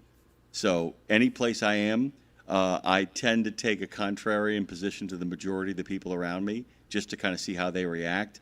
And I've made the same mistake your husband's made. There have been a few people who found out later on that came to me and they're like going, "Wait a minute, that's not what you believe at all. You were messing with me." And I'm like, well, I just was asking questions. I just was like, making sure that you're like solid in your beliefs, trying to get a sense of you. And they were like, "I hated you." I mean, I'll tell you this right now. I mean, we have, you have a friend who I like very much. Do you remember Kevin Post being like, "Wait a minute, you're a patriot"? Do you remember that moment when he's sitting on the edge of the car and he's like, "Wait a minute, you like guns?" And I'm like, "Oh, of course I do." And he's like, "Wait a minute, I don't."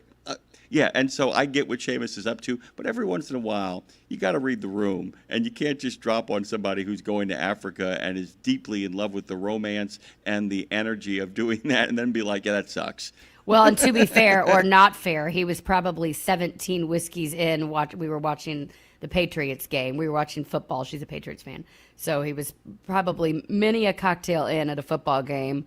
And she was probably like, I'm going to Africa and I'm going to save the world. And he's like, it's 4th and 1. Can you leave me alone? It was probably a little bit of that as well, if I have to guess. It's 4th and 1. Would you leave me alone? By the way, it is going to be really interesting the next couple of weeks because the question is, are the Patriots back or does Sean Payton become the next man to the only man? This is the first year. Seamus and I have been together over 22 years. This is the first year that I'm like, I'm genuinely rooting for the Patriots. Not just like, oh, right, because it's my husband. Or the opposite, rooting against because I'm tired of seeing them win all the time, the Brady days. Now I'm like genuinely, because my husband's family had a hell of a year. And not that the Patriots winning or doing well makes it better, but it is a bright spot. Something, it is. It's funny. It is something that gives you hope. Like I had to check myself the other night because, I do not like, as a Cowboys fan, I don't like the Eagles. That's bred into me. And I don't like Eagles fans. It's bred into me. But I happen to have some good friends who were big Eagles fans. And I checked myself the other night when the Eagles were playing. I was like, why am I rooting against them right now? Is that because I don't want people I know to win? Like there's one guy who I don't like and he's an Eagles fan. And for a long time, I'd root against the Eagles just because I didn't like that guy. Have you ever done that? You root against teams because somebody you don't like is a fan of them? Dre's nodding his head yes, so he's done that. Tennessee Volunteers. I won't get into who was rooting for them until I found out that he really wasn't a fan, that he was actually pandering to a group of people he was friends with, and that's often I was actually actively rooting against the Tennessee Volunteers, and I have friends who love them, and I have no dog in that hunt, although I am a graduate. See, it's not good. It's not good to do that. And that's how to be like, oh, shoot, I'm rooting against them for a bad intention. That might seem like a minute thing, but it's not good juju. It's not good juju. It's an accumulation of negativity that we just don't need in the air. That's what it is. It's just so I changed my vibe. I was like, I can root against the Eagles because they're the rival of the Cowboys. That's fair. That's fair. I should not root against them because I don't like Bobby. Poor Bobby. I've thrown whoever this Bobby is under the bus many times today. I don't have a Bobby friend. That's why you've calling him Bob, because if we assign an actual name to him, then it really manifests and materializes out in the world, and then we're back to the miracle morning after 50, except for the most negative possible reasons where you're actually visualizing things and they are happening in a very, very bad way. Tin Can Tourist, Lindsay. TinCanTourist.com.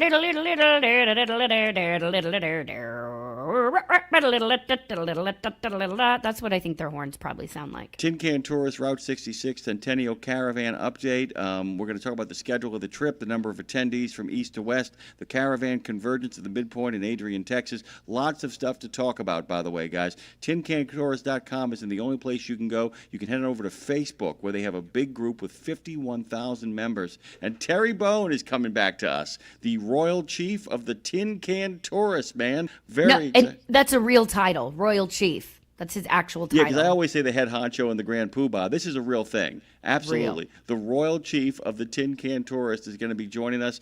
He and his wife, Michelle, took over for his parents when they retired in 2019. That, by the way, was the centennial anniversary of the club. Lots more to talk about, though. Very excited about this. And we're going to have an in-studio in New Orleans guest coming up in just a little bit at the bottom of the second hour of Road Gang Radio. Is she bringing a guitar with her? I have no idea. Somebody text her real quick and make sure she has a guitar with her. And by guitar, I mean banjo. Yeah. Because she's a banjo playing fool. I'm going to say it now before she comes in. She also happens to be Gordon Lightfoot's daughter, but we're not going to talk about that. But it is good information to understand the backstory. But we're not going to talk about it. There's so much else to talk about. So much else to talk about. But it does inform a lot of my questions to her as far as like just growing up around music. It doesn't have to be about Gordon. It can be Gordon Lightfoot or the neighbor who would come and sit on your back porch and play guitar every day. It doesn't matter. Having that creativity just in your vortex growing up informs a lot of how you see the world today. This is going to be a fascinating conversation. I hope she'll give us a little number, something. She is very talented. Oh, yeah. A very good songwriter. From Here to the Sea is the new album that's out now on Compass Records. And she travels across the U.S. in a van with her dog, so you guys can dig her too. We'll be right back. Road Gang Radio continues. The best transportation lifestyle show in the known universe. The mission of Wreaths Across America is unwavering, remembering our fallen heroes, honoring those who are currently serving, along with their families, and most importantly, teaching the next generation about the value of freedom. And you can join our mission with a $17 donation that sponsors a fresh Maine Balsam Remembrance Wreath. Each wreath will be laid in honor of a veteran who gave the ultimate sacrifice for our nation. To sponsor your wreath, please visit wreathsacrossamerica.org. That's wreathsacrossamerica.org. There are precious few nonprofits in the trucking industry, and even fewer that make a tangible difference in the lives of professional drivers. So thank goodness for the St. Christopher Fund. Since 2008, over 4,000 over-the-road semi-truck drivers have turned to the St. Christopher Truckers Fund when a medical issue took them out of work. The SCF steps in and pays necessary household expenses such as mortgage, rent, utilities, insurance, and vehicle payments. The SCF also provides free health and wellness programs for drivers. So find out how the SCF can help you, or help the SCF yourself. They'll turn your dollars and cents into that tangible difference for the professional drivers who need it most. Support our highway heroes with a donation at truckersfund.org. You know Castrol for passenger car oil and racing, but did you know that they're in the heavy-duty over-the-road market? Well, Castrol CRB Multi 15W40 and Vecton Long Drain 10W30 are now available at TA Truck Service Centers nationwide. This is the partnership in preventive maintenance. TA Truck Service and Castrol, offering you premium products and performance at great price points every day. Castrol, performance for the long haul, guaranteed. We're going where you want to go, so you can be where you need to be. It's Road Gang Radio with Lindsay, Lawler, and Jimmy Mack on RadioNemo.com. We are back here on Road Gang Radio. Lindsay Lawler, Jimmy Mack, Phone Master Dre. We're breathing through our nose, as you heard. Dre just did. In for 4. No, I'm sorry. Breathe in, hold for 4. I thought it was breathe in 4-4, hold for 7, breathe out on 8. That really works well, too. Breathe in, hold it, and then breathe out. I don't know. We're doing things right around here. That's Don't what get we tend to do the right stuff because we have the right stuff. Even though we're not Apollo astronauts, we tend to sometimes feel like that. As we found out this morning, man, the wheels did come off this morning, but we kept on rolling, did we not? So much fun. So much fun in the opening. So glad to have Lindsay here as well. We love our friends, especially the ones who have visited us before. We love getting updates. So much of that, Lindsay. Would you care to do a little transition for us and take it to the next one? I would care so greatly to do so.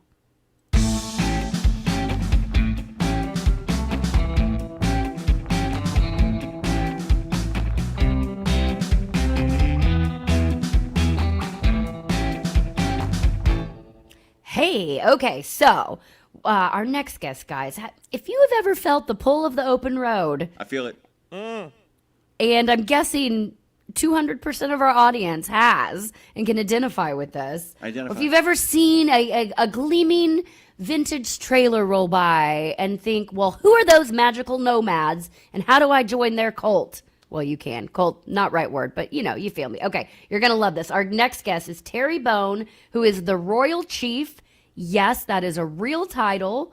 Even if they made it up themselves, that is a real title. He is the Grand Poobah. We're going to unpack that. He's the Royal Chief of the Tin Can Tourist, one of the most iconic vintage trailer clubs in the world. Terry and his wife, Michelle, took over the reins for his parents back in 2019 during the club's centennial year. No big deal. And today, they oversee rallies across the country and ambassadors around the globe, from Japan to Australia to France. They're currently gearing up for something really cool, really massive. It's the Route 66 Centennial Caravan, which is celebrating America's most legendary highway in true tin can style with vintage trailers, community, and storytelling. I love this, and a whole lot of heart.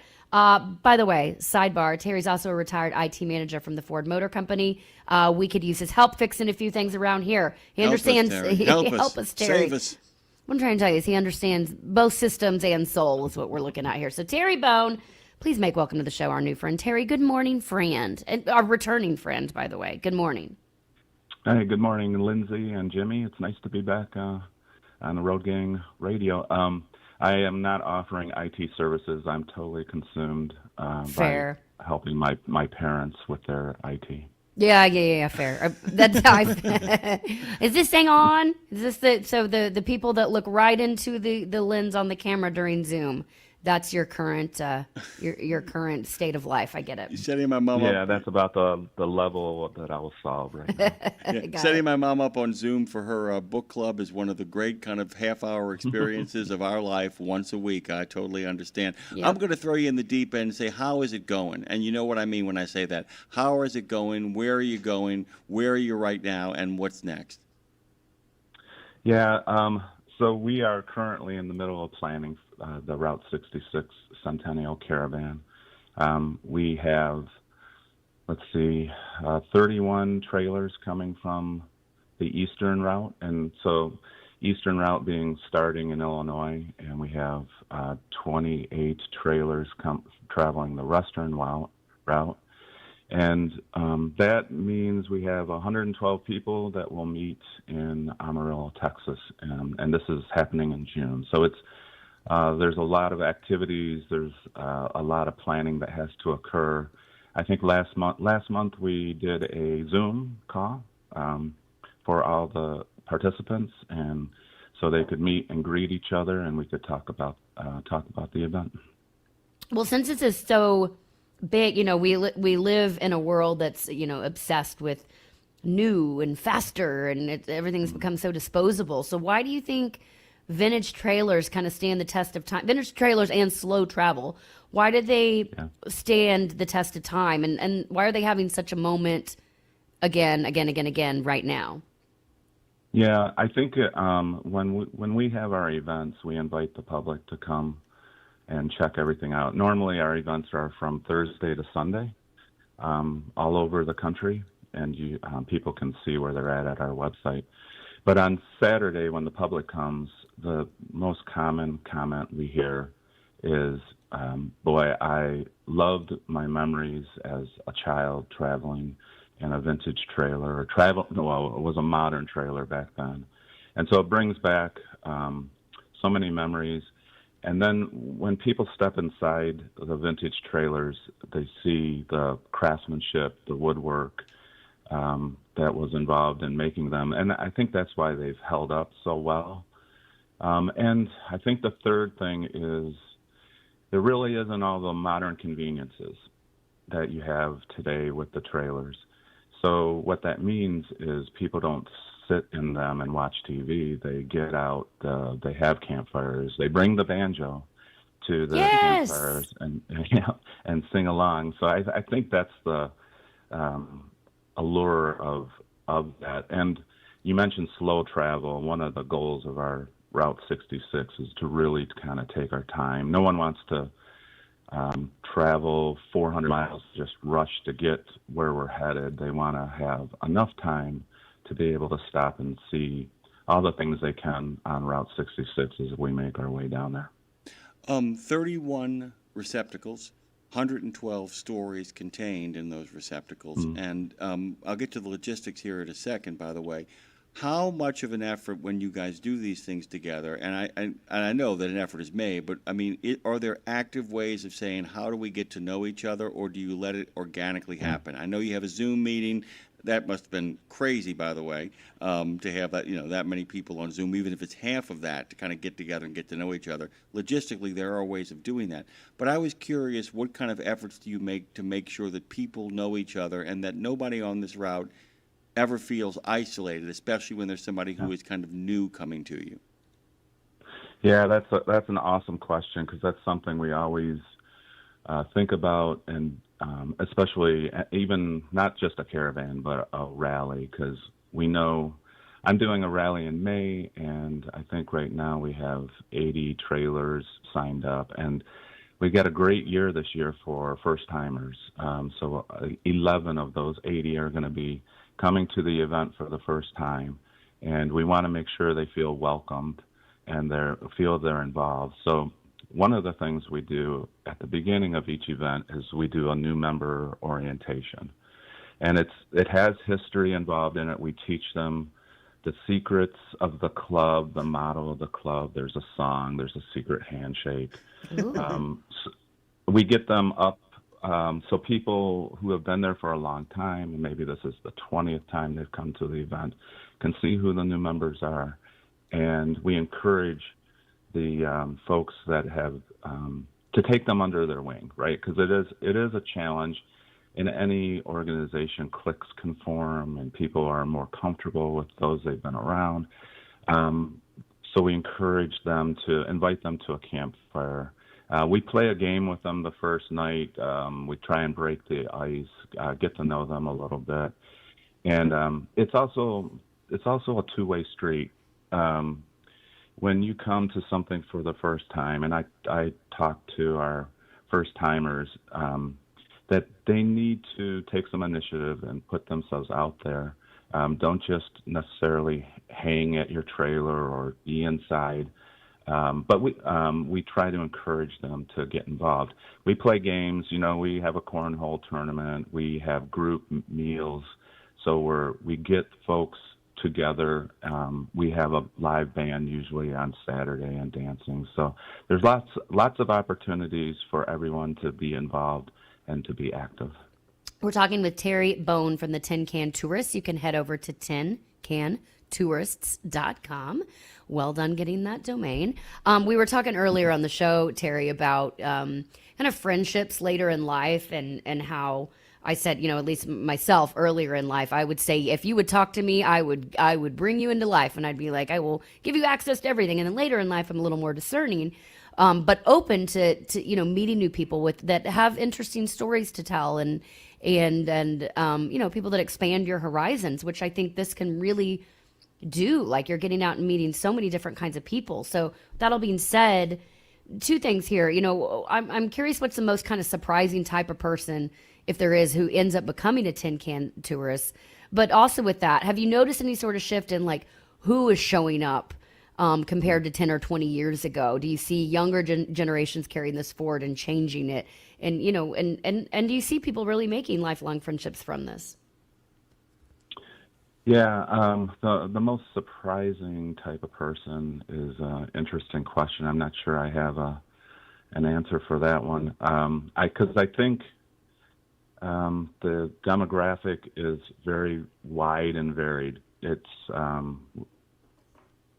anyone from their 80s down to people that can get away for a long weekend, and they're currently working, like, might be 40s and have family, and being able to come to something Thursday to Sunday and potentially have travel tends to be a little harder for young people. Mm-hmm. But we get a fair share of them. The long-term friendships, that's something that has been a big factor in the club. I just had a holiday party in the beginning of December, and missed my invite. Missed my invite, Terry. Sorry, next time. Okay. Next time, Lindsay. Okay. 90% of the folks that came to my house were part of the club. Wow. And it's really because I've made great friendships throughout the way, and not just because I lead the club. It's I was making those friendships when I was just a worker behind the scenes too. It's very easy to you meet a lot of different people, a lot of different perspectives, a lot of different backgrounds, and you can make great friendships. My parents were inducted to the RV Museum Hall of Fame in 2023. And one of the questions I asked people that wanted to attend was, how has the club changed your life or benefited you? And I think the number one response to that was the lifelong friendships they've made and the activities they have with people outside of the club events, Mm-hmm. I want to read you guys the first paragraph after the header of "We love vintage trailers as much as you do." Be a part, and by the way, use capitalized, and I'll get to why that is in a second. Be a part of the oldest and best trailer club in the world. Doesn't matter how old, how big or small, what the shape is, or if you tow or drive it, restored or not. And there's something in there, by the way, that actually serves as a kind of broader invitation, because it is not demanding in an area of expertise or for you to be at a certain place in your journey. All it's asking for is the commitment to being a tin can tourist. Everything else you guys will take care of. And I wanted to kind of set that up as well, because I don't know if you guys, while you're on these events, if you guys are offering workshops and seminars, or is it just an organic sort of, I give you a tip. Hey, by the way, notice you don't have your this particular can in the right place. Notice you don't have this particular thing kind of set up properly. Do you guys ever do situations where it's like, let's talk about the best way to keep the inside of your tin can? I mean, way to keep that trailer kind of together. Not because we have a demand of like certain standards, but this is going to make your life easier. Is that an organic thing? Is that a newsletter thing? Or is that something where it's like, hey guys, we're going to have an actual workshop on this date? How do you make sure that the people who are joining you understand how to best upkeep it, especially if they are new to this game? Yeah, that's a great question, because people usually join the club after they've come to one of our open houses.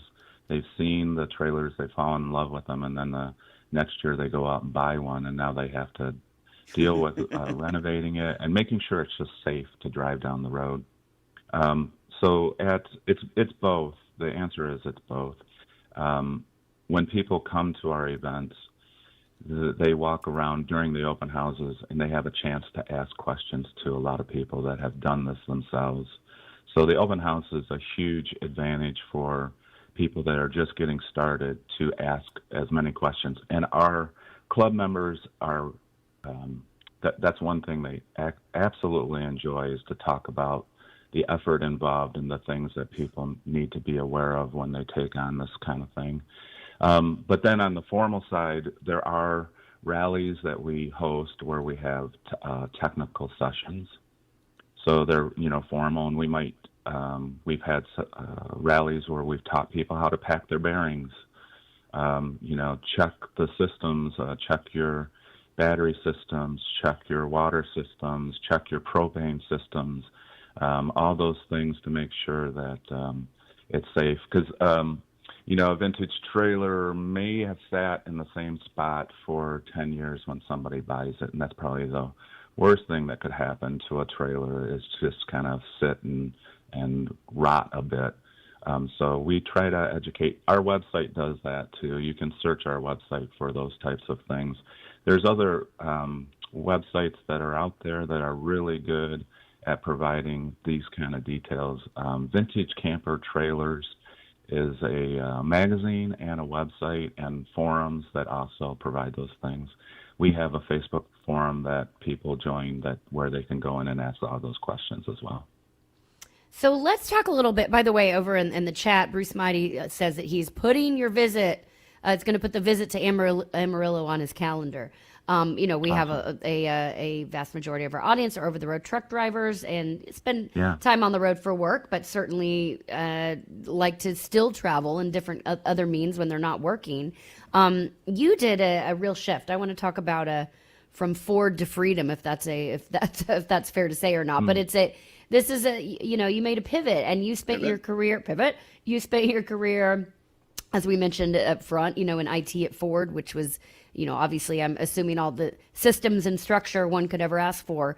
But I'm really curious how that background prepared you to run something as, human and unpredictable as this is. And with that said, if you think, I always sort of have the internal struggle of thinking of if creativity and organization sort of get pitted against each other so much in any sort of ways. So I'm curious what that job, that structure, and that IT did for you, and maybe what it didn't do for you that you're able to explore now. Yeah, you guys ask the best questions, I tell you. Yay! Tell your friends. Right. So when I was involved with the club when my parents were running it and I was still working, It was a perfect marriage because my parents were hosting the events and we were supporting them. And what you mentioned, like the domain name, hey, good job getting that.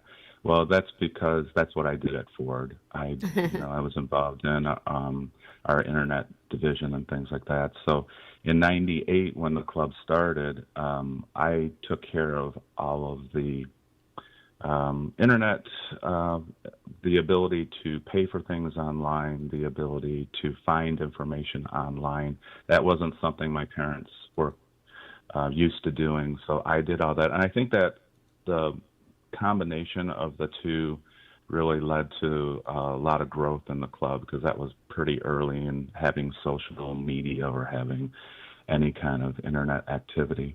Yeah. But now when we host events and we're running the club, I do think, like you said, I think my structure and my logic sometimes get in the way of maybe letting things be organic and run. So, because the way I see that is when we started ourselves, Michelle and I, running these events, they were very structured, they were very formal. And we did this for a while, but then we talked to a lot of people, and we found out sometimes less is more, and less structure allows them to be able to go into town to see some things, to walk around, see other people's trailers. They don't want to have every minute of a 4-day event kind of assigned to an activity. They wanted they do want some structure, but kind of minimize it a bit. Let me tell you something, though. I'm going to give you a compliment. I will tell you, knowing what I know about structure and knowing what I know about the organic, it is always better to start with a structure that you are flexible enough to allow to kind of, evaporate a little bit than it is to begin as an organic mess, because that's something that can be negotiated and kind of scaled back. Kind of compliment you, it feels like you kind of uniquely positioned because you understand system structure and how to deliver results, but at the same time have enough of an openness to you to be like, you know what, we can let that go and go have some fun a little bit, because there is a joy. There's a very kind of famous theoretical term called a flaneur, and it's somebody who simply walks for the sake of walking to explore whatever it is that is around them. And to leave a little space for that makes a lot of sense. But that being said, Lindsay, what is interesting too is that when you have 31 vehicles and 112 people, and you've got to plan a Route 66 100th year anniversary the same year that America celebrates its 250th anniversary, that does require a lot of logistics, by the way. And I mean, I can give you just one example. You have people all over the country who need to convene at one point to begin moving together. So how do you even at the outset, after kind of a meet and greet on Zoom, what's the next step logistically to put this thing together? Yeah. So I'm not doing it all. The one thing you learn is you can't do everything. So I've got a person in Michigan who's close enough to the starting point, who's actually held some caravans in the past that I worked with to set up the stops on the eastern part of the caravan. And then I also have gone and traveled out west to some of the events out there in the last few years and made some friends and contacts that I was able to twist the arm to have a person on the western side start working on the planning for the western caravan. So the very first step that those guys did was come up with our stops. And on the eastern caravan, we're going to start in Springfield, Illinois. No one wants to start downtown Chicago. People are more than welcome if they want to drive every single mile of the Route 66, which is, I think, 2,400 and some miles. They can start at the beginning and travel the whole thing. So on the Eastern Caravan, we start in Springfield, Illinois. We go to Waynesville, Missouri, Claremore, Oklahoma, Foss, Oklahoma, and then we end in Amarillo. On the western side, it was the same kind of thing. They didn't necessarily want to start right at Santa Monica, kind of getting 30 trailers through some of these bigger cities and into the bigger cities and set up is hard. So we're starting at the Mother Road Museum in Barstow, California for the Western Caravan. We go to Siegelman, Arizona next, Gallup, New Mexico. After that, Santa Rosa, New Mexico is the fourth stop. And then they also end with us in Amarillo, Texas. So the thing that we had to do is look at where can we camp. And also we wanted to, like I said earlier, make sure that we're not traveling 500 miles through the desert in one day, but we wanted to make it more like 200 to 250 miles a day and leave lots of opportunity for people to be a tourist and take lots of pictures and stop at sites that they really want to see. And this thing's international, so I know maybe it's a not the huge focus, but you do have Tin Can Tourist ambassadors over in Japan and Australia and France, which is a bit mind-blowing. I'm so curious what translates universally about the lifestyle, and then also what doesn't translate, of course. There's obviously certain things, including Route 66, that are very American, but what does and does not translate? Yeah. I think the allure internationally is the iconic images from the 50s, including, Airstream trailers and shiny aluminum trailers. And I think the open road and the freedom to just go wherever you want really is universal and is international. So the person that runs rallies and sets up things in Japan, he imports Airstream trailers for his friends and for customers, and he helps restore those. And they see the Airstream trailer as being American, and that's they enjoy the idea of having a part of an American icon and being able to use it today. Yeah, and in many ways, it's funny because you are in the midst of planning what it will end like without actually knowing what it will end like. You and your wife are actually going to be scouting locations in February. The logistics behind this are kind of amazing because, Lindsay and I talk about this all the time. The best of these kind of events, really, for the people who are experiencing them, are incredibly organic, while the people who are planning them are behind the scenes making sure that organic imagery and the illusion of the organic continues, because you want to leave enough space for discovery. But man, you got a schedule to hold to, and you got a lot of work ahead of you before you get to even the beginning of heading towards that destination, right? Yeah, we've done different styles of caravans in the past, and a lot of our caravans have been just like Route 66, where we're celebrating an anniversary of a road system. We've done Lincoln Highway, the historic National Road, and Route 66 is similar. Depending on the size of the caravan, it could be that we kind of go in a marched kind of pattern from point to point. Once you get up into the numbers that we have now, where we're going to have about 30 trailers from both sides coming down the road, it becomes impossible to keep everybody together. And so one of the things we're impressing on the participants is you might caravan with a couple people, but you're not going to caravan with all 30 trailers. And everybody might have a different landmark that they want to see.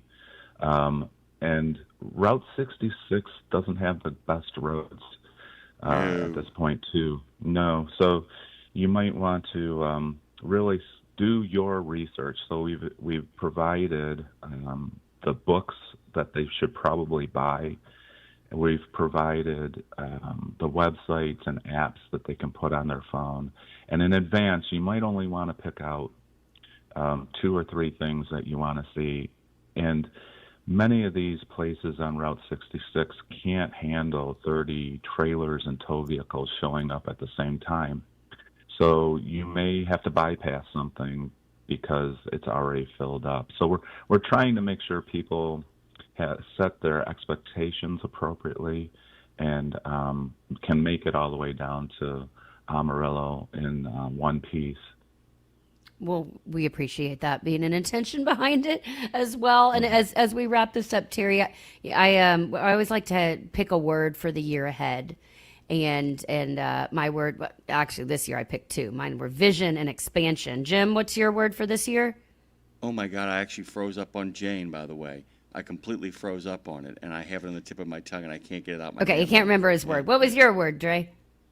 Ooh, man, I had it and I lost it too. Oh my God. Okay, dear Lord. All right. Anyway, that's not what I'm going to ask you then, Terry. But what I'm curious when I say the word for the year ahead, I'm curious what one word would come to mind when you think about what Tin Can Tourist brings to your life. What's one word, one feeling, one association you get knowing this beautiful lifestyle that you have been a part of?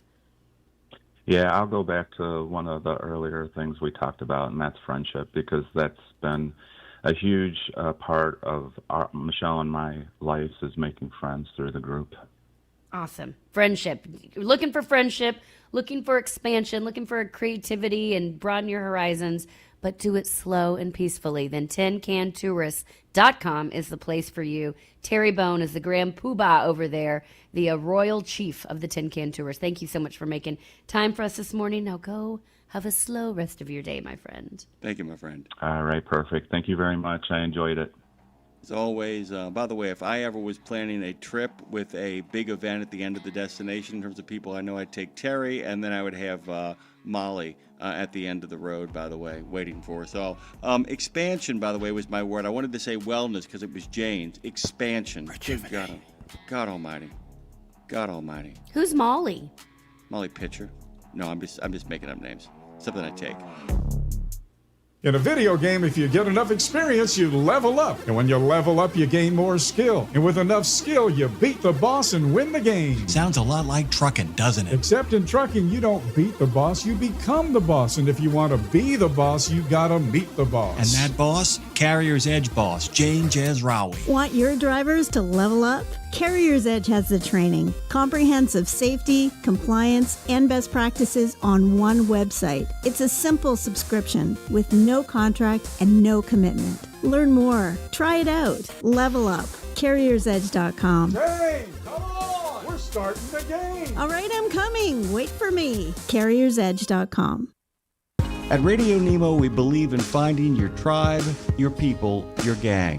But you can't find your gang unless you find yourself, and you can't find yourself unless you write, right?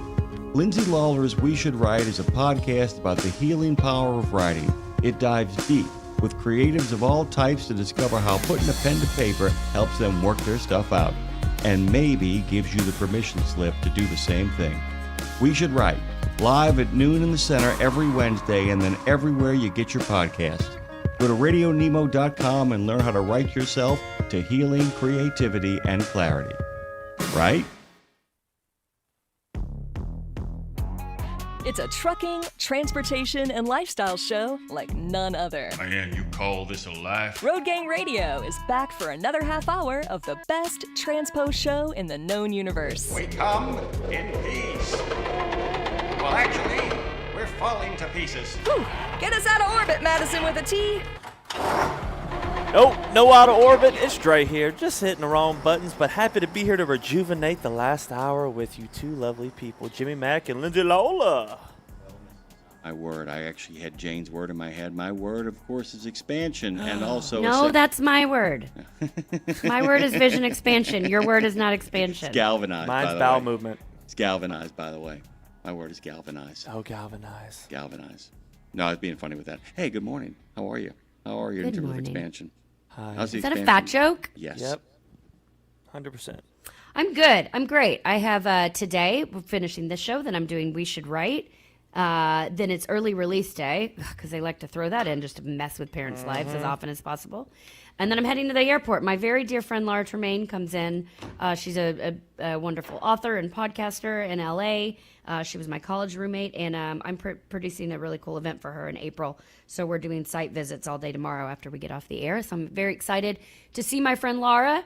And that's what's happening in my neck of the woods. What's going on over there? I felt like the weather person from Good Morning America. That's okay. What's going on over here in regards to weather is that Dre just closed the drapes because I was getting blinded by the light, wrapped up like a douche. Blinded by the light. Wrapped up like a douche. Ain't that the truth? Boy, is that a big debate, by the way. Bruce Springsteen said, he goes, I recognize some of those words, but I'm not sure that was the song that I wrote. You've heard Springsteen's version of it, right? The No, original I've not. version. Yeah, look up the original version. It's nothing like that. As a matter of fact, Manfred Mann, who did that famous version, he cut so many of the lyrics. It is one of those typical Springsteen kind of tales of Jersey losers and characters. It's a much more detailed song, and it's much more Bruce Springsteen. It's very early E Street Band kind of energy there, by the way. So Dre closed the drapes over here, and I was thinking about Terry as he was kind of talking in that very, very methodical, sort of measured way that he does. You could not ask, in regards to planning an event like that, Lindsay,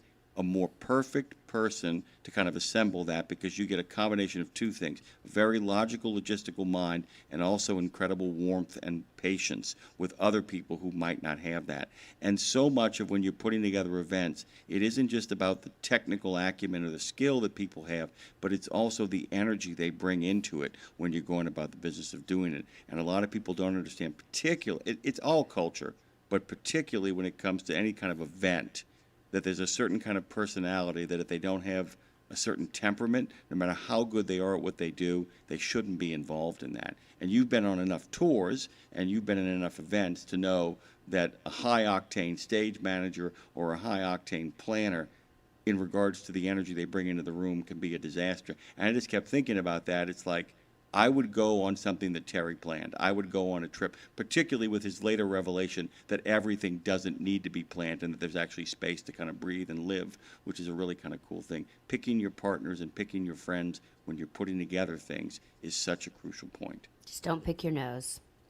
The giving people space is a big deal. I'm putting together, hosting whatever this retreat weekend here in, I think it's in May, for a bunch of women coming all across the country to it. And we've, as we're doing the agenda, going back and forth. And that's been a real big thing, figuring out how to curate. The whole, actually, vibe of the women's retreat is around We Should Write. And I'm going to work with these women on cool. writing for a couple days. And then my friend who's a holistic and healer, she's an herbologist. She does all these things. She's also a... we hate the term life coach, so she calls it, what does she call herself? A trail guide. That's what she calls herself. But she did corporate events for public television for a long time, because she's a badass in that world. And we have a holistic caterer coming in for it. We have somebody who's going to do yoga. Like, it's going to be this beautiful thing. All that being said, as we're figuring out the agenda for the week, it's, same idea, figuring out, give them enough to get their money's worth, but giving them enough space that they can, have time for soul searching, for exploring, for activities that they want to check out in Nashville, that kind of thing. And it kind of goes with vacation planning too, and figuring out. It's another thing. I'll be in Belize next week for this Texas Country Music Festival, and figuring out. Luckily, the people that have asked me to come with them on this trip are handling everything, which I adore, because it's normally me handling everything. And I love that there's enough. Every time I ask questions, she's like, "Don't worry about it. We got it." I'm like, "Okay, cool." And it sounds like they have enough planned, with also plenty of downtime. This is a very chill crew.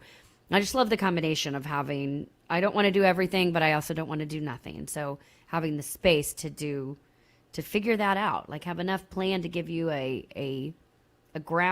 some groundwork. And then you, especially when you're in a new place, with Tin Can Tours, you're in a new place every day. With the trucking industry, you're in a new place every day. You want some structure when you arrive, but then you want a little bit of freedom to because we're all different, what we want to see and experience. There is a priest who meant a lot to a lot of people who is no longer with us. He's the kind of The guy. Pope? There's a new pope. But there's a priest who actually built a lot of communities in New Orleans. And of course, I don't know if you know this about certain religions, but people often have what we call the equivalent of professional jealousy. I guess you would call it pastoral jealousy. So what you'll get is, well, of course he can get a big old congregation there. That's a really wealthy neighborhood with a lot of people who are willing to kind of put the work in with him. And they would send him other places to kind of prove their point out of jealousy or resentment or, grievance, pettiness. And he would go to the next place, which would be a dead ender, and he would make it work. Inner city, deep suburbs, across the lake, and he put together a retreat. My mom, who I've talked about before on the show, one of her great gifts is when you're putting together an event, and like I said, there's all kinds of different ways to put together a great event. One of the things my mom does, and this late priest did, was they would leave the kind of space you're talking about. And one of the things my mom always would tell people who were planning an event when they'd come to her for advice, if you make it too structured, if it's one damn thing after another, if you have this hard agenda that you must get through, you are telling everyone in attendance it's about you and not about them. And that always landed with me, that if you plan any sort of event where there is no space for the people who are part of that event to be themselves and to get a chance to explore either the other people there or the area that they're in, what you're essentially telling them is that this is about me and you are along for the ride. And that is the kind of thing that you better be the most charismatic person on the planet. And even then, there's a point where it wears really thin because people think they don't have a stake in it. And that's such a big thing when you're building community. You only can build community when people feel like they've got something to add to that community, if that makes sense. It makes sense. And that's a big thing. Leave enough space for other people to be a part of the experience as opposed to it all just being about you. Oh, I love when everything's about me. Marshall, by the way, said over in the chat, I thought incremental was your word, Jimmy. No, that's not Jimmy's word, but we have been talking a lot about that this year. And it is, I'm in everything I'm doing. We've made kind of at the end of the year, last year, Seamus and I made a lot, and now the beginning of the year, I've made a lot of incremental things that he and I are doing separately and then in our household. And it has changed the game around our house. We've done both with me personally. I'm doing incremental things. I've changed my morning routine. I've changed a lot of things that that seem kind of, actually in the scheme of things, you can tell how big they seem, but in it, when you're doing it, it's like, what's the big deal? You get out of bed a little earlier. Well, for some people, that seems super overwhelming. Big deal. And then you start doing it and you're like, oh my God, this is the easiest thing I've ever done. And now my life is better. What was I doing all that time? Dre never runs late. He doesn't. But he decided this year, and I've noticed it, to come in earlier.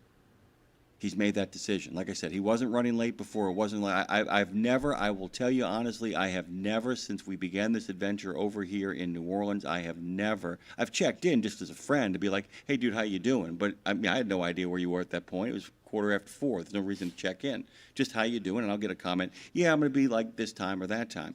He has made a real commitment over the last 2 weeks for himself. Like I said, I didn't insist upon it. He knows he could get here at 6:15 and we could be good to go. We could, do it that way.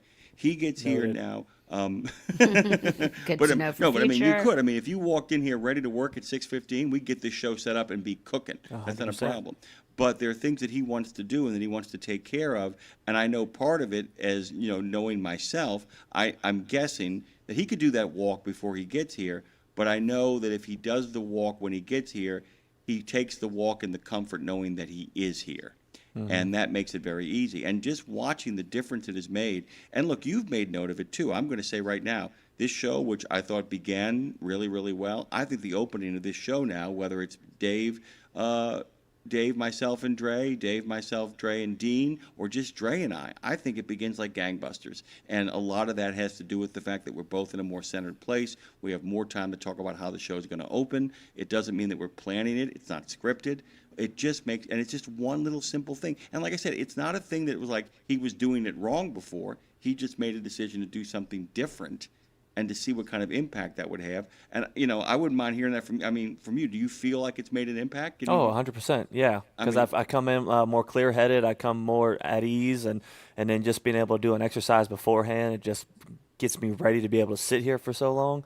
Right. But, no, I don't know how I would feel I know how I feel. I wouldn't feel that fantastic. And this morning was going to be one of the days I was like, well, I guess I'm not going to do it because it started raining. And then I saw people out there walking their dogs. And I'm like, all right, no excuses. So I still went. And the dog can do it. I can do it. Exactly. But, yeah, no, like I would still do good and still bear through. But it just gives you a little extra pep in your step, like a cup of coffee without taking it. Yeah, exactly. Listen, there's one thing I know, guys. Talk to me. If you don't do things differently, you'll keep doing things the same. That's pretty good, actually. And that ties into, by the way, you know, Yes. you caught Marshall's comment, Lindsay.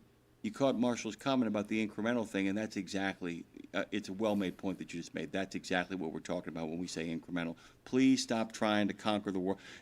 There's nothing worse and nothing more unattainable than, I'm going to turn the whole world around tomorrow. And I had a friend of mine who actually did turn his whole life around in what seemed like a week. But many years later, we talked about that amazing week. And he's like, dude, if you don't think for the year before that, I was actually doing all these little things that I wasn't making a big deal out of and staying low while I put it all together. He said that week was a grand premiere. He said that was not a turn my whole life around in the blink of an eye. He had a lot of stuff that he had been working on quietly, without a lot of fanfare, not posting on social media about what he was up to. He was just working on it. So it goes back to your great thing, you know, you're an overnight success. Yeah, for 10 years. You know, Yeah. and there's a lot of people, you know, when you have to re-embrace the idea that you're going to get there incrementally, you then realize you can actually plan for the revelation of all you've done and say, look what I've accomplished, and make it all seem like it was the blink of an eye. But the truth of the matter was, anything worth doing is worth doing deliberatively. Revelations can lead to revolutions. Where'd you get that from? I don't know. I just came up with Are you- that. are you just I'm cooking? spitting all the wiseness this morning, guys. You just read Rage Against the Machine lyrics. You're just cooking. You're just cooking. And it goes back to, I'm going to go back to it again. I really, like I said, I'm digging into it. I've been going through it. The Miracle Morning After 50, A Proven Path to Joy, Vitality, and Purpose for Aging Adults. Hal Elrod and friend of the show, Dwayne J. Clark's book is, like I said, it's at the bare basic of it, too.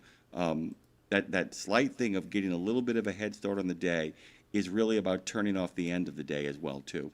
I can't tell you, if you were going to ask me now, the biggest waste of time in my life has not been staying too long and talking to friends over coffee or hanging out at a dinner party too long. It has been not winding the night up properly. I look back on that is like one of the biggest mistakes I've ever made in my life. Well, what about when it comes for you then when it comes to watching things? Because the biggest thing he talked about is a couple hours before bed, not watching violence in movies, not, you know, your screen. I know that you do those things before bed. I'm not saying I know you do that. It's part of your job, actually. So how are you going to mitigate that? I actually have been making a decision recently about that, and it's not as insurmountable as you think. I flip flop. As you know, I do a lot of reading. Okay, I often read after the show. Like anytime that you're like not talking to me in the afternoon, unless I'm on the phone begging somebody for something, I'm usually reading something. Yeah. That being said, I'm gonna let you just be honest about it. If that's not the case. By the way, if you have any money, call us. Yeah, by the way, seriously, if you have any money, we'll give you opportunities to do that for us as well. But what I'm doing now, Lindsay, is I flipped it. One of the things I don't do in regards to reading or listening at the end of the night, in regards to content, it's just so easy to watch like the film and video stuff for content at the end of the night.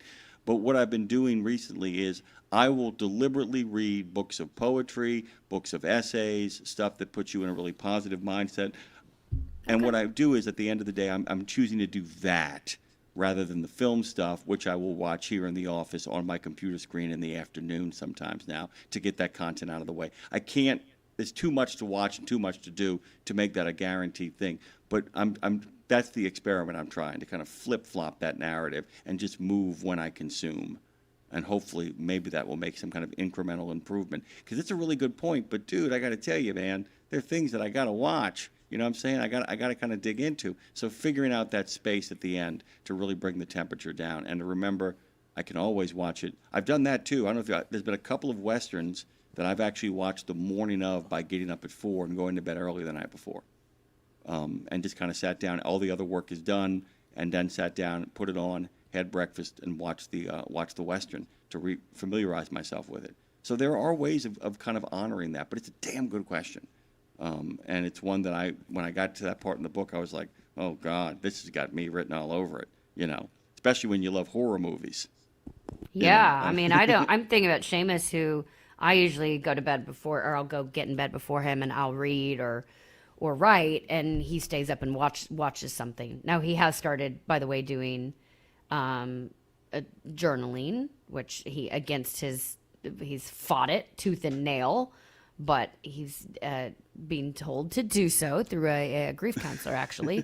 And he's doing it, even though he hates it. Making the miracle happen. Good for him. Doing it, and he's doing the ice bath. Anyway, but yeah, I'm like, just go to, like, get in bed, dude. Like, why are you staying up and what? Even if it's Game of Thrones. Game of Thrones is his favorite show of all time, forever and always. Game of Thrones as well as Star Wars. But there's something to be said for even taking that in before bed. There's nothing wrong with it. It's not bad. It's a beautiful show, but it is chaos. It's chaos, man. It's a lot of chaos. And then you wonder why he has nightmares. Well, no shit, Sherlock.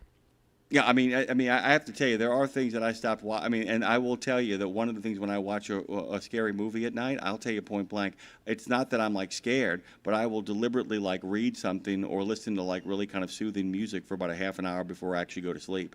I straight up do it because I was having that problem.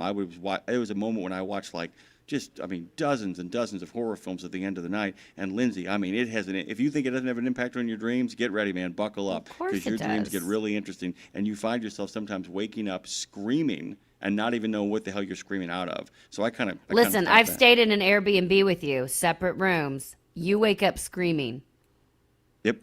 Stop watching that stuff at least 3 hours before bed. Night terrors, my friend. Night terrors. Not terrors, terrors at night. Ow! By the way, one of the other things I got inspired by after talking to Dwayne was I went online and looked up a whole bunch of country and western performers, Lindsay, that actually call the United Kingdom their home of Why? birth. Because we celebrate both kinds? Both kinds. We celebrate all kinds? All kinds. Go on. And by the way, I got a lovely text last night as well, too. Our good friend Emily really enjoyed our Bob Weir tribute. Well, your Bob Weir tribute that I actually gave me like lots of space to kind of editorialize in the aftermath of that.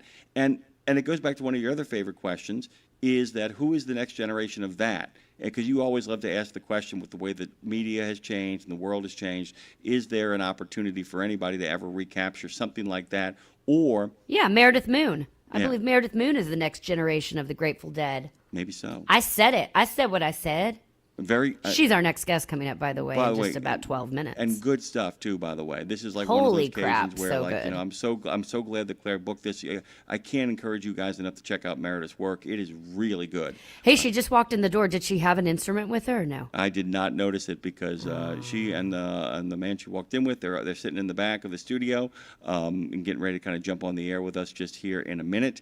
Can't wait to talk to them. Scream at her. Let her come put headphones on. It's like, hey, if we want to get her on, she's more than welcome to kind of join us. Coming up here in just a second is Meredith Moon. We'll get a chance to meet her and shoot the breeze as well. So I went online and I was looking at people in England because I'm like going, well, hey man, let's see what's going on in regards to what the country and western music scene is like over there. Right. And there's a guy named Ag Connolly who actually they said that had he been born in Bakersfield, he would already be an international star. By the way, we're going to set Meredith up over here in a second, Lindsay, and start shooting the breeze with her as well. But it's a really interesting scene because a lot of the stuff that they consider country is someplace in between rock and roll Americana and country. It's a lot of fusion stuff because, AKA Americana. Americana, yeah. I mean, a lot of that stuff is real fusion stuff, and that's part of the equation as well, too. So I just was kind of checking it out, kind of looking at that, seeing, because American culture gets exported everywhere.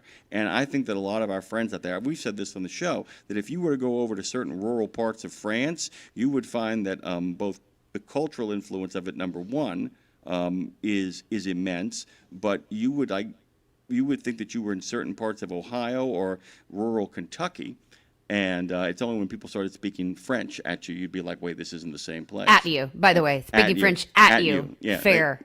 They speak French at you over there, by the way. On the other hand, by the way, if you actually encountered the same culture over in the Netherlands, they would be speaking English to you because they would have mercy on you and not expect you to know Dutch. I love when people have mercy on me. Have mercy.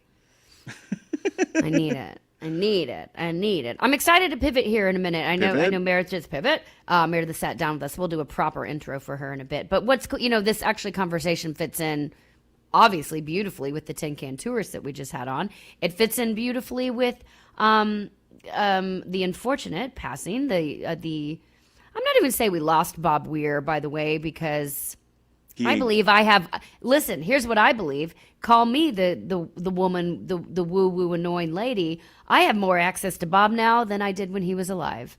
If if I'm being creatively ethereal, which I am at any given moment, as you know, I believe I can go outside and sit under a tree and access some of that Bob Weir wisdom now. And our next guest coming up in a bit, she accesses that infinite creativity that is those have come before us. And you know, she's out on the road with her dog, living her best, and her love, living her best life, but making music. And you know, we talked yesterday about Chase Rice, country artist he's toured for 13 years and he's taking time away because he's like, dude, I'm burnt out. I got to go live some life so that I have some song. You guys want to keep hounding me for new music? Well, leave me alone so I can go live a little life and write some new music. I got to tell you today, and you know, I had to have Dre text you and Meredith, you and Tara to kind of let you know. I don't have my phone on me. I got to tell you, it's been a great morning.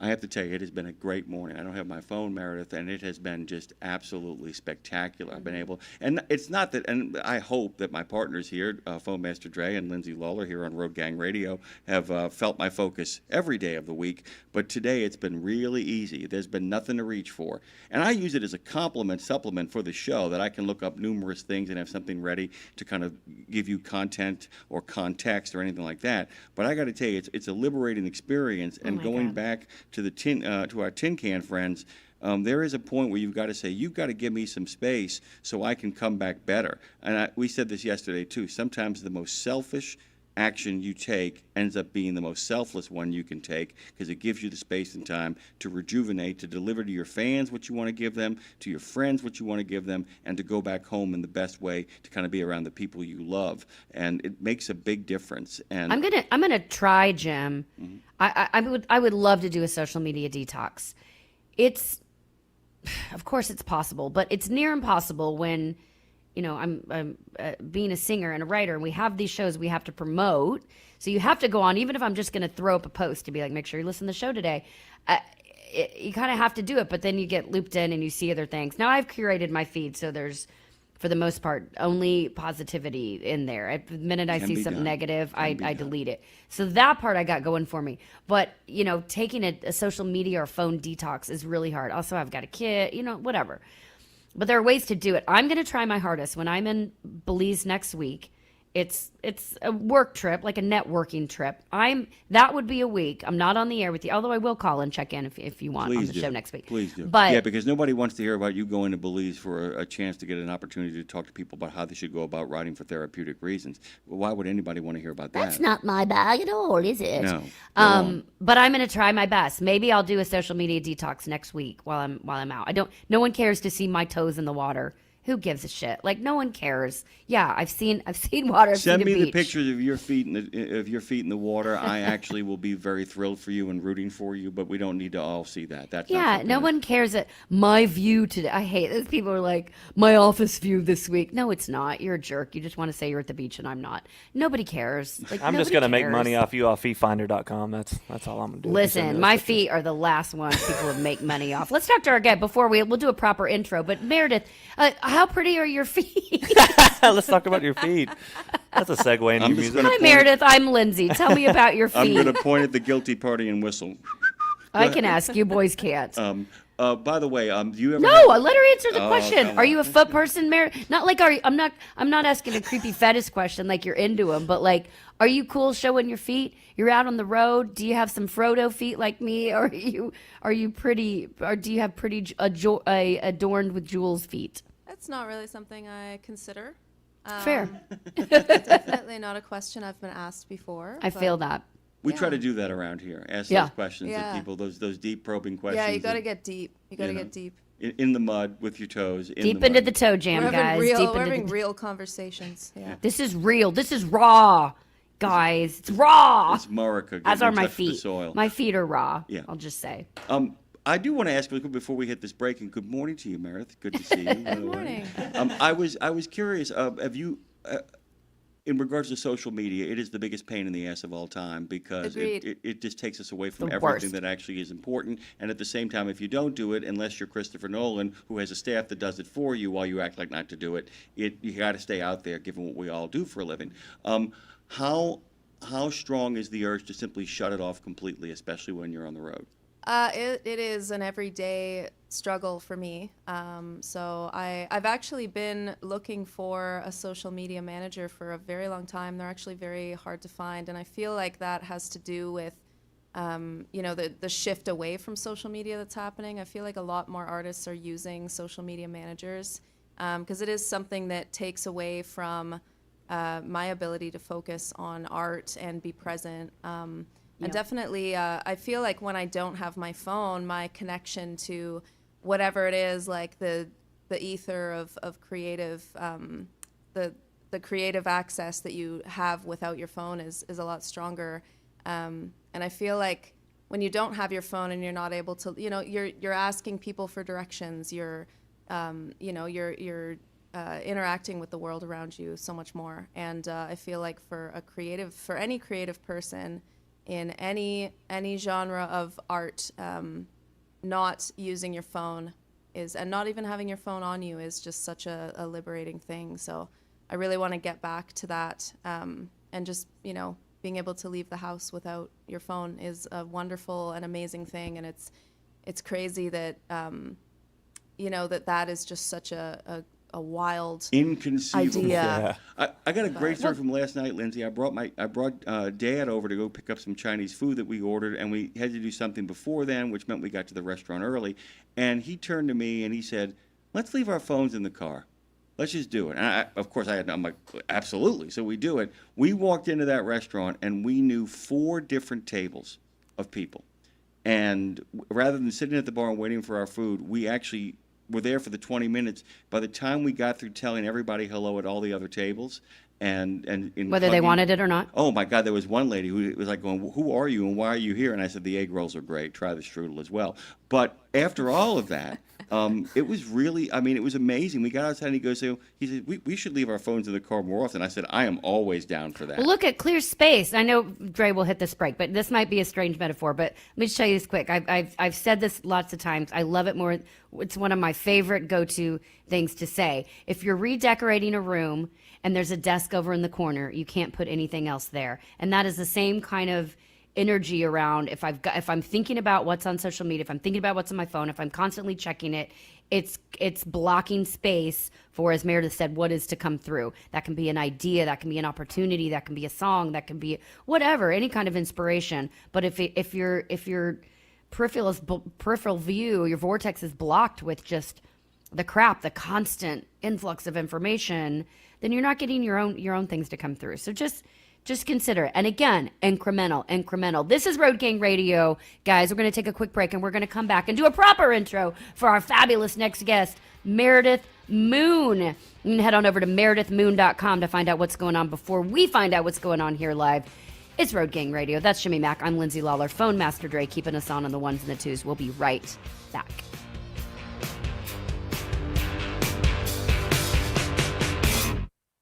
Exceptional value and exceptional values. That's Bennett Trucking. A core commitment of faith, family, and freedom has driven Bennett to being the leading provider of innovative, integrated transportation solutions, both at home and abroad. Bennett's values are not just compatible with providing high-paying jobs and unmatched customer service. They're inseparable. If you're looking for an employer or a partner who believes the best business model is being a model citizen, then Bennett Trucking is the place for you. Go to BennettIG.com and find the folks who share your values. The mission of Wreaths Across America is unwavering, remembering our fallen heroes, honoring those who are currently serving, along with their families, and most importantly, teaching the next generation about the value of freedom. And you can join our mission with a $17 donation that sponsors a fresh Maine Balsam Remembrance Wreath. Each wreath will be laid in honor of a veteran who gave the ultimate sacrifice for our nation. To sponsor your wreath, please visit wreathsacrossamerica.org. That's wreathsacrossamerica.org. It's Wednesday. St. Christopher Truckers Fund provides free health and wellness programs for drivers to help prevent some common medical conditions seen in the industry. These programs include diabetes prevention, rigs without cigs, a tobacco and nicotine cessation program, healthy habits for the long haul, a 12-week total body wellness program, a vaccine voucher program that includes free flu, shingles, COVID, and pneumonia vaccines, and GPS, Get Preventative Screenings. That includes free at-home cancer screening tests. These programs are available to Class A over-the-road semi-truck drivers. For more information or to register for a program, visit the St. Christopher Fund website at truckersfund.org. If someone tells you they need to get a life, tell them to join us here at Road Gang Radio with Lindsay Lawler and Jimmy Mack. Let's seize the day with Phone Master Dre. Oh, we're seizing that day and hanging out with in-studio guests with Jimmy Mack and Lindsay Lawler. Hey, girl. Hey, welcome back. It's Road Gang Radio. And from the Acrisure Studios here in Franklin, Tennessee, over there to the Fastport Studios in New Orleans. It's Nashville. It's New Orleans. It's NOLA to Nashville. It's Nashville to NOLA. What flows better? Doesn't matter. Welcome back. Very excited about this next guest. I got to spend a lot of time. You know what's funny? When you find a new artist or you find new music and you listen to it and it's new to you, like I hadn't heard this music before, and now like I can't not know it. Like Meredith to me feels like one of those artists and that vibe that you're like, how did I not know that this existed? And my life is better now because of it. And I feel that, and that's not me blowing smoke because I do not say that No, to a she lot of doesn't, people. by the way. I'm telling you, what I really love, and I'm going to be really honest about this, Meredith, is that Lindsay and I have this moment where I'll get either a text message or a call when we bring on a musical guest, and it's just like going, well, I mean, they're professional and they'll be great. And I'm like, terrific. all right, what are we going to talk about to this Yeah. clown? and she's like, have you listened yet? I'm like, yes. Oh my God. And it's absolutely, yeah. So if Lindsay says it, even on the air, because we don't care, we actually let people know, and it's pretty terrific stuff. I agree, Lindsay. Very Totally excited agree. about it. So let's pivot and shift, Dre. Pivot. Let's All take right. us into a clean intro for this beautiful human. Let's go. We're going to take care of this in uno momento. That's okay. We got kind of rolled into that, by the way. Welcome to the sloppiness that is the reality and the organicity. Dre, take us away. Pivot.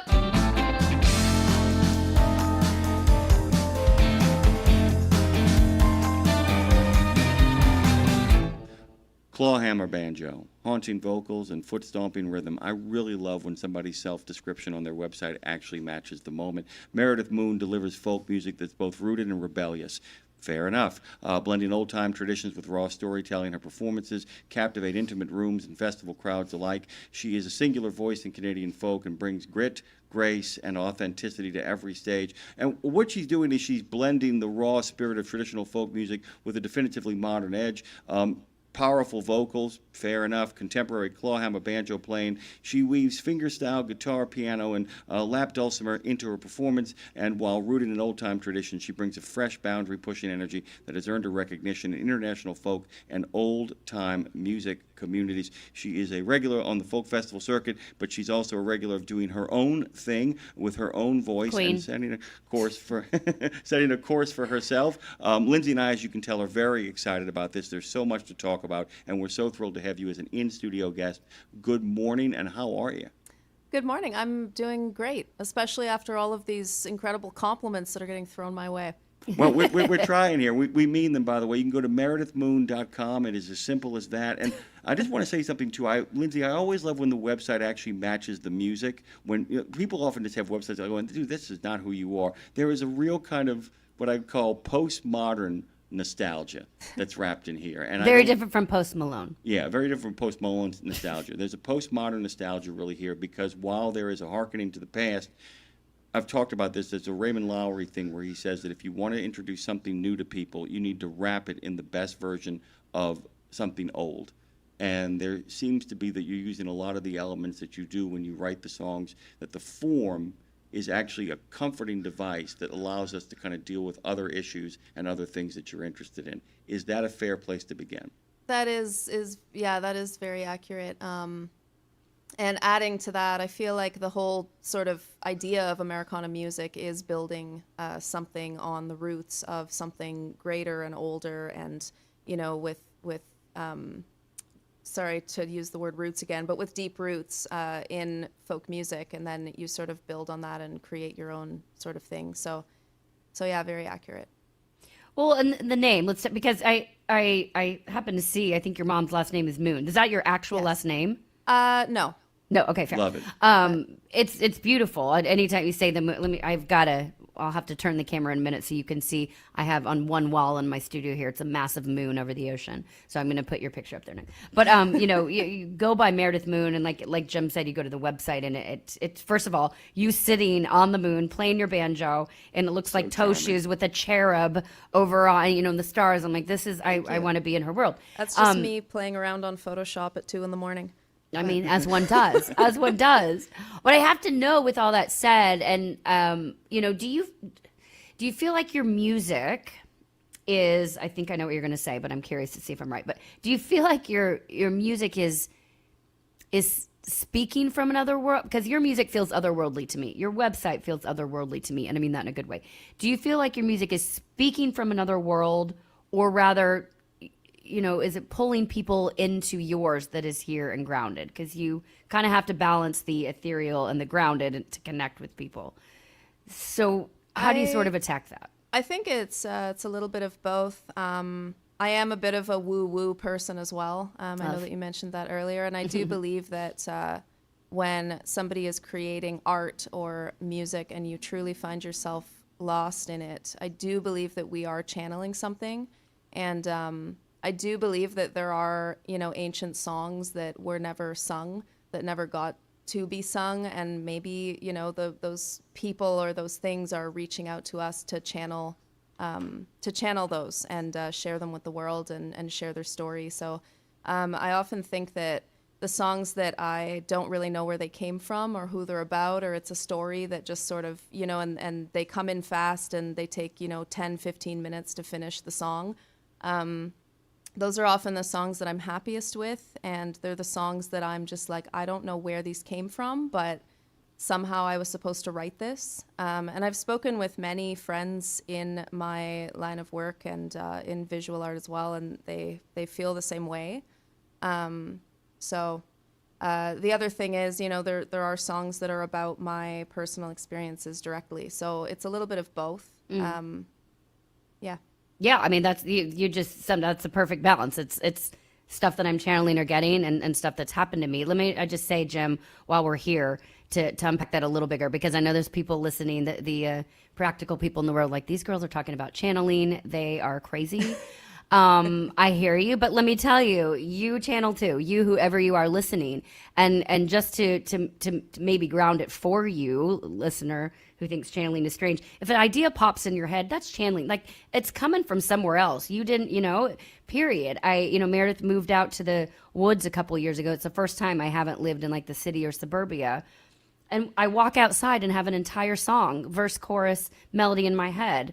Boom, it's just there. Like that, you can't make that up. That's clearly call it, put whatever label you want on it, but it's dropped into my head. And Elizabeth, I'm blanking on her last, Gilbert's book called Big Magic, she talks about the idea of, like, ideas are dropped into our head. If we don't do anything with it, the universe will take it and give it to someone else, and they will. So will you just unpack a little bit more to you, a little bit more for everyone, as it means to you when you say the word channeling, when you're, I'm not going to ask you where to get your inspiration, but when you receive a gift that is a lyric or an idea, how quick are you to act on those things, and or say, was that really for me, or maybe I'm not feeling that, maybe that's for someone else? Do you sort of consciously navigate that?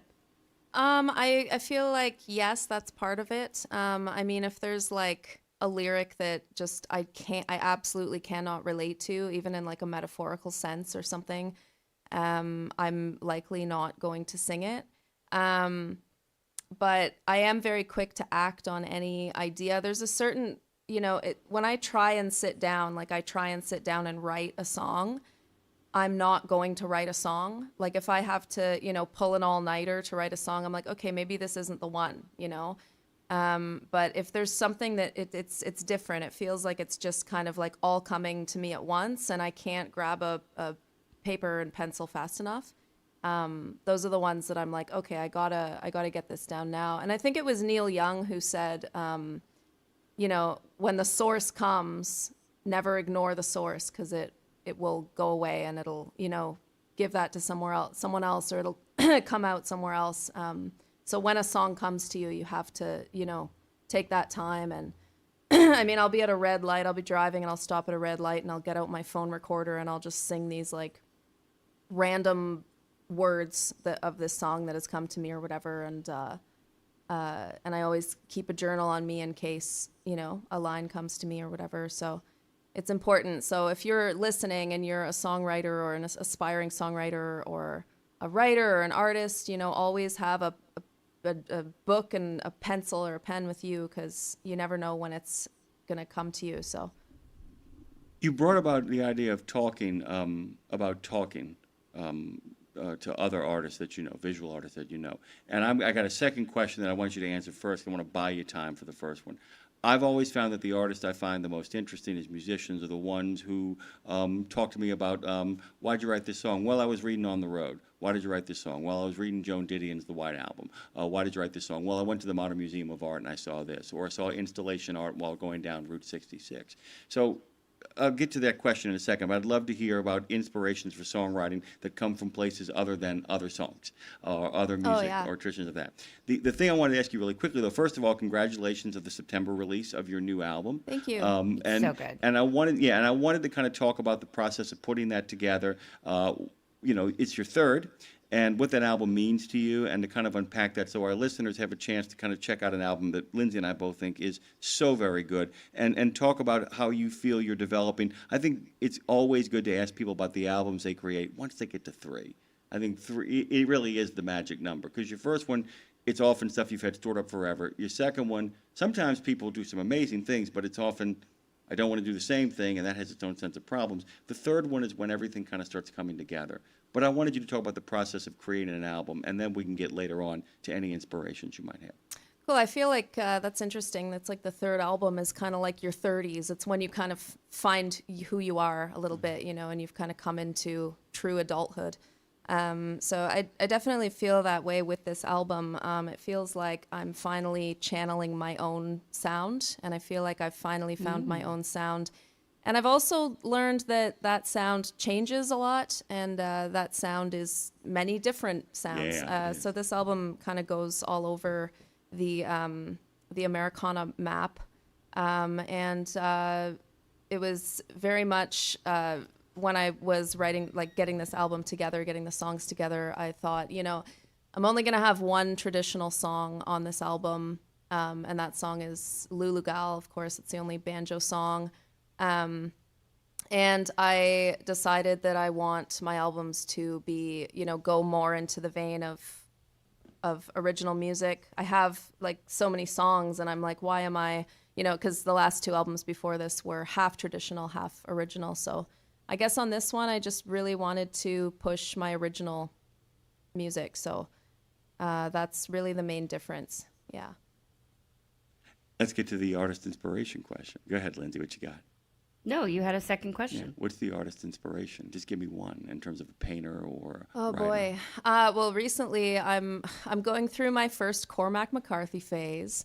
What a son of a bitch. What a son of a bitch, man. I'm telling you, that stuff is terrific. It's terrific, yeah. So I actually read All the Pretty Horses and The Crossing in 1 week about a month and a half ago, and I wrote 3 songs just from reading those books. So I definitely get a lot of inspiration from books. And the other thing is traveling.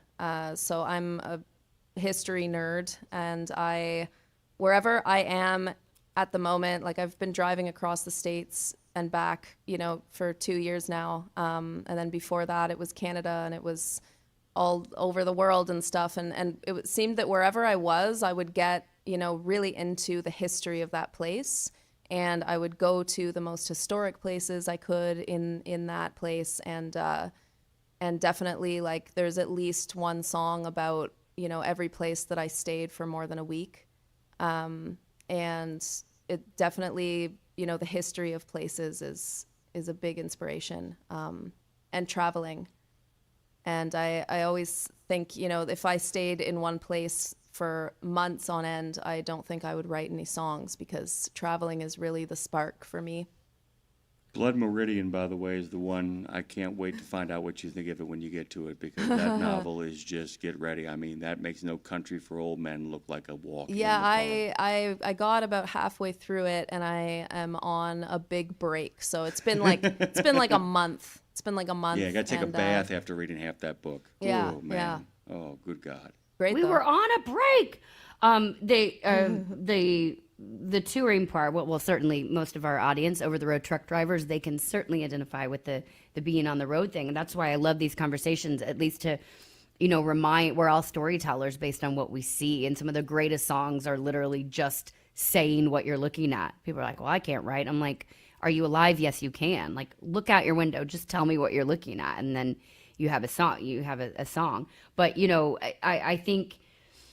you grew up around music, and without even talking specifics, the idea, whether it's the guy next door who plays guitar that comes and sits on your porch, or I didn't really grow up around music. Like, my parents would have it on, but I didn't grow up around musicians. So I found, and so no one really knew what to do with me, I guess. And so later in life, you kind of find your tribe and figure it out and find your people. But when you think about, I guess, musical legacy and what you listened to growing up, and then what you started listening to later. Like, do you feel any of that as like a blessing or a weight? And what are, because I'm thinking about, I'm thinking about in like my writing now and how it's different from 10 years ago or 20, and I'm currently really writing about back to my childhood. Finally, at 47, all of a sudden, I'm like, that's coming up for me. So I'm thinking about everything in life as a blessing or a weight, and it's obviously both of them. How much does your lived experiences and legacy and what music did for you as a kid play into right now in this season of life? So I feel like my songwriting journey sort of, like, it started when I was really young, but I wasn't writing like very serious songs. I was more writing like a lot of poetry. Like, I would just be like, all in class, I would get my, my books confiscated all the time because I couldn't stop writing. And I would just write these like long rhyming poems that went on for pages and stuff. And I realized that was the start of me writing songs. And it feels like back then I wasn't, I don't know. I feel like I started writing my songs, like my actual songs that I would present today when I was, 16, 17. That's when they started actually becoming mature songs. So I feel like I don't really write about my childhood because I don't want to. But I definitely write about, my life that began when I was a teenager. And I sort of found my independence from my family, and that's sort of where my writing period is, and those are the songs that I write and present to the world. But I hope I answered your question. No, correctly. You did. I mean, do you feel like that was the time when you finally started having, because oddly enough, I just feel like, and this is my own stuff, like I'm finally have permission to say what I want to say much later in life. Did it feel like in your teens you really took it, you're like, I can actually, did you really have the confidence to, or not did you really, did you have confidence to be like, I can now, I'm an adult now, I can say what I want? Was it something that sort of a switch that flipped? Sort of. I mean, my adult life started very early. Like, I had my first apartment at 16. I left home. I just turned 15 when I left home. So that was sort of when I found my independence. And I think that was sort of when I started getting really, really deep into Appalachian music. And I feel like it opened up the pool of music and just the pool of self-expression to me. So it was very much like, that's sort of like the pivotal point in my life where I sort of, was able to function mostly on my own. And from that came, my ability to create better. So. It's by the way, and I'm from my own experience as a writer, I will tell you this: there is a moment, and it can happen for some people at 15. It can happen for them at 30. It can happen for them, like Cormac McCarthy, later on in life. But there is a moment when, and you've had this moment too, Lindsay, where it opens. So about the idea of that opening, where you're like, oh, I'm really good at this. I feel good doing this, and I want to keep doing this in this particular area. And at that moment, and now somebody else is feeling good because it too. Now we've really got the trifecta. Now we got the trifecta going on. And what happens is, though, is that, as kids, things happen at 6, and we have a full year, and we remember one thing when we were 6. It's almost as if that moment is literally the definition of an awakening, because you really have, you said, become an adult. And that's really kind of this amazing moment when you realize, oh, there's a major league pitcher who said that genius is not just the ability to recognize the thing that you are extraordinary at. It is to then take the mindset that that is all I'm going to do, and that everything is about driving towards the realization of that genius. Yeah, and that you can't imagine yourself doing anything else. So I think that was, I think I decided that I remember like calling my dad on the phone when I was 9 years old, and I was like, I want to be a singer when I grow up. And he was like, that's wonderful. And like, so like, I remember like, like that was the moment when I'm like this, like, I want to be a musician or whatever. But I think that it didn't really occur to me that there wasn't anything else that I wanted to do in the world until I was about, 15, 16, like, finding myself, coming of age, whatever, like that was when I was like, I don't think I can live without this. And, I think every musician and artist, even at my age, even at 31, it's like, I still have thoughts where I'm like, should I really be doing this? Is this really what I'm supposed to be doing? And, you question yourself, and you question everything you've ever created. You're like, is it good enough? Do I deserve this? Whatever it is. But then I picture myself not doing it. And I'm like, I could never imagine myself doing anything else, and that's sort of the thing that comes in and I think reminds us, like, this is what I'm supposed to be doing. This is what I've always wanted to do. And I have to just keep doing it because I don't know how I would do anything else. Are you saying you can't imagine yourself walking into a cubicle every day and typing and doing Excel spreadsheets? That's strange. Well, and it shows in your music. And Jim, I know you'll feel this too. What's really cool to me about your music, so people can understand the sort of the scope of it, I think your music really walks a line between tradition and disruption. And Cool. and I think that comes with just how you travel and live, and it's felt, and it's like, these Appalachian roots, but with edge to it. So what does it mean for you to sort of honor tradition but not be confined with it? Well, I think it's the same idea of, change. I think it's just changing songs to make them fit better into the modern world. Mm-hmm. And I think that, like anything, it is going to progress and change over the years and adapt to the current situation of the world, whatever it might be. So I feel like it's like changing lyrics to old time songs, which, if there's a song about murdering a woman and throwing her in the river, like I don't really like sing very many murder ballads anyway, but sometimes a song is too dang pretty and I do change some of the lyrics, and I just think that it's more appropriate for, it's more in line with, at least with my beliefs. Let Bonnie Prince Billy kill everybody and sort everybody else out. You don't have to do that. And I just, I think that it's, so keeping the tradition alive is, playing, a certain melody, playing a banjo or a fiddle a certain way. And, I think that we can honor that tradition and, the roots of the music that we love, while also, adapting it to be more palatable and more accessible to a larger, the audience of today.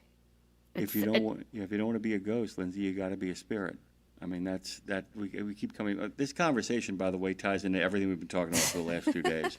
Well, and I want to say too, go stalk her on Instagram, even though we said get off social media, but only if you're going to check out Meredith Moon, because first of all, the two different things. Then when you're get off playing, social media. and then get off social media. When you're the one song when you're singing and playing with Hillary, and she's clogging while she's playing the fiddle, I die.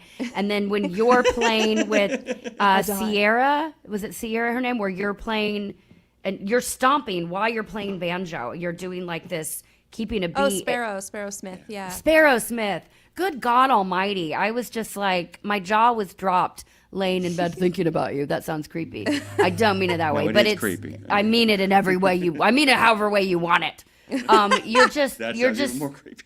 yeah, right. I need everyone to go to meredithmoon.com is what I'm trying to say, and download this record, Louisiana. Is it called Louisiana Trees? Yeah. That when you're playing that on the piano, I die. Sorry, I could dote on you over and over. But that YouTube video of you playing that song on piano, the juxtaposition to know somebody is like a thumper on banjo, and when you take that breath and sit at the piano, Thank you. I die That's again. really kind So of you. anyway. Yeah, and Sorry, Lindsay's a Jim. real father mucker on this kind of stuff. She doesn't Dude. hold back. She does not hold back. And I'm in agreement too, guys. MeredithMoon.com. On the Instagram, Meredith Moon Music. Of course, if you type in Meredith Moon on Spotify, you're going to get the one and only Book of Faces we always talk about. YouTube and Linktree. You can find all of those great places too at Meredith Moon. Please check them out. Where are you guys playing next week again? Actually on Friday, I'm playing with Hillary Klug. And we're playing at the Cigar Box Guitar Festival at the Mint in New Orleans. I know where that is. That's yeah. right down the block from here, as a matter of fact. Yeah. Straight shot up. The sirens are Absolutely. heading there now. Yes, Yeah. they are. They're on their way. Yeah. And then on Tuesday, I'm actually playing with Sparrow Smith. So funny. the two people that you mentioned. At Saturn Bar? Is And it at Saturn Bar, yeah. What great spots for you and your music, if you know them, by the way. Jim, I hope you're going to one or either I'm of going those to go shows. to the Cigar Box one for sure. I just Awesome. don't know if I might be dead by the time we get to next Tuesday, That's but fair. I know I can make the Friday show. That's We fair. loved having you here, by the way. Thank you so much. You guys are really kind and, yeah, Well, very we're- comfortable to We're talk actually to. not, but we're... No, we suck. We suck. We just like you. Next time, come back. Feel free to bring that banjo next time. And also, when you're in Nashville, I host a show called We Should Write You should go about do the it. healing power of Wonderful. writing. I would love for you to come be a part of that as Wonderful, well. for sure. You're a dream, so keep on. As are keep you. on Thank dreaming. you for having me. Phone Master, get us out of here. Don't forget, Road Gang Radio continues tomorrow with more fun and frolicking, all the life that's More worth fun living. than this? More what? fun than this. I know. We're gonna top it. I don't know how we're gonna top it, but we're gonna do that. But don't forget, We Should Write is coming up at noon after the replay, immediately after the show. Lindsay, have fun. We should write, right? Right. The Soup Nazi says no soup for you, but we've got plenty of alphabet soup for you on Nemo Nation every Monday. You'll know what's going on at FHWA, TCA, ATRI, CARB, NHTSA, NACFE, OVAC, NTSB, ATA, RLA, NMFTA, DOT, CVSA, TXTA, NASTC, NAPTA, and of course OOIDA and FMCSA, and more. Dave, we're gonna need a bigger bowl. It's Wednesday, Wednesday, Wednesday, Wednesday. It's one simple act that helps Wreaths Across America fulfill its mission to remember, honor, and teach. Sponsoring a wreath, one more wreath. Means one more adoring father, one more loving mother, one more heroic son, one more brave daughter, One more beloved family member. one more dearly missed friend, one more American. one more wreath upon the gravestone of someone who served the cause of freedom, Honored for their sacrifice. never forgotten, Always remembered. through one Simple act. one simple act. Go to wreathsacrossamerica.org/RadioNemo and keep the mission moving forward. Well, hey there, it's Lindsay Lawler, y'all, and welcome to We Should Write, a show about the healing power of writing. I'm your host, Lindsay Lawler. I'm a songwriter, a performer, and a longtime radio voice. I'm also a storyteller and a proud advocate for the incredible men and women of the trucking industry. And let me tell you, they've got stories. Okay, so We Should Write is where sarcasm meets soul. It's equal parts vulnerability and absurdity. We talk to songwriters, authors, and creatives of all kinds about how putting pen to paper help them heal, grow, and work their stuff out. Because let's be honest, writing is cheaper than therapy and way more, dare I say, honest. So take a breath. Now, let's get it out. Let's get into it because we should write, right? Right, we should write. Welcome back to the newest episode. Actually, the first episode of the man-made new year of 2026. By the way, the year of the horse doesn't start till February 17th, so everybody just take a breath, get your panties out of your tushy. You don't have to conquer the world on January 1st. or 10th or even 31st. Thank you, Jesus. Okay. I've been talking about this episode I talked about on our earlier show today. I am so excited about this. This conversation is very close to my heart. My guest is someone I love deeply.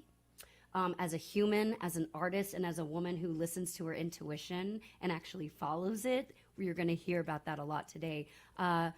Michelle Nicolo Prentice, is one of the most extraordinary vocalists I know. Truly one of those voices that doesn't just sound beautiful, it calms your nervous system, and you're going to get a chance to hear that today. But what moves me even more is than her voice, actually, is the way she has allowed her gifts to evolve, both naturally and honestly, into something that serves other people in a real, tangible way. And that's really the beauty here. I talk a lot about how when we find our passion, when it meets purpose, that's when we're walking our path on this earth. So Michelle is the founder also of Mama's Lullaby, which began not as a brand or a business plan, but as this moment of intuition, a song written in a hospital room late at night, or listening to a song in a hospital room late at night when sleep felt impossible. And that song became a realization. Mothers need lullabies too. Mothers are anybody mothering. What started as music became a calling, and that calling really became a community, which she is continuing to build every day. I'm drawn to people who follow joy and responsibility and who let inspiration lead but stay grounded in service. To me, that's what walking your path looks like. So that's why I wanted to talk to Michelle today. That's one of 1,000 reasons I wanted to talk to Michelle today. Not just about motherhood, not just about writing, not just about vocals, but about intuition, about changing our minds, about overwhelm, about creativity, and about what happens when we trust those quiet nudges that say, go this way, go this way. Okay, guys, I can't wait for you to hear her voice, not only vocal, but just talking. This woman is a breath of fresh air to the world and to me. Please make welcome to the show, Michelle Nicolo Prentice. Hello, my dear friend. Hello. It's so nice to be here. I've been so excited about this. Good. Yes, since you talked to me about it last month or however long ago it was, I came to your house. It's an honor. Well, it's an honor to have you. And just so you know, sitting to her left is one of the most badass musicians I've ever met. I've had the joy and honor and privilege of getting to work with her husband both in the studio and on stage and behind the scenes.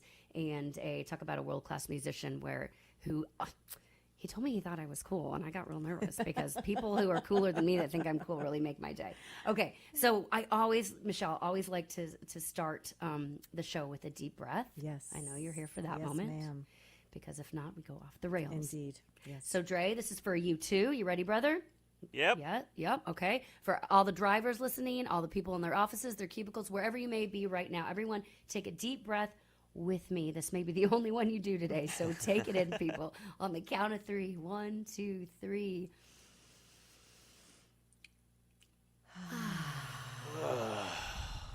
It's so good. Very nice. And with that, Michelle. Yes.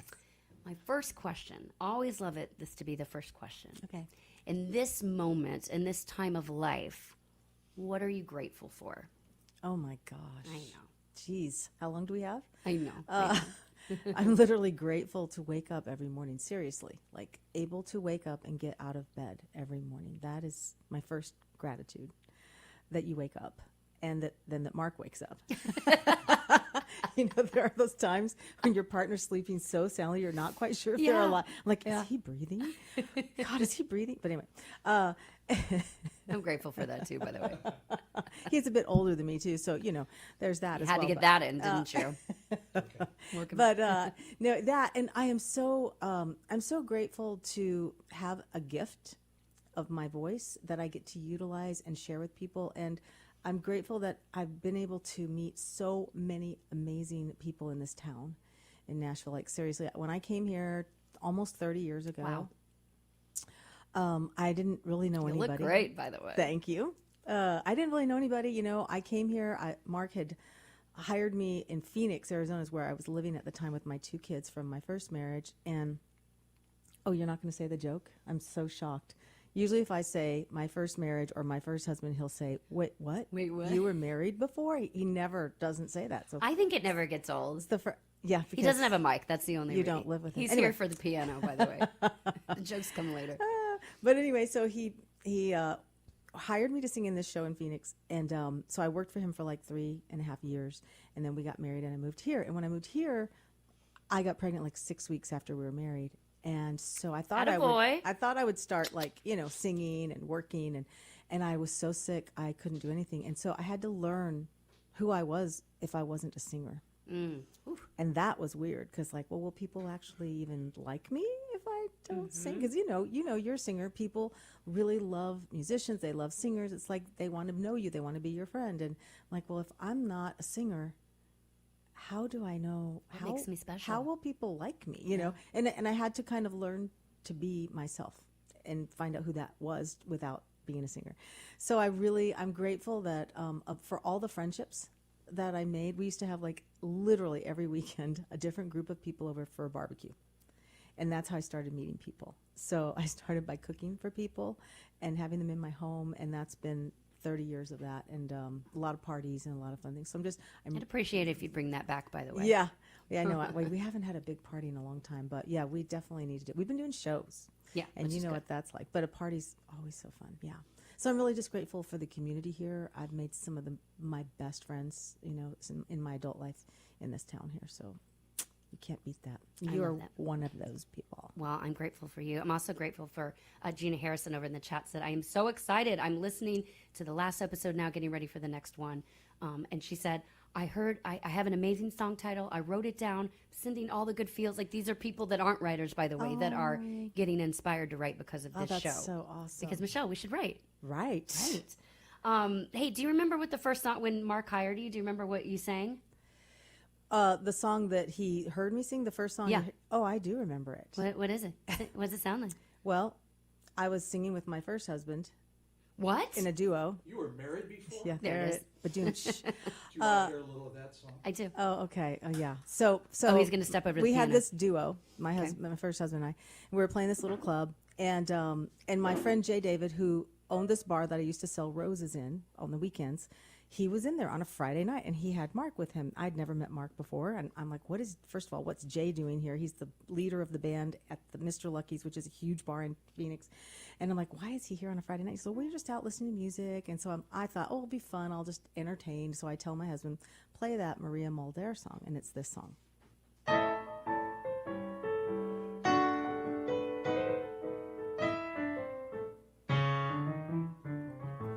Don't you feel my leg?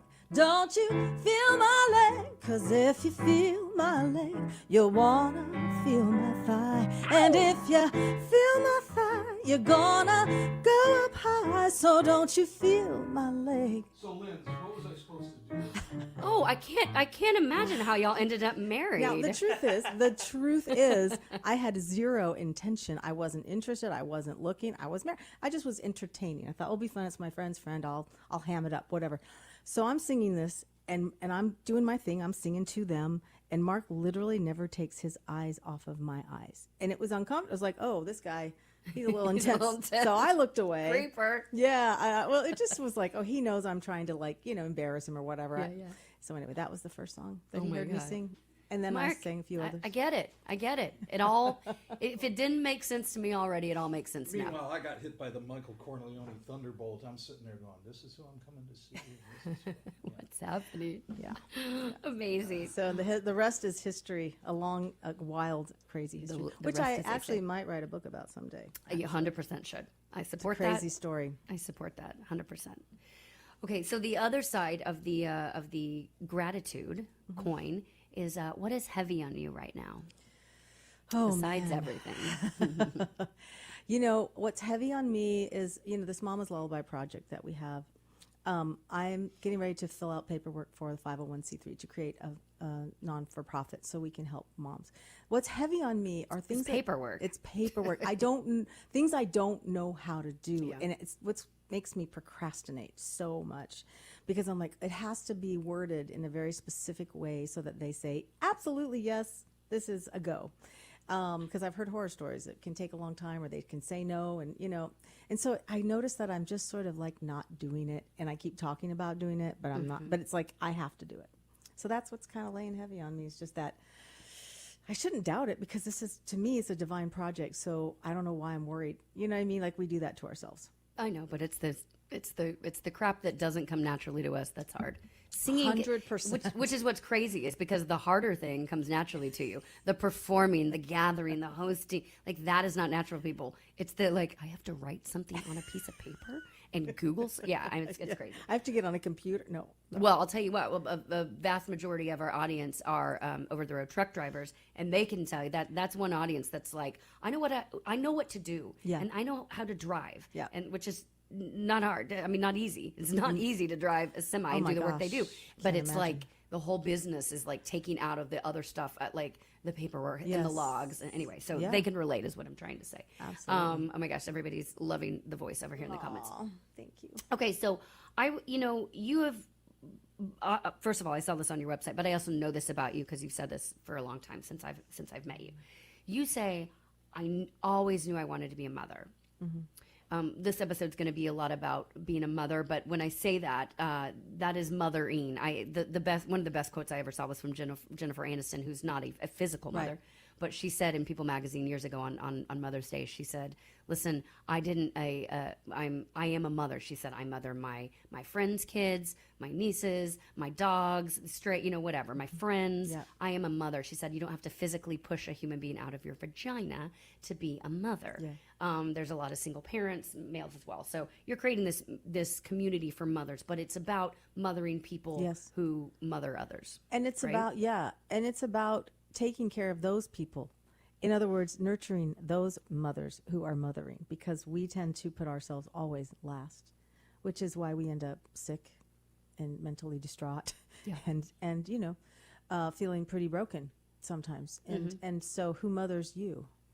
And that's what the goal with Mama's Lullaby is, to mother the mother and nurture the mother. Because if we have a healthy, happy mother or woman or person that feels loved and supported, then they're going to be better at their job. Yeah. Mom ain't happy, nobody's happy. Exactly. So let's go back though, but long before Mama's Lullaby. I just said, you said I knew I always wanted to be a mother. Now, not everyone feels that way. That's true. I think I always just assumed I'd be a mom. That doesn't mean I always I can't wait to be a mom. That I didn't have that, and then maybe I manifested having difficulty being a mom because of it. I don't know, but what talk a little bit about that to our audience, or someone maybe who's wanting, because things change too. We may think we want to be a mom and then decide later we don't, or we may think we don't want to and then we find a partner where you're like, oh yes, I so want to create something with you. What do you say to that person's like, wow, I don't feel that, and you feel that? Is there something wrong with me? Yeah. Amy Grant's one of the people I got to write with for this project, and when she was on my podcast, she was talking about her daughter who never wanted to be a mom, and she's not a natural mom. She said she's not warm and fuzzy, and I think that the other thing I really want to perpetuate is less judgment of one another. Like, if you want to be a mom, great, be a mom. If you can't be a mom and you want to be a mom, there's ways to do it. If you can't be a mom and you don't want those other ways, there's ways to deal with that. So I just say, let's not judge one another. Like, if you want to be a mom, you should be. And if you don't worry about it. It's okay. There may come a time where you do, and there may never come a time, but whatever is right in your path, on your path, is right for you. Just, if you just trust that this is exactly perfect. If you're not feeling a longing, if you're not, I think we just judge ourselves and we judge each other way too much. So I always say, we can be each other's best friends or worst enemy. Let's be each other's best friends. Like, let's lift each other up. We have a bunch of girls we call the High Vibe Tribe. And it's just a bunch of badass women who just, in their own right, and we just are always supportive of one another. We're never jealous of each other. We're never tearing each other. We're always lifting. And it's just, I think that's the attitude, that if we change our mindset to that, like, my friend is having something amazing happen to her, and maybe it's not happening for me, but my energy to be happy for her perpetuates back to me. So what we hold, what we focus on, we get more of. And so, just love yourself more. We each have an inner child, right? So those women who maybe don't want to have children or whatever, they have a child inside of them, and that child's very important to be taken care of.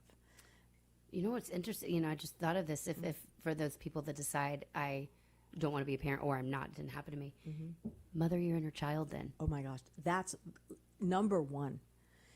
You need to mother your inner child first and foremost. Men and women.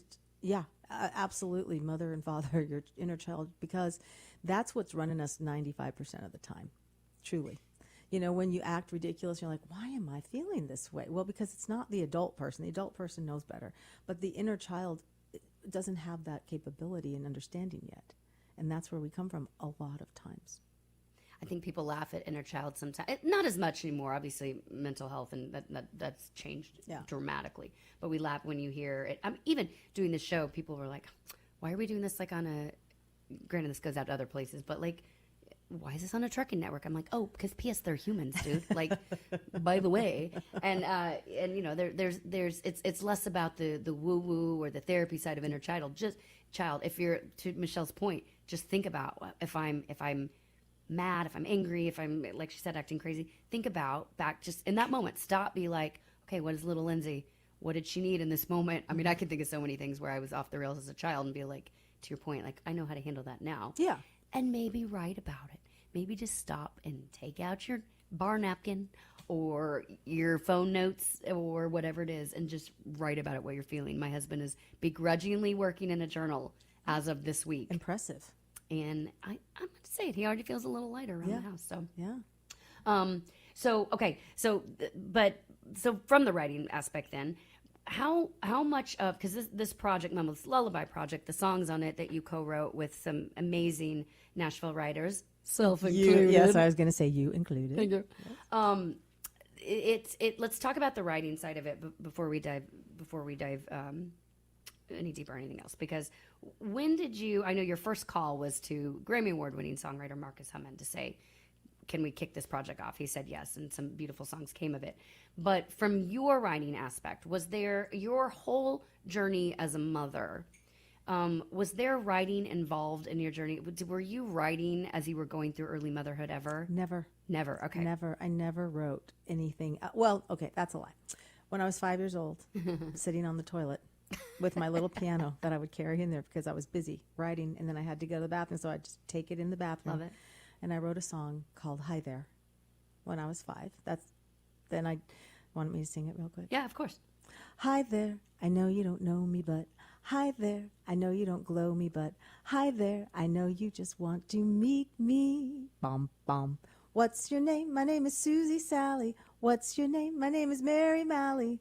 Hi there, I know you don't know me, but hi there, I know you don't glow me, but hi there, I know you just want to meet me. Bum, bum. That was my song. That was the first and only song I've ever written when I was kid. Been trying to glow her ever. He's been trying to glow I didn't her. know what else rhymed with no, but anyway. Have you recorded that? I have not, but I want to and make a little video of it, like a cartoon. Yeah. Isn't it cute? Yeah, Mila you have to sings record it. that. My little granddaughter sings it all the time. It's so cute.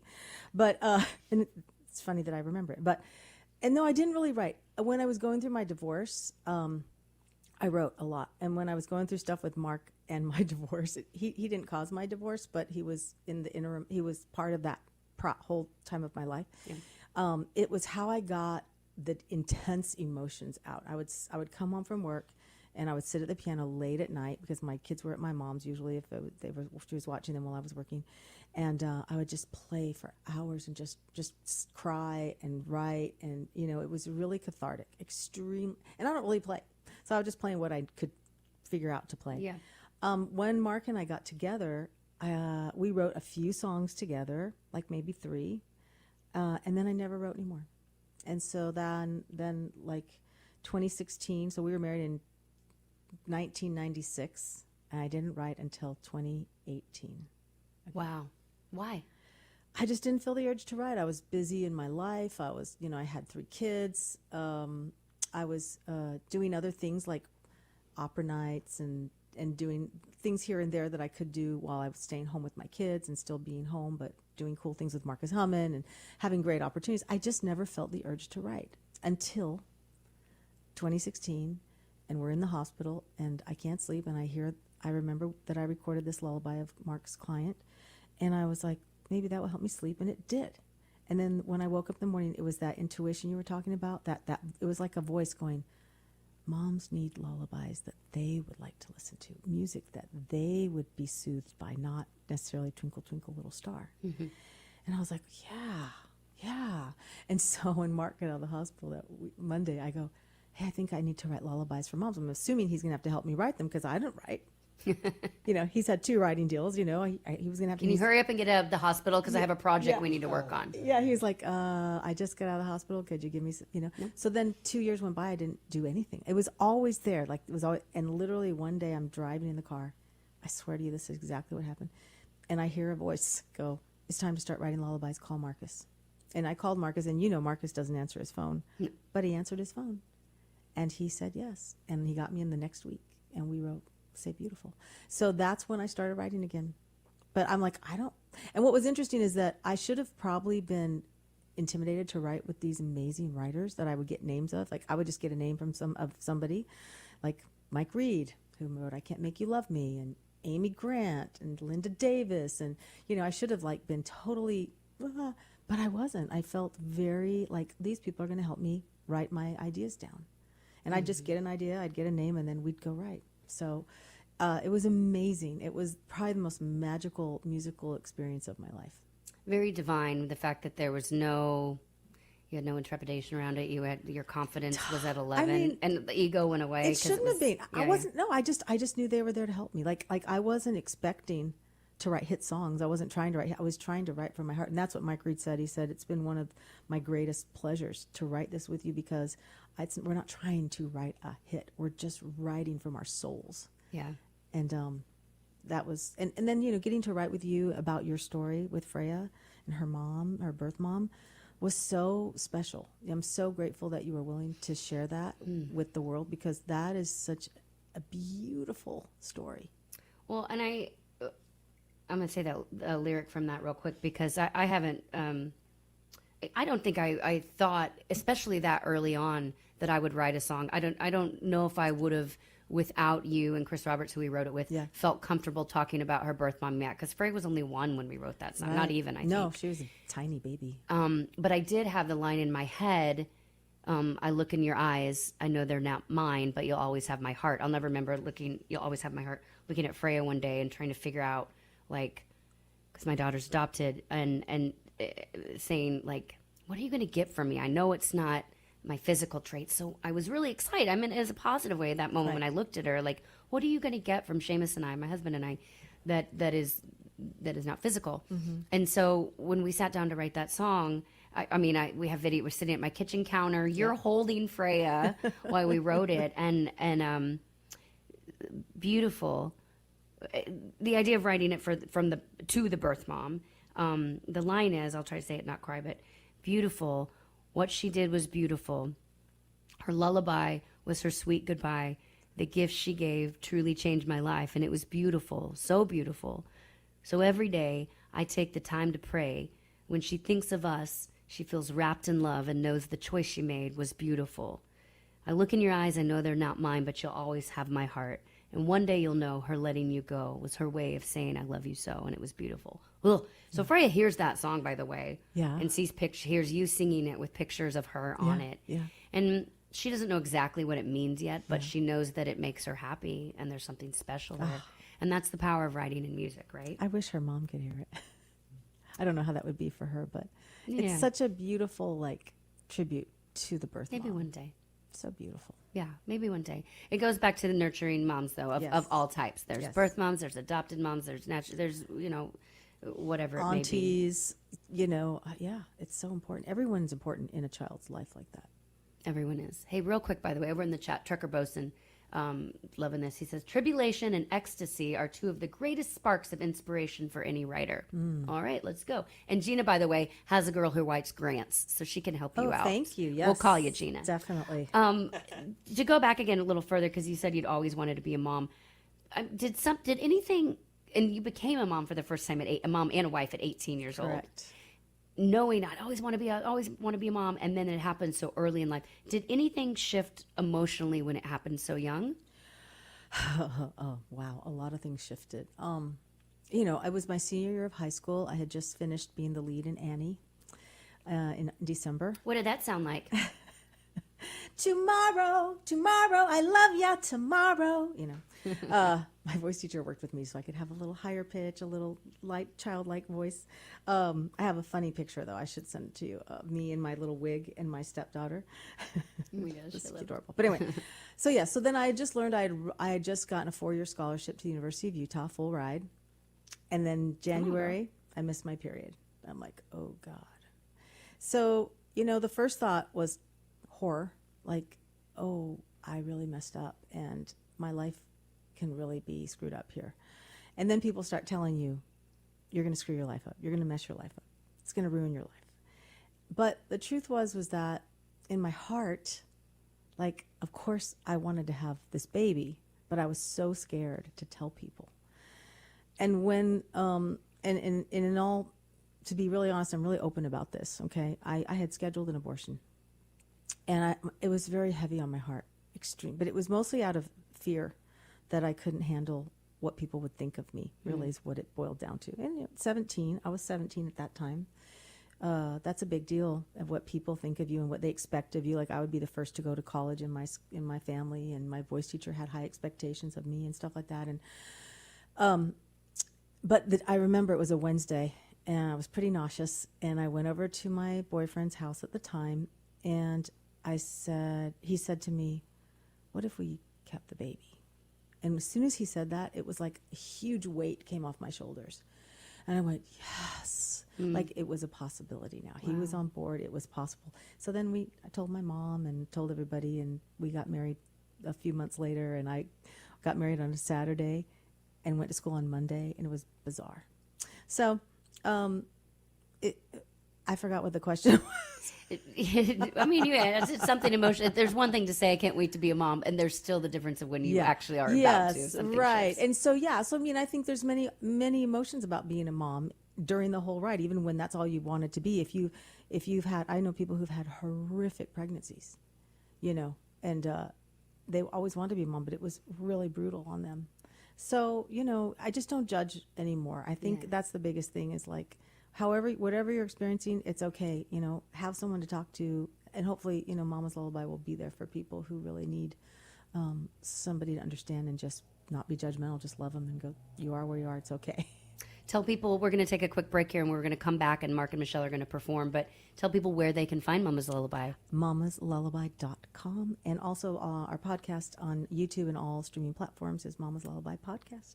Just search Mama's Lullaby and you'll find her. We're going to take a quick break. We'll be right back. This is We Should Write, a show about the healing power of writing. My guest is Michelle Nicolo Prentice, one of my favorite people in the world, as is her husband, one of my favorite people in the world, Mark Prentice. We'll be right back. But first, hey, Michelle, we should write. Right? Right. Get us out of here, Dre.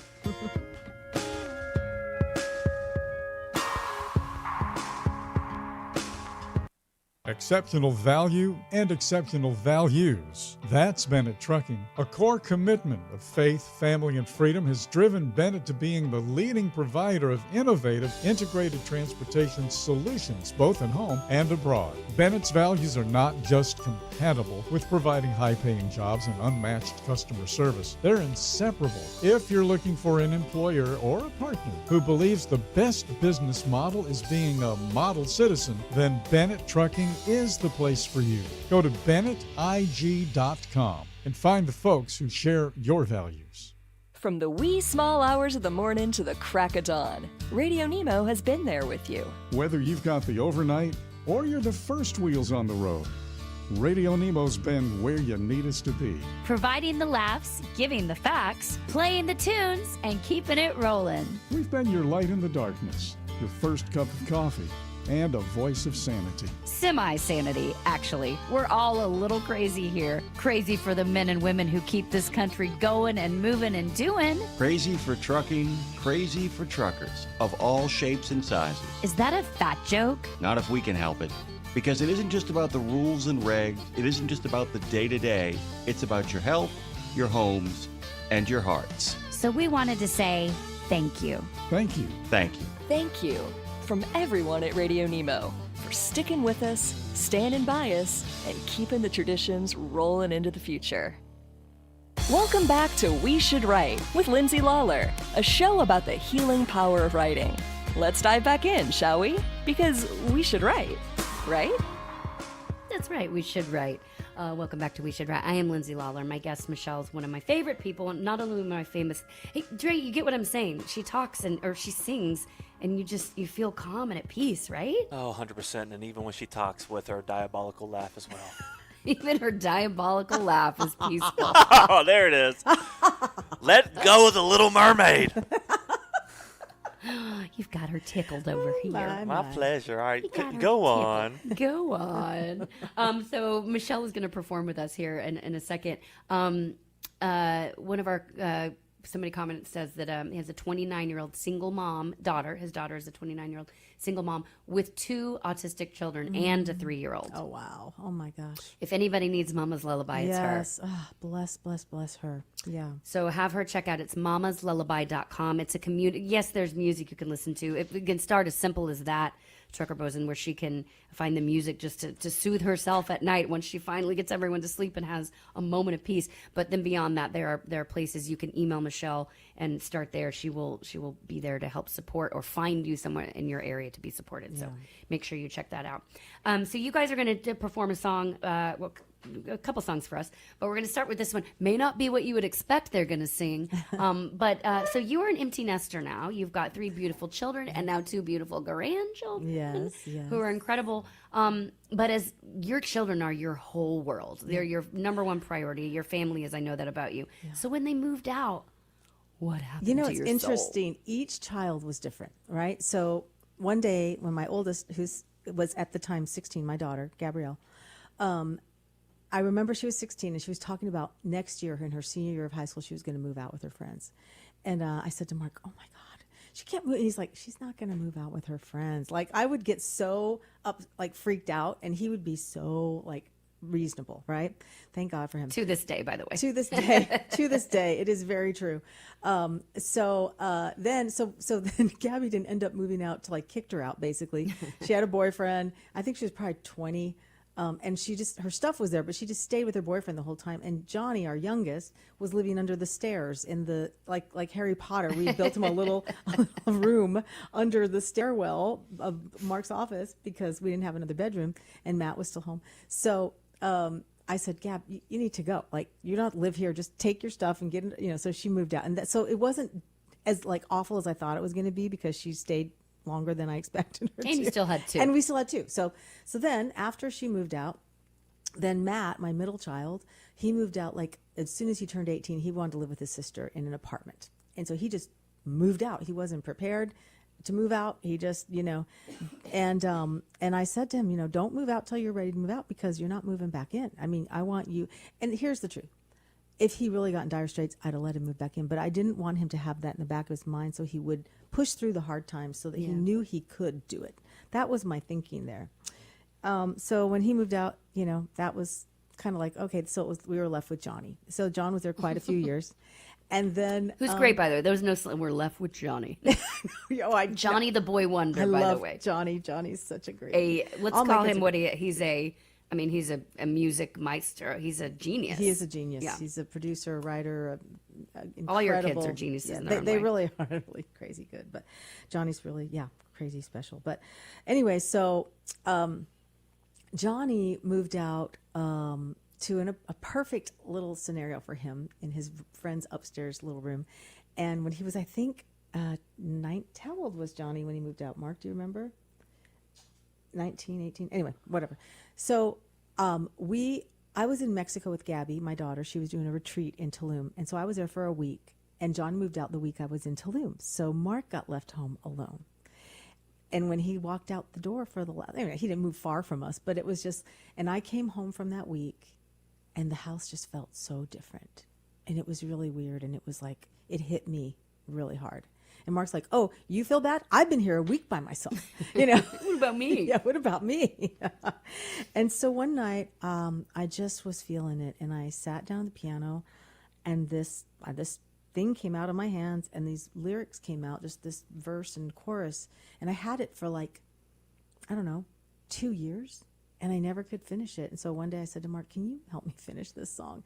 And it's called Bye Bye Birdie. It's about empty nesting. I love it. So, not the musical, by the way. No, not the musical.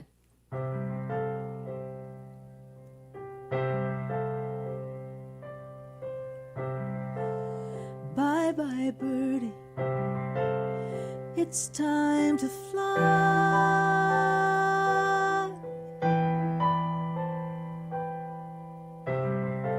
Spread your wings and take to the sky.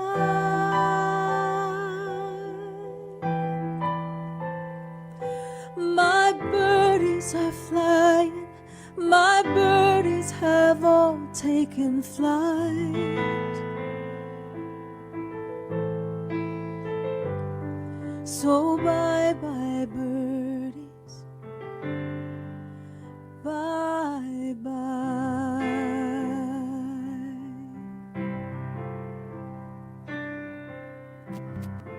Silent rooms now. I just wanna cry.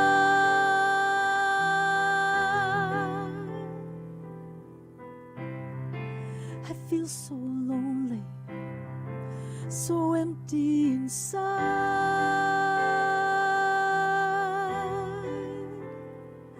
'Cause my birdies are flying. My birdies have all taken flight. So bye-bye, birdies. Bye-bye.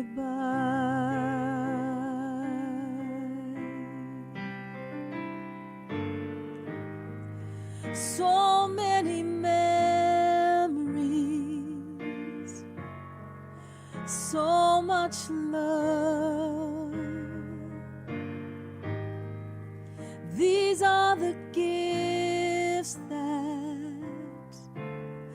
this life's made of.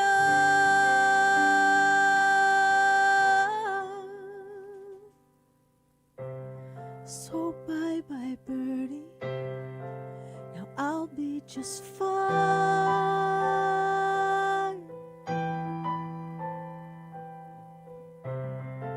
So many memories, but all in good time.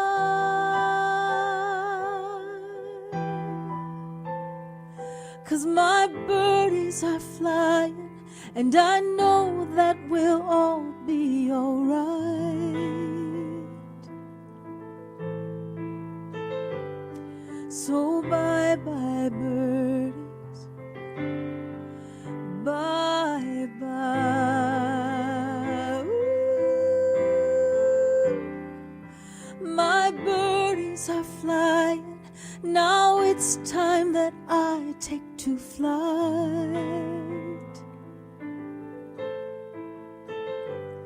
So bye-bye, birdie. Let's all fly.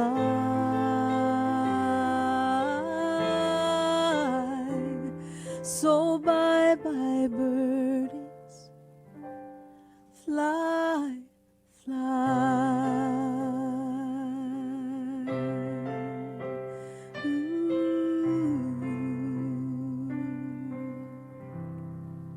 Good God. Oh, I know. I'm not crying. You are. Good Lord. I've heard that song. I've never heard it live. Oh. And she just looked in my eyes when she was singing. I was like, oh my God, I'm being mothered right now. And that's the beauty. And I was thinking about my daughter, and I make jokes about like, oh, can't wait till I have some time alone. And then you hear that and you're like, no, please never leave. Yes, exactly.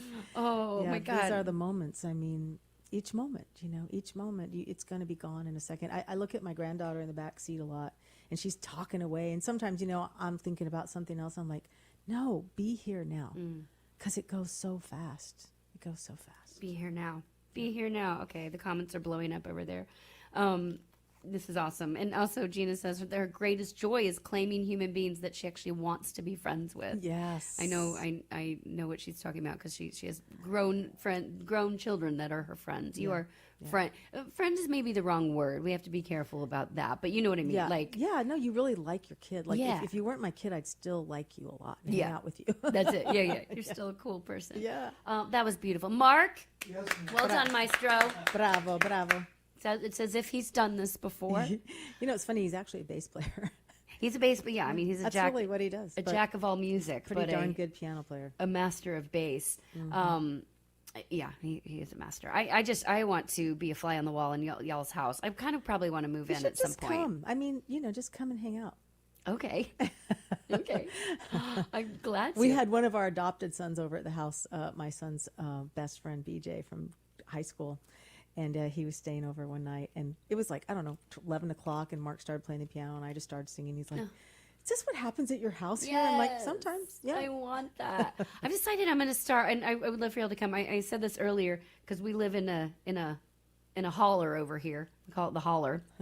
There we go.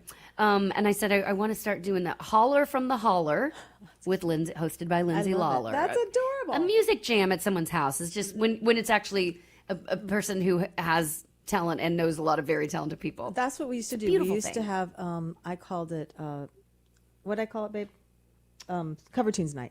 I'd call it Cover Tunes Night, and we'd invite all of our friends, which were all studio musicians. Yeah. And just have them play whatever they grew up with. Just casually a group of the most talented musicians in the world. It was just so fun. Actually, Levi Humman sang at our house for the first time ever. He sang at our house. That was his debut. He was like so excited. I love that. So cute. I love it. He's big on TikTok. Guys, go look him up. Yes, he is. Okay, so we're gonna do another song in a moment, but before that, you talk about it takes a village. Mm-hmm. I think we say it takes a village too casually sometimes. Like, it takes a village. Yeah. And we don't think about what we're saying. People will say that like at the office or Mm-hmm. and we refer to it when it takes a village if somebody's maybe picking up your kid and helping you out. But it takes a village for moms, of course, as well, or for just for life. Yeah. For life in general, for everything we do. And I know there's a mom that said something at the bus stop the other day, and I really felt for her because I know that she's struggling. She's a single mom. Yeah, there's a lot of She lives with her parents, but it's still, that doesn't necessarily just mean, oh, you've got your parents up. No, because she doesn't want to be living with her parents. Right. It's just where she is and right now in this time of life. Right. But then I just started thinking about so many moms who were like, when you ask them how it's going, and they're just so overwhelmed and beat down, and they can't. You hear moms being like, "Oh, you wouldn't understand." So it's all relative. We all have our things, and it's all relative, right? Yes. But you have to almost like take a mom when they're in a moment when you are that overwhelmed. You got to smack them. You got to shake them and be like, "It seems bad, but it's not." I mean, it is right now, but it didn't have to be. Yeah. How do you, with some of the moms that you've supported over your life, and some of the moms that have supported you, how do you shake somebody out of it when they can't see the forest for the trees? Well, the days are long, but the years are short. It is. There's a movie called Click. You remember that movie? I don't think so.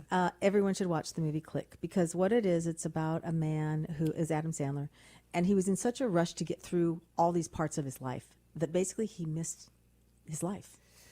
And so it's like you're ready to get to the next thing, to the next thing, to the next thing, to the next thing, right? And like being in the moment is probably one of the hardest things to do. It's one of the things we do the least, but the most important thing to actually enjoy your life and what's going on in the moment. Because what I find with moms, and for me too as a young mom, what's hard is you're trying to live your old life in your new life. You're trying to do all the things you were doing in your old life in a new life as a mom. Ooh, that just landed. Yeah, and so it's frustrating because you're trying to get this stuff done, and the kid's like, I need this, I want this, or you crawl, like, not right now, right? And I find this with my granddaughter, like if on days that I watch her, I try not to have anything to do. That's the beauty of being a grandparent. I don't have to have anything to do as opposed to being a parent. But when I was a mom of young children, I was trying to always, get to the house and the laundry and all that crap. And it's like, it doesn't matter. Be with your kids if you can. And the other thing about single moms is that there's a lot of them, and we're not meant to raise children by ourselves. We weren't not meant to do that. It's not natural. It's not really great and healthy, and not what's the word I'm trying to say? Optimal, yeah. And so we need the village. I grew up with a lot of older women that were with my mom's friends. They were older women like 60s and 70s that like mothered my mom, and then they were like grandparents to us, and it was just this beautiful thing. And people don't have that anymore. So that's one of the things we're really wanting to bring to fruition with Mama's Lullaby, with the 501c3, is to bring the generations together.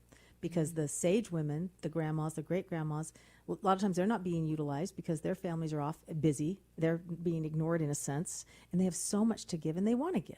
And it's good for their mental health, and it's good for the community. But then the newer moms that don't, maybe their parents are still working or whatever, they don't have that connection. So one of the things we're going to do this year is we're going to do what I'm calling a village builder, and it's going to be a local thing. And hopefully once we get kind of a feel for what it will be like, we can kind of take the prototype and put it out to all the states, and people can start doing their own village builders where we can introduce sage women to the new moms, the older mothers to the newer mothers. I love the term sage women. Yeah, sage and wise women, right? Yeah. Like that's what we used to have in the villages that helped the new moms and the younger moms and whatever. And now moms aren't really that young, and when they're having kids, they're starting in their 40s. Like, so they're not even young, but they're new. They're new moms, and that's a different. It's the same thing. It doesn't matter how old you are. The new experience is the experience. But so we're going to be doing 4 of those this year. And if you live in Nashville and you're interested in being one of the participants of this, we're going to feed them beautiful food. We're going to have processes to teach them how to deal with stress and emotions.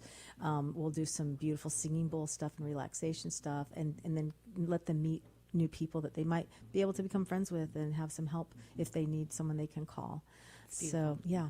So you can First place to start, mamaslullaby.com. Yeah, you can email me if you're interested. And there's a contact on that, yes. on that page. Yes. It's a great place to start. Jim over in the chat said, by the way, that he's been listening to the show on his walk right now. And it feels like he's sitting with great friends, grooving our way through one of Adam Sandler's missed days. I love it. So before you do another song, I want to share real quick. I want to talk about briefly advice versus storytelling. Yes. Advice, telling you what to do versus telling you what I did and if it works for you. Real quickly, I had my daughter was going through something and struggling, and I called her teacher. This was last year. She was in kindergarten, and her teacher gave me. Her teacher, who was lovely, by the way, gave me not good advice. I'll just say this. And then directed me the principal, who gave me the same not good good advice. And then they had a social worker call me, by the way, who said, "What insurance do you have? I'll find a therapist for." And I said, No.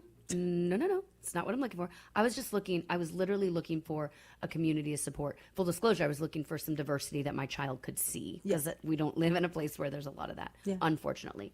May have to make a change. I don't know. But, and I said, no, that's not what I'm looking for. And she said, well, I said, do you just know anybody in my situation that we could hang out with? Yes. That's all I wanted. Yes. What she did some quote unquote research. And the next day she emailed me a link to Parenting Magazine. I thought, well, you are fired. She did get fired later, by the way.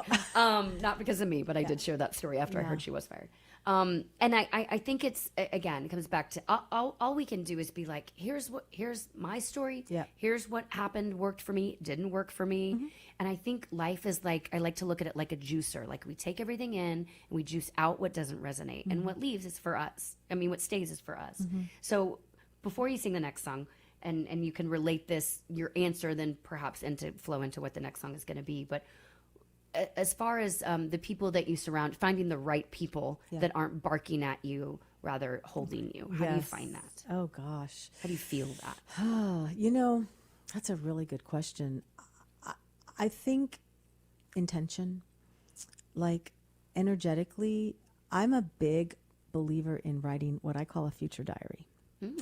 A future diary is writing a letter from your future self as though your life is exactly how you want it. And what that does is it helps you get into the energetic feeling of if that were so. And for those of you that, believe in Jesus, and if you don't, either way, there's a lot of great teachers that said this very thing. But he said, give thanks for the thing as though it's already done. And so it's called seeing truth regardless of appearances. So if you're looking for somebody to come into your life that might be a wonderful friend, mentor, imagine that you do have it already. And what would that feel like if you did? If you had that connection to that friendship, what would that feel like? And then you practice that feeling. And then you let God or the universe or whatever you believe bring that to you. There's a part of our brain called the reticular activation system. And it is like the antenna of the brain. And whatever we focus on, it pays attention to that. So whether sometimes you're in a bad mood, things start happening, you're going to hit every red light, you're going to stub your toe, right? Or when you're feeling great and amazing, like every green light's on, every wonderful thing, energetically, this is true. This is scientifically proving now. We've known it a long time. Woo-woo people have said this a long time. But they're actually proving it now. We are energetic beings. So also just People are shy a lot. I realize it's not easy to make friends. But when I go to the park, I just purposefully make myself talk to people. And you kind of have to be uncomfortable. You kind of just have to be uncomfortable and just make friends and try to find somebody that you might relate to, through maybe an organization like the library, or go to the library for story time. There's a lot of moms there. Wherever there's a bunch of kids and moms, I think that's a great place. There's going to be somebody there that's lovely and wonderful that might be your new best friend. You don't ever know. I love it. I love Says it. the girl who at 5 wrote, "Hi there, I know you just want to meet me." Yeah, not everybody is like that. I get that. I get that. You want to meet me. I know you want to meet me. Not I want to meet at 5, guys, as Mark just reminded us. At 5 years old, on the toilet with a piano, Michelle wrote, "I know you want to meet me." Oh, hey. Hey, girl, hey. Okay, you guys are going to do another song for us. Tell us about this beautiful piece. This is a song I wrote with Linda Davis and then Mark. By the also- way, yes. tell them if you don't know who Linda Davis is. Linda Davis is, first of all, one of the But does he love yes, you? she sang that duet with Reba McEntire, which I also sang that duet in the show that Mark hired me to sing. I got to be the Linda Davis character. Yeah, and we've told funny stories about that. But anyway, she's just one of the most lovely human beings on the planet, truly. And when I went to her with this idea, she's like, "Let's write something. I know you're going to write a ton of beautiful songs. Let's write something fun." She goes, like those days when you're just losing it. And I'm like, I love it. So we started the song, and then Mark helped us finish it. And it's called "I'm Losing It." And for those of you that are new moms out there, you're going to really relate to this. And those of you that are not so new, you're still going to relate to this. It's really fun.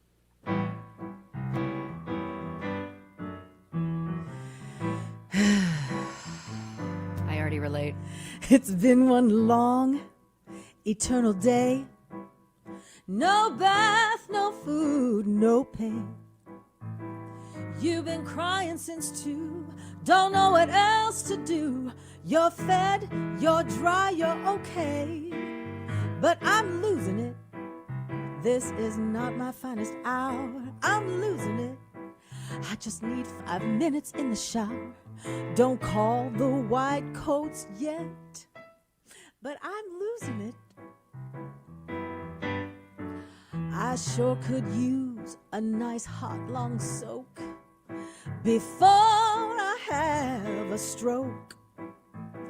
Now it may be a dream, but I can almost feel that steam. Come on, Calgon, have your way with me, 'cause I'm losing it.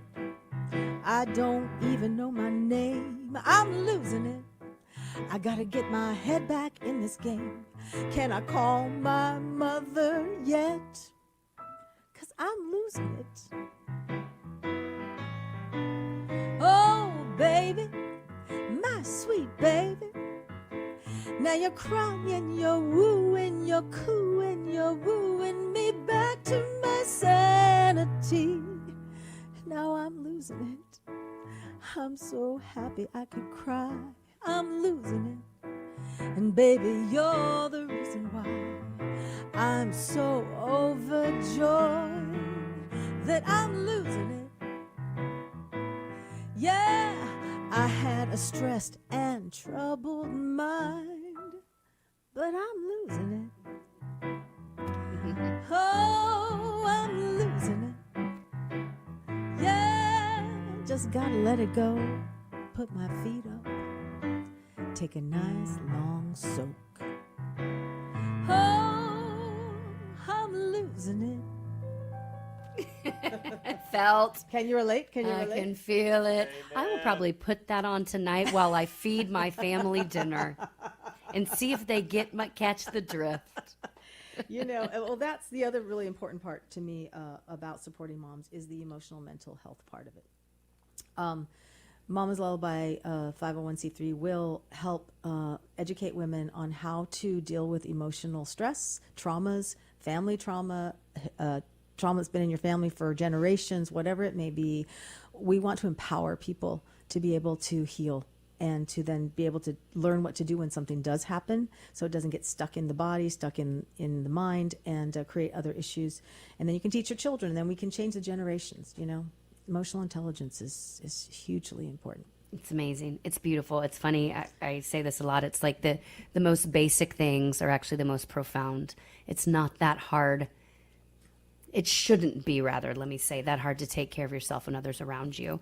And that being said, I want to close with this. We just have a couple minutes left. How did that happen? It goes so fast. We only have 2 minutes left. But as I mentioned in the intro, and this project was, as you've talked about, was divinely led. It was just like nudges that said, go here, go there, go there. Mm-hmm. And it hasn't even begun to evolve to what it's going to be. Yeah. But let's end with this, because when joy and service align, you are doing what brings you joy, which is singing and performing and nurturing, feeding, metaphorically and literally feeding people. Yeah. And so your joy and service has a line. That is your responsibility now for the rest of your life, I'd venture to say. Yeah, it is. Talk about people leaning into that. And with 2 to 3 minutes left, talk about people leaning into finding their joy and then finding how maybe it makes one other person joyful and then doing that. Yeah. Yeah, I think, we get these little hits and sometimes we just ignore them or we go, no. That's not. And I've just learned to, when I get the hit, I just follow it. When I think of someone's name comes into mind, I call them. I always do now because I know that's like a little, we do have intuition. We do have a gut feeling. And I think we've gotten so far from it because of all the distractions, the phones, the social media, all the stuff that distracts us from actual listening and quieting. Reverend Becca Stevens was on my show and she goes for walks in the park by herself a lot. And this is how she gets ideas. This is where she communes. And I think as a mom, it's hard to do that alone. It's hard to be alone, but when your kids are asleep, finding that time to just be quiet, like you said, take a breath, even a few breaths. I have some meditations on my records so they can take 5 minutes to breathe and just kind of go silent. But yeah, it's challenging, But doable. Yeah, one little tiny steps. It doesn't don't make it so big that it's impossible. Tiny. Go in the bathroom for 2 minutes and breathe. And that can shift the whole energy of the day in the room. It really can. And laughing therapy. Laughing, just even though you don't feel like laughing, just do the goofiest laugh you can do and start laughing, and it changes your state. It's another way. You are such a beautiful human. You are too. The best place, obviously they can find you as well at michellenicoloprentice.com. That will direct you. There is a tab on that page to go find Mama's Lullaby, but you can go to mamaslullaby.com as well. Thank you for sharing your voice and your heart with myself and with our audience. Thank you so much. It was so fun. Your audience is so awesome. Thank you, Mark. Yes, You're thank you, so Mark. welcome, Lindsay. Anything for you, Don. Be careful Thanks, what you Mark. say. No, I know what I'm saying. I'm going to show up at your door. I'm ready for Italian food and music. Yes, absolutely. Thank you, everybody, again. MichelleNicoloPrentice.com. That's Michelle, Nicolo, Prentice, Prentice.com. And by the way, Tucker Boson says, I love having the in-studio performances where I can actually hear the whole song. That's the thing, by the way. We have to, if we're just playing music, we got to cut it because, live is best. It's how we're going to combat AI the rest of our life. Yes, is live. We must. You guys, thank you so much for tuning in. This has been another episode of We Should Write, a show about the healing power of writing. My guest next week actually is Kelly Torres, who has a new book out on her adoption story. So it actually feeds after this one. She had a very rough childhood and a very rough adoption story. She's turned it into a beautiful life, but you don't want to miss that. If you are struggling with anything in your life, any trauma that you're dealing with from a childhood, it is an episode not to miss. This show has been executive produced by, me, and technically produced by Phone Master Dre. Guys, head on over to weshouldwrite.com. Hear all the past episodes and what's coming up next. It's a show about the healing power of writing. Michelle, we should write. Right. Y'all have the best day.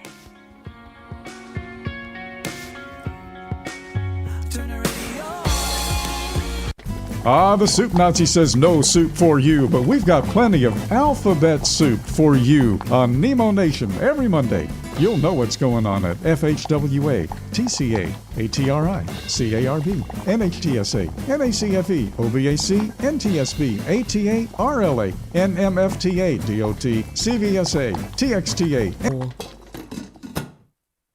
There are a precious few nonprofits in the trucking industry, and even fewer that make a tangible difference in the lives of professional drivers. So thank goodness for the St. Christopher Fund. Since 2008, over 4,000 over-the-road semi-truck drivers have turned to the St. Christopher Truckers Fund when a medical issue took them out of work.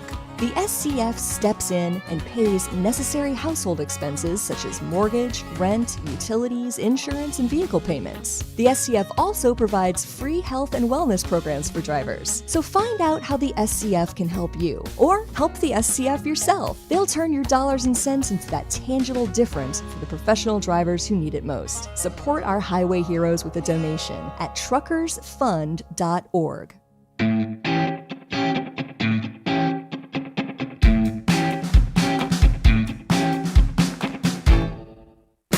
Well, hey there, it's Lindsay Lawler, y'all, and welcome to We Should Write, a show about the healing power of writing.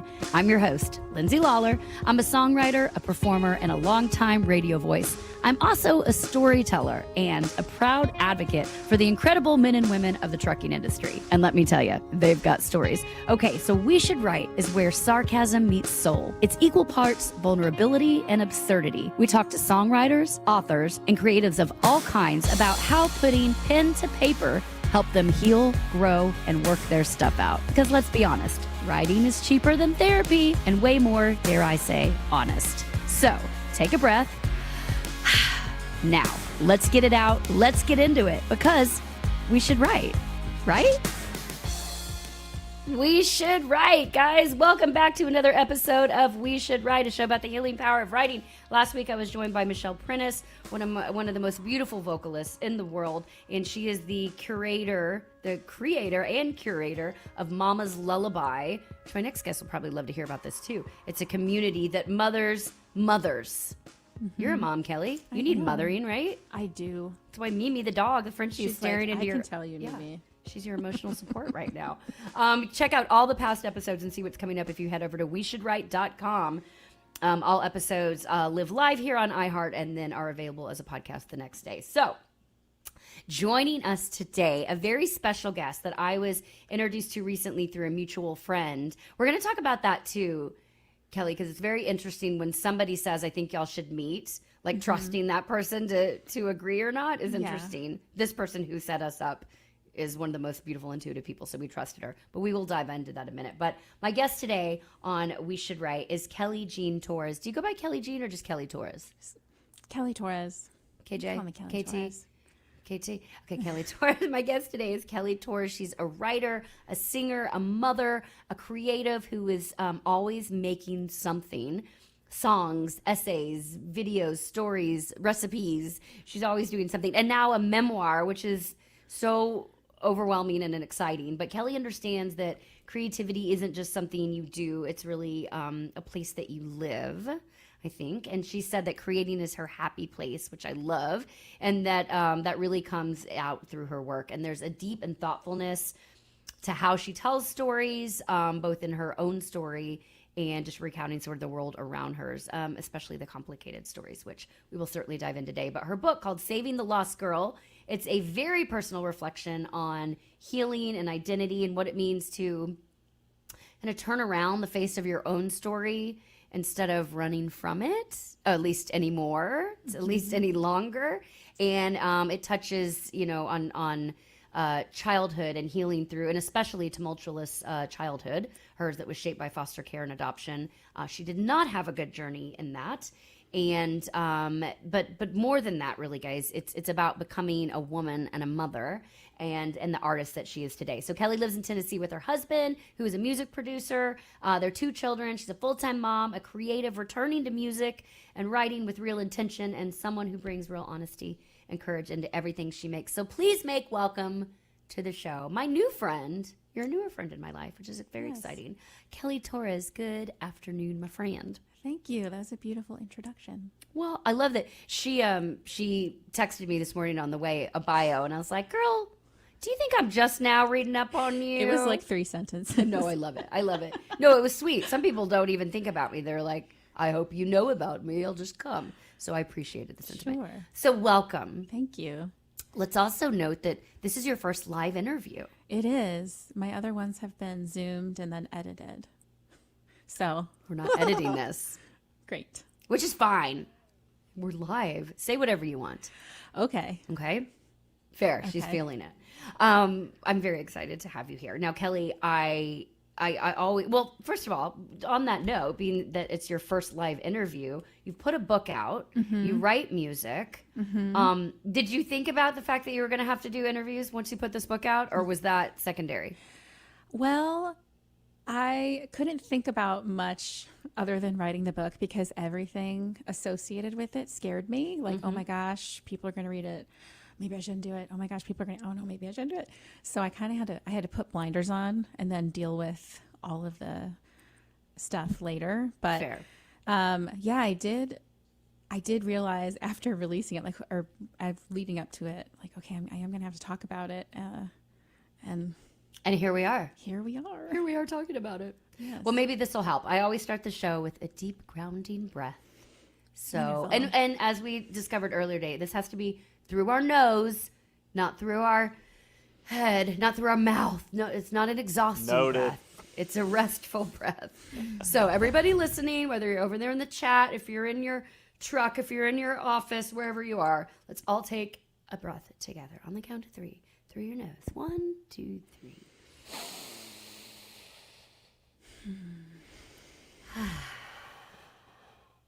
Do you feel better? Yes. Okay, good. I feel better too. So, and then the first question I ask everyone. So, Kelly Torres, in this moment, while sitting in this chair, this moment of life, this time now, besides Mimi the dog being your emotional support animal on your lap right now, what are you grateful for in life right now? I, right now, am grateful for my children. Which are how old? Almost 5 and 10. Okay. Because they inspire me to be creative and to be a role model for them on like what it means to be fully alive and not just like a servant to everyone around me. Yeah, to them. And to them, yes. And the world is crazy. And sometimes when the world gets crazy, what's always crazy, but it seems especially crazy right now, is just to remember like my responsibility is my children and creating a safe space for us. And yeah, so I am just thankful to them for inspiring me and grounding me and loving me unconditionally. Fair. So yeah. Loving me unconditionally. That's really interesting that your children inspire you to be creative and not. It's interesting because it sounds like if you're saying like when the world gets crazy, I do what I can do, which is I can take care of myself and my children, period. Even that's behind closed doors. But the fact that your children are reflecting to you that as opposed to, oh my God, the world is crazy and it's pretty much because, and I'm crazy because of my children. You don't have that. Where does that, we'll dive into your childhood a little bit later, but is that conscious because of the unsafe environment you had? Or do you think that's just now a byproduct that you act that way because you don't want to act the other way? Well, when I was a child, I had a stay-at-home mother who had no hobbies and no friends and no social life. And I mean, she was older. I was adopted by older parents, but she was such a shut-in. And by the time I became a mother, I was like, I don't know how to do this except to do the dishes and make sure the house is clean and maybe like sew, but I'm not a good sewer. So I had to also think about someday my daughter and my son, but especially my daughter, because we know it's different for women, is going to grow up and we're going to have a conversation. And I'm going to say, gosh, you know, I used to be a singer. I used to be a songwriter. I had all of these dreams, but then I had you. I don't want to have that conversation. Yeah. And I want her to know that she can not have it all, but keep parts of herself alive. And maybe some parts shine brighter at different seasons, you know, we don't have it all at once. But that's what I keep in my mind is I want them to both continue, especially my daughter, to continue living fully, even if she chooses to become a mother. So That's big. That's a big conversation, especially happening in Nashville right now amongst a lot of female creatives and songwriters. I mean, I know when Freya, when my daughter was born, I mean, she was on stage with me at 3 weeks old because my husband was traveling, and I'm like, now I'm a mom, but I can't stop, won't stop. So here we go. I don't even think I consciously, I didn't really think about it. It was just like, here we go, anyway. And so I love that take. I love more women having that conversation, being like, you did take you did stop and raise them, but they're old enough now where they're not attached to your hip. Yes. And they're aware, especially the 10-year-old. Yes. They see what's happening. Even when they were little, though, and I wasn't employed, I was always writing. Always, always. When my daughter was 2, I started writing songs and writing for an album and recorded an album and did some shows, and started, after my son was born, started writing a book. And I mean, I'm always like underground working on something, even if I'm not like traveling the world, or on someone's payroll yet. Yes. Call her. Give her a call. The underground thing is interesting, though, is because I have learned, I'm curious of your take, I've learned if I'm talking about what I'm creating, then I'm not actually creating it. And I'm trying to get better. Maybe you can help me with this. Maybe you can mentor me through just like create the thing. You don't need to talk about create it, put it out. It'll, right or wrong? I think it's a little, for me, it's a little of both, but we probably have different personalities. We do, for sure. I can tell. I have to start saying I'm doing something to make it feel real, because sometimes for someone like me who came from a mother and father who were not at all creative, is like I remember when I was going to write an album or put out an album, it was so uncomfortable to say out loud, and like, well, then I need to do it. So I just like told someone like, I'm recording an album, and I was like, ugh. But then every time it got less awkward, and I so believe that you speak things into existence. Everything starts with words, right? And if you keep talking about it and also take action, then it becomes real. That's true. It's a combination of the two. So I can talk about it as long as I'm actually doing it. Yeah, you have to couple that with some momentum forward. But yeah. I do like speaking it into existence. Somebody said to me the other day, I was wearing this sweatshirt, and they're like, is that new merch of yours? And it wasn't. It was just something I made for myself. But I go, yeah, it is. And now I have to produce those things and sell them. They like helped me get some income. Okay, so then you're grateful for your children right now, and it sounds like they are what keep you going and inspire you, which is beautiful. On the other side of that coin, what is heavy on you right now besides Mimi, my dog, snorting on your lap? Heavy? How heavy are we going? Whatever you want, girl. I think, okay. So going through life and healing, and writing is a big thing for me to process and heal, and also therapy. But sometimes, like you said, therapy is expensive, and for me, writing is free. So I write a lot. And as I move through things, it's like I become more aware of my surroundings and my relationships. So I would say right now exactly is like some relationships and like people, like I'm seeing things more clearly, which is uncomfortable because it's like, all right, well, what are we going to do about it? Something or nothing, but doing something is always hard, or like having a hard conversation or making a change is really difficult. So that's where I'm at right now. That's big. Yeah. Friendships and family, all of it. Friendships and family. Yeah. You're right, though, because it's like, okay, it's almost like it's the alcoholics, the AA thing. It's like the first step is admitting there is a problem. And you can kind of translate that here. It's like the first step is admitting, oh, there's a problem in this relationship. Now, do I dumb myself down and let it suck the life out of me? Or do I say something to that person? Yeah. And I guess when you're willing to lose it, then... I think I'm honestly at a place now. This is the 40s, I hear. It's a thing. It's real. It's like, well, we've had conversations, and it's like, oh, this is what this is. This is just what it is. So there's almost no conversation to be had. It's just like, yeah. acceptance, like the acceptance stage. Or comfortable. And yeah, or accepting hopefully. people as they are and, you know, not expecting anything more. But then, of course, creating boundaries around that. But yeah. It's a lot. That's where I'm at right now. Well, let's start with this then. A little back, but a little present today. We'll kind of couple the two. The book Saving the Lost Girl, this little picture of you on the front, breaks my heart when I look at the picture. She's so cute. If I just saw this picture on its own, I'd be like, oh my God, that little girl is so cute. And by the way, I can still see her in you right now. I got the haircut, so. You do. You kind of have the same haircut. Your bangs are straighter now, or more.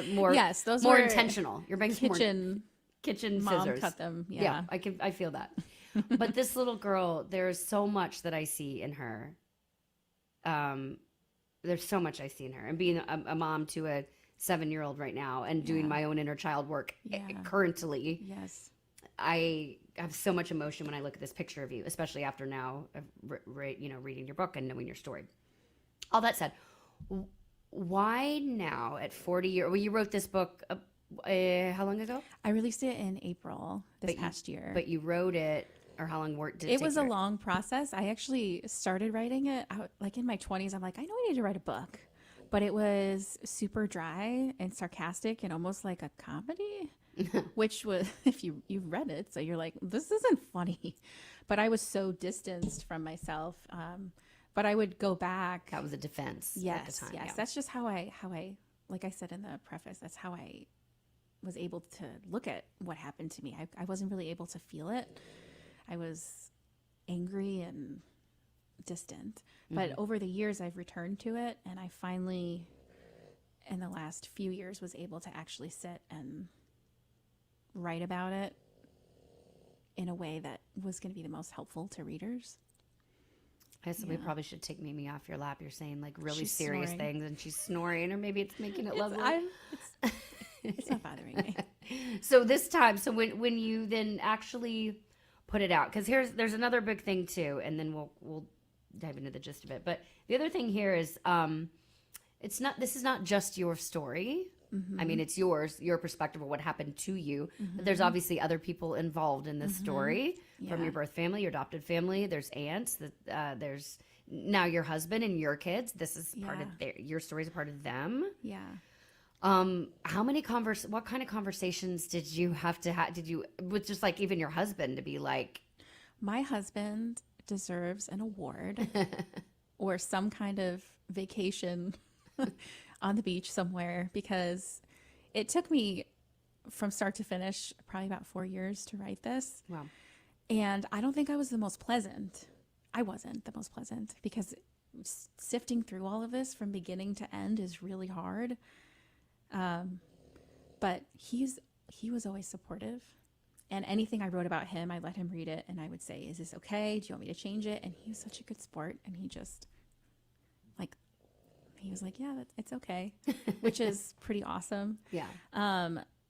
My sisters, at first, they said no, and so I shelved it for a while, but then I was like, you know what, I'm going to do it anyway. And they've both read it, and it's been really good for both of them too, because in a way I feel like I'm pulling all three of us through it together, and I'm okay being the one who's the writer and has the ability to do that because I love them. Other family has been more challenging. I'm trying to wake up the dog so he's not snoring. But I had one person in my family, well, actually 2 relatives, who read it and didn't talk to me about it at all, because I'm wondering if there's some guilt there. Some of my adoptive family who will never read it because I think they're implicated. And then I did reconnect with a cousin, and a couple cousins actually, who had some mystery around what happened to us and had a lot of questions answered after reading the book. And we kind of reunited and rekindled a relationship that was really torn apart because of them witnessing us being abused as kids and their parents not talking about it or protecting us. Wow. So it's been like a real roller coaster. But there are people I haven't heard from. I don't know if I ever will, like the scarier ones in the story, that I'm still like, it's been long enough where I've exhaled, but the first few months I was kind of a wreck. Like didn't know if I was gonna. I mean, I didn't lie about anything, and there is documentation of most of the things, but you just, some people are, they're in there for a reason, you know? Yeah, I mean, so you never know how vindictive a person can be, but so far it's been a really beautiful thing, and Great. I'm glad that I did it. I'm so glad you did it. I'm so glad you did it. For whatever reason or for whatever it's meant to be, I'm so glad you did it. And by the way, so brave to do it. Not only to write the book, but more importantly to go do the work, to not just be like, well, this happened to me, so I guess this is how I'm going to live life now. Like, okay, if that's what you want, great. But yeah, you look at Chevy Chase and you're like, dude. Have you seen that's kind of his thing. He's like, oh, I had a rough childhood and I'm just going to be mean to everybody and it's fine. Anyway. Not you. Not me. Don't you Chevy Chase Kelly into a box. No. Well, if you can give, this is going to sound so ridiculous when I say to give the Cliff's Note version of what happened to you as a child. That's not even what I mean, but just, I want people to read the book, for one. So we're not going to fully dive into that, but just to understand, because I have a lot of different questions, and then maybe we'll get you to sing a song here as well. Yeah. But the idea, that you were placed in foster care, so many questions around what actually happened to get you there, and who called CPS, and what actually happened that you found out much later in life. Yeah. Perhaps a real story, and you can talk about that to the extent you want. But if you can give us whatever version is comfortable for you to sort of set up the book that gets us sitting here talking about it today, because I want this to be, this is not a recounting, this is not a this is not a feel sad for Kelly. Kelly is thriving, and this is learn from Kelly, learn from what is a part of Kelly's story, so that we don't make these same mistakes again. Yes. Well, I was put in foster care as an infant and adopted, unfortunately, by equally unfit parents, and had to run away from home at 16, maybe 17. Honestly, I can't remember if it's 16 or 17. And I was like, I'm fine. Everything's fine. I'm not going to let that affect me, which is so silly in hindsight. But 16. I was, yes. And I probably thought willpower, I didn't know anything about anything. I was like, I'm fine. I reunited with my biological family at 17 and ended up moving in with an aunt and uncle in Chicago, and left my adoptive family back in Michigan. And a lot of things happened that were terrible, and I really was at a point where I felt like I didn't have anybody. And I, just a few days after my 18th birthday, attempted to end my life. And after I left the hospital, my aunt and uncle that I was living with said, you can't live here anymore. You have to go live with your biological father. And my biological father was an addict. Well, I think he was in recovery. He was recovering, but he was quite volatile and poor. I lived with him in a studio basement apartment. We didn't have any food in the refrigerator. I'd gotten in a car accident and didn't have a car because my car was wrecked. So I had to take cabs to work and take the money out of the cash register to pay for the cab. So I was hardly taking any money home. And all my time, though, that I had that was free, I was spending either at work or at church. And one afternoon I was helping in a soup kitchen, and I was so young. But I remember looking at the people I was serving and just realizing, oh my gosh, I'm a breath away from this, from being on the other side. And I went home, and my biological father was not home. And I just remember looking around and forcing myself to take inventory of everything, and looking at there were only forks in the sink. Like that's all he had. Everything was just bare bones. Looking at his religious tapes on the wall, they really weren't helping him. The empty refrigerator. There was a pile of food that one of my bosses donated to me because I told her I didn't have any food. And I just was like, okay, well, either I am going to end up homeless or this will be the best my life is ever going to be unless I do something. And at the time, the only thing I could think of was to go away to school. So the library was right across the street, which is amazing. But I would go there every single day when I wasn't working and research a school to go away to and work on an admissions essay. And I got accepted into a university in Colorado and went away to school. And because I chose that, people and things came into my life that supported that. And I would say since then, I mean, gosh, that was in 2003, which is a really long time ago. I've had other turning point moments where it's like, okay, I have to make a really hard choice.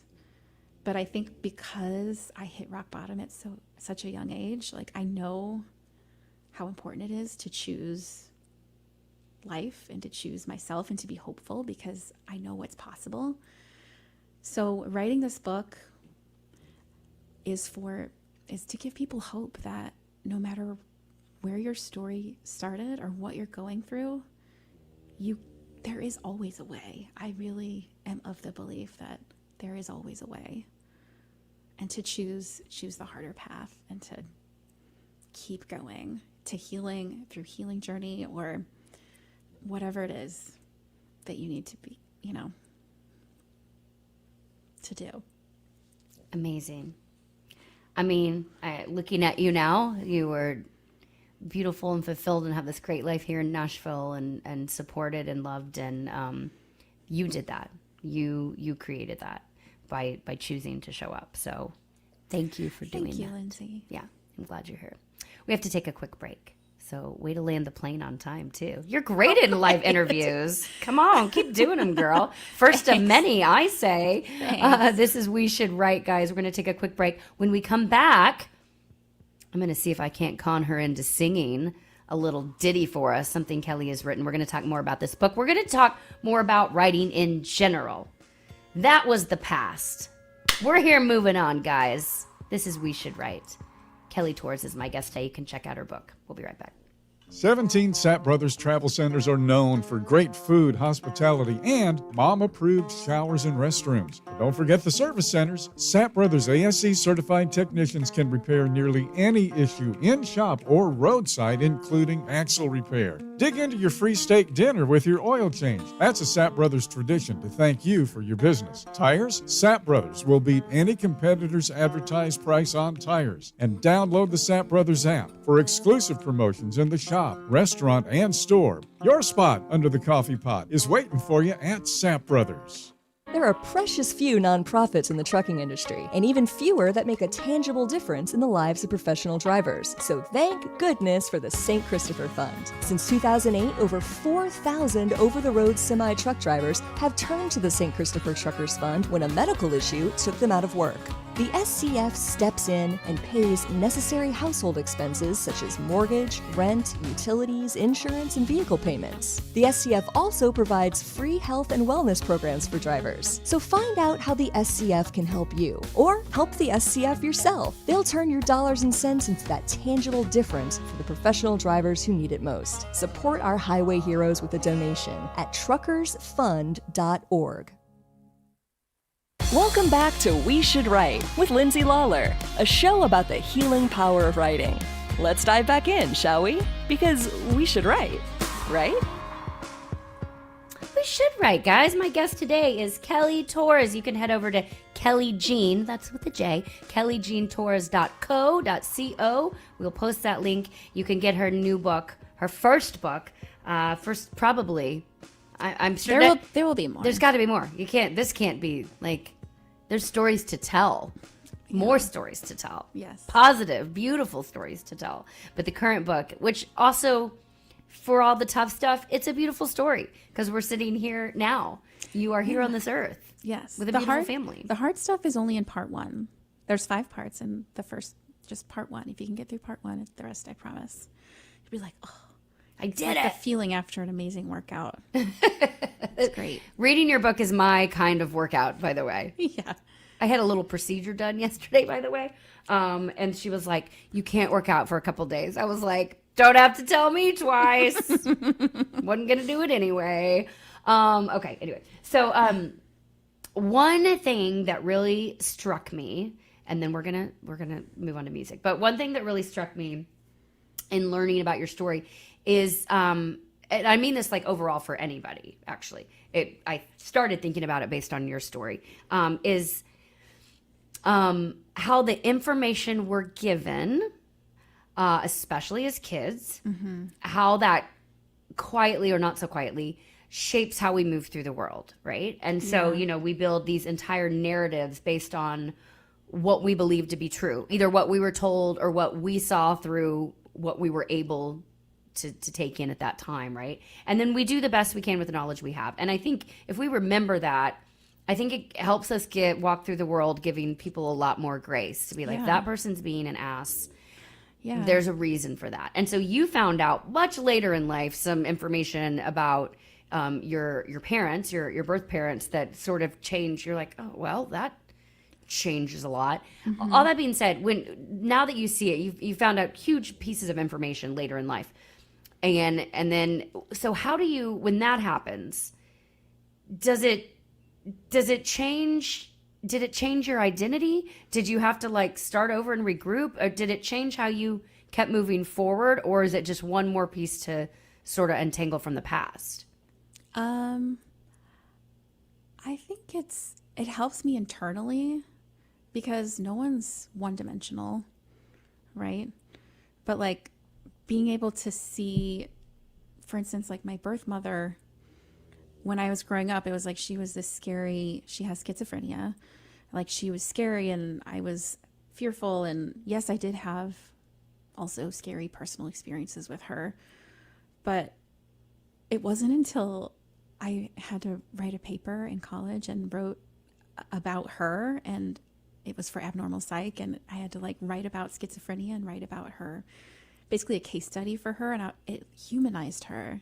And seeing pictures of her as a child, that my aunt, I went to visit my aunt and she showed me these pictures of her as a happy child, and I'm like, gosh, you can't, I mean, I do believe we all deserve that grace. It doesn't mean we have a relationship, but it softens my heart, and it's healing, because I've noticed me and people like me tend to be very rigid in how we think about people,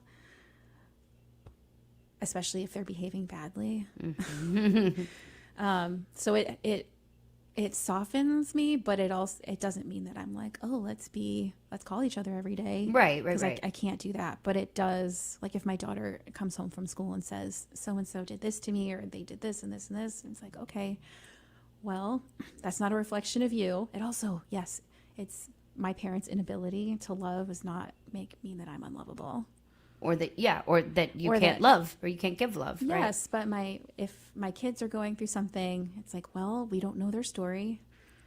That doesn't mean that you're gonna like be super close with them because you have so much empathy, but it does mean that you're not gonna hate them or like gossip about them, or you know what I mean? Yeah. Well, gosh, and because how I can relate, my daughter, they all got off the bus stop a couple weeks ago, and they were all talking about this one girl on the bus, and that she's sort of picked some, she's, my daughter Freya said, she shoved her pencil at me, little things, but still.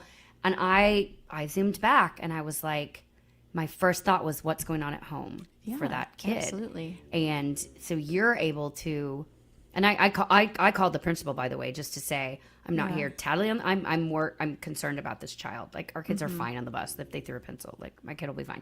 But can you maybe check in on our family? Because this is happening every day. So you're able to, you'd never say like, it's a good thing you went through what you went through, because now you can parent differently. Clearly that's not, but you're able to see with this very different lens of odd compassion, ironic compassion, I guess. Yeah. I mean, I think everything we go through this is a new belief, by the way. Fair. I've not always had it, but it's all opportunity. Everything, I look at everything hard that I deal with now, and my kids too. Not so much my almost 5-year-old, we're not there yet. But as, okay, this happens and it went really badly. Okay, well, what's the opportunity here? To learn or to grow in patience or grow in compassion, to be more prepared next time, whatever it is. It's all opportunity. So And all of that stuff that I went through I choose to see it as an opportunity. It'd be great if it hadn't happened, but Sure. you know, you got to do what you got to do. But it did, so here we are. Right. And through writing, as Jim over in the comments says, you know, often writing clearly about people who disappointed you deepens your well of sympathy and empathy, which we're just talking Yeah. about. So if you go down deep enough, you can find the water of life, as he said. But yeah, it's working through it, writing through it, telling the stories. And then how do you feel about the idea of, because I went through something traumatic a couple years ago, and I wrote it. I never thought I'd talk about it, and then once I started talking about it to a couple people, I never thought I'd write about it, and then I never thought I'd write a song about it. Then I definitely didn't think I'd produce that song, and I never thought I'd put that song out, and then I never thought I'd do an interview about, and all those things happened, right? Yeah. And the minute I did, it was like, oh, that's okay, that's out of me now, Yeah. and I mean, still healing to do. So how do you feel about that being like? Once we write it, once we say it, now that this book is out, do you feel lighter, like you've birthed a child out of you and lost some weight? I have physically lost weight. During the process, though, I definitely gained because it was very triggering. There were parts of it that were so hard, and I was unfortunately eating as my salve. But yes, I feel like, I imagine, especially creatively, if there's like a pipe. There's like a creative pipe, and it was like clogged with, I need to write this book, and nothing else could get through, because it's like, you need to do this so that you can move on. Writing Or was not, your not Drano. move on, but move forward, keep going. Writing was your Drano. Yes. Clear it all through. Yes. But yeah, so I definitely feel lighter. I feel like there are so many layers to my past. There's physical abuse, childhood, SA, adoption, foster care, mental illness. There's just so many layers there. Yeah. That it's like the only way I could really untangle it is to create the story and organize it and tell it how I wanted to tell it.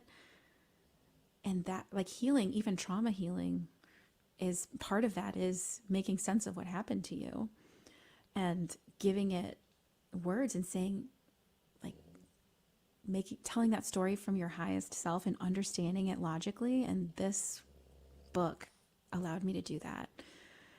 And even just to be able to talk to you about it and not be stuttering and have You're doing amazing. I mean, I do have this emotional support dog.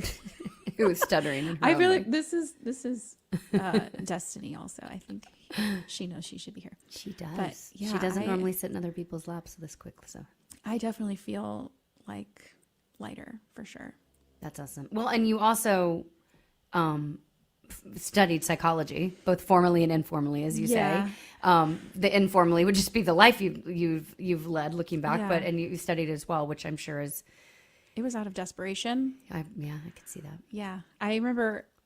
I went back. Well, I did some psychology courses when I was 19 in college, and I remember taking abnormal psychology, and I was like, I can't do this, so I just dropped out.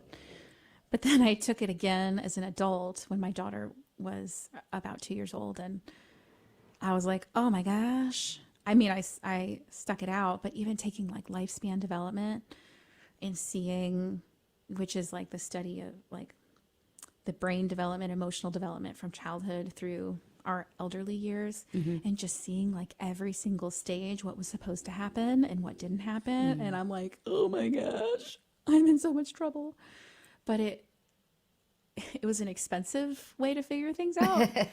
But I want this to be a book recommendation. If you have emotional troubles or trouble in your relationships, it's not sexy at all, but go buy a lifespan development textbook.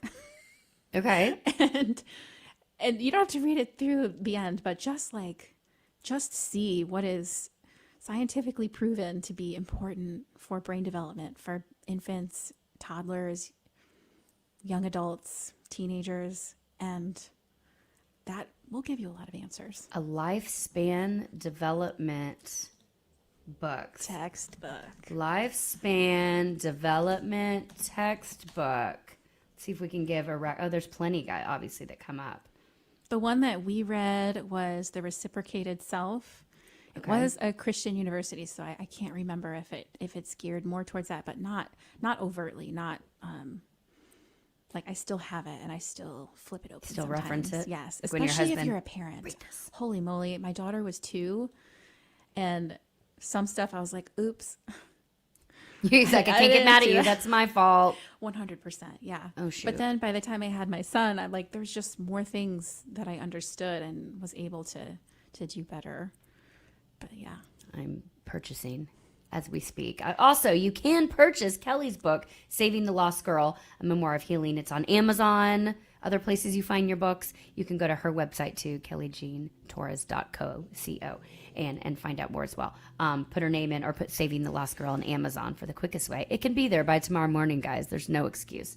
Did you do you did do an Audible, didn't you? We did an audiobook. It's not up on Audible yet, but it Okay. is on Apple Books and Google Play. And it's you reading, right? Mm-hmm.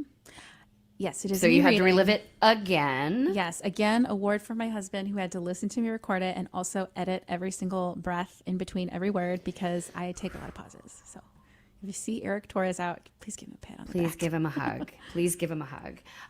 Okay, so I asked you in like the 11th hour last night. I texted you because that's what I do. Mhm. I throw people into the fire. I was like, oh, by the way, do you want to sing tomorrow? And you're like, oh, okay. But we sent a track, and we've never done it this way. We've had people play live. We've just played music already recorded. We've never had anyone sing to a track. So I love it. We love trying. I asked Dre, and he said, let's give it a shot. I look forward to it. So this is Kelly Jean Torres. This is something you wrote. Yes. Can I tell you really quick? 100%. Yeah. Okay. So the through line of the book too is me being my own rescuer, right? Going Mhm. back to childhood and finding myself and bringing her into the new life that we have. And I love that you said we, you and Yes, she. I do think of us as a we. I love that. But, one of the most transformative therapy sessions I had was an EMDR session where my therapist actually had me go into my childhood home and find younger me and like carry her out of the house and like into our life.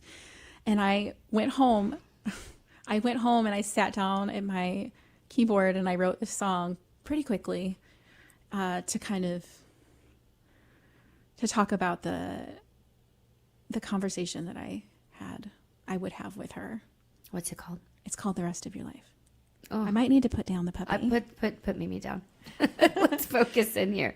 Mimi, another time, another She's place. like, no, I live here now. I live here now. Now, and this song is or is not out yet? It is not out yet. Okay. I Yeah. am going to be recording music soon. Great. Yay. All right. So this is what she has thrown together last minute for me because I didn't prep her better. No, but this is Kelly Jean Torres, The Rest of Your Life.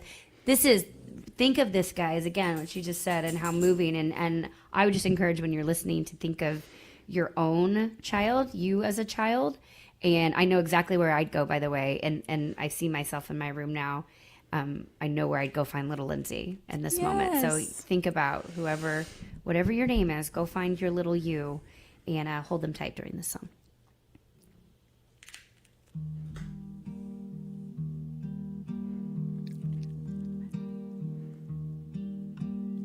Save me, I hear you praying, but on the outside, you are strong.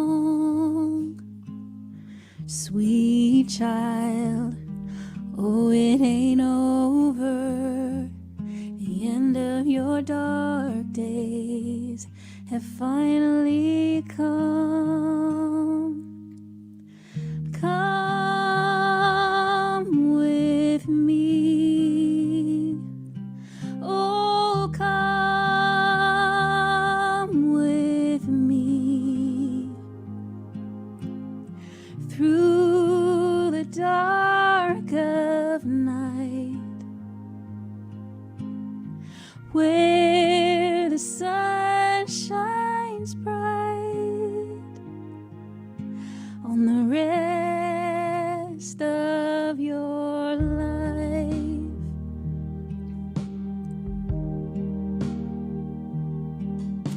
Don't be afraid, you are safe now. No need to cry out for love. Darling, listen, I'll teach you a new song. It may take a lifelong. You're worthy to sing. Come with me. Oh, come with me. Through the dark of night, where the sun shines bright on the rest of your life.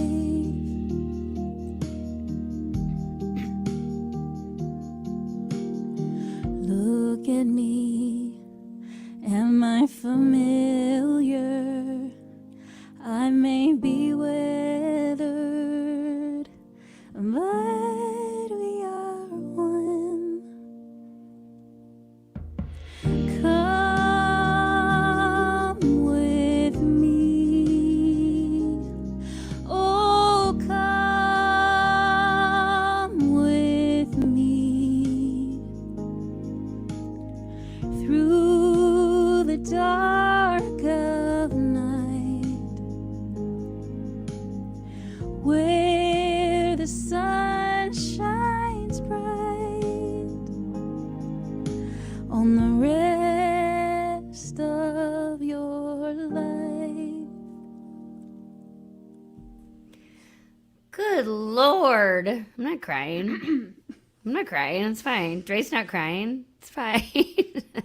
That was beautiful, friend. Thank you. Thank you so much. Have you sang on the radio before? No. That was amazing.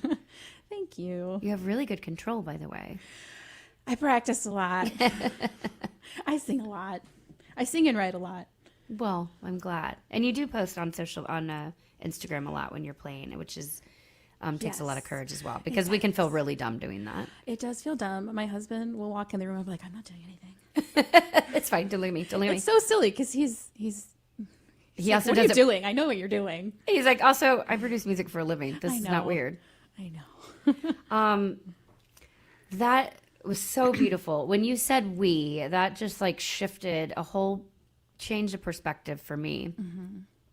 Because when I think about little Lindsay, and listen, we all have, it's all relative. Your story was terrible, sucked, but that was your experience. And we all go through things, whether Absolutely. little, big, or little, whatever you want to call it. It's not even that word. Yeah. But big things to us, like somebody saying something mean to you on the playground, that sucks. Like that's something you know that we carry with us. So when you say it as a we, especially as a seemingly well-rounded adult, as we get older, and it, like I'll say, when I put my daughter to bed at night, and I'm so grateful for her that she's in this like beautiful, happy environment where my husband and I would lay down our lives for that child. So when I'm cuddling her at night, I am thinking about little Kellys or little kids out there that don't have that. That's what keeps me up at night.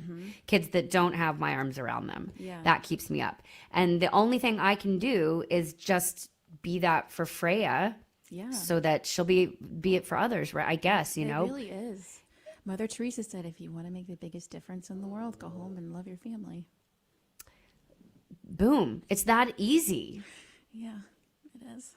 Like, it's harder to not love your love family. them well. And love them well. Yeah. So what do you say to somebody then? Let's stay on the we trip, being little Kelly and big Kelly. She's skinny and looks banging, by the way. So my big Kelly, I mean grown up. Banging Kelly and little Kelly. How would you talk to anybody, again, the smallest or the biggest trauma? Just how should somebody who's sitting here listening right now that's like thinking back to shit they went through and are like, I should probably check into that. Where do you even start? Because healing is overwhelming. Mm-hmm. Where does somebody at this point in life, what's the smallest step they can do, in your opinion, to start turning the ship around? Talk to someone. Find someone you trust that's safe to talk to. And if you don't have that, you can do what I did and make a person out of your journal and write about it. And it doesn't have to be beautiful and epic. It can just be like bullet points. But it's just the process of getting it out of your body, because our body truly does store everything. And I believe writing, talking, those are the first steps, 100%. Like, absolutely. And those things, unless you have to hire a therapist, which sometimes is the next step, but talking to a friend or writing it down is typically free. Right? It should be. If your friends are paying you to talk to them, you need different friends. Buy a pen and a notebook. I think also physically writing with your hands is more effective than typing. I don't know why, but it absolutely is. My hand gets so tired. Bullet points. Start with the bullet points, and then I type. I okay. talk to my phone. Mm-hmm. But I do need to get. I'm trying to write more. To your point, there is something very different. The most profound things I found in my own writing are certainly by hand, not by typewriter. Okay, and then also you can take what you've written and hand it to someone. Like if, for instance, like if my daughter has something happen and or does something she's not proud of and is too afraid to tell me, I'll say, well, do you want to write it down? She almost always does. And when she was even younger, I would say, well, do you want to draw a picture? And she would like draw this crazy picture. And I'm like, okay. This I can get sometimes just creating that distance with writing and handing it to someone, that's a huge first step. And then because how do you, and this can be both from your personal experience and from your psychology training, but how do you personally know when you're like re-experiencing something that's dysregulating you, or that's like affecting the work you've done, versus like revisiting it from a place of agency, from a place of like looking back? Nostalgia is the wrong word, because you're not looking back even fondly, but how do you now, through your healing process, how do you look back on something and be like, okay, I can still remember that's healed, this isn't healed, that's healed? Do you decipher between those? Yeah, the thing is, healing is not like the specific things that happened to me as a child. Just because I've processed them doesn't mean that if someone's standing next to me and starts screaming at me that my body's not going to get dysregulated, because it will. That will still happen, but it's just having the tools and understanding that that's what's happening instead of just reacting from that place, if that makes sense. That makes sense. And it is kind of a blanket. Like, there are things that I'm more sensitive to than others, and that just gives me information that, okay, I still need to get that out. Like, gotcha. This is going to sound so silly. Oh, good. But like, if I think a business is cheating me, I get so triggered, which is like so light compared to the other things. Like, why do you think if I go to the dentist and they say you need this treatment, but I don't think I do, I'm like, I don't trust you. And I get really like activated from that, which is so. Is that because you don't trust people in general, you think? Or honestly, if you look at my experience with DCFS, I think it's just not believing that corporations have my best interests. And so I like over. And they don't. Right. So but still, I don't need to get my heart rate doesn't need to go up, and I should be able to form sentences, right? But yeah, I can tell when some things still need to be healed and where I'm coasting. But I don't think that like the belief that we're going to be like completely slate wiped clean is not realistic. If that makes sense. I hope that. It does, because because here's the other thing, like, you're not gonna one day be all healed. I mean, I think we're constantly healing until we die, personally. Like, we're just, because we're constantly growing and learning, and we're like, oh, okay, I learned that lesson, now I can move on. I mean, life is life lesson. We say that's a life lesson for a reason, right? And so there's things that are gonna still come up the rest of your life, and then it's just really, it's figuring out how you regulate it, right? And so let's end this show. We're almost out of time. That hour flew by, my friend. Let's end the show talking about, then again, just like, again, bringing it back to writing. You have written this book now, which everyone needs to go get and read, please.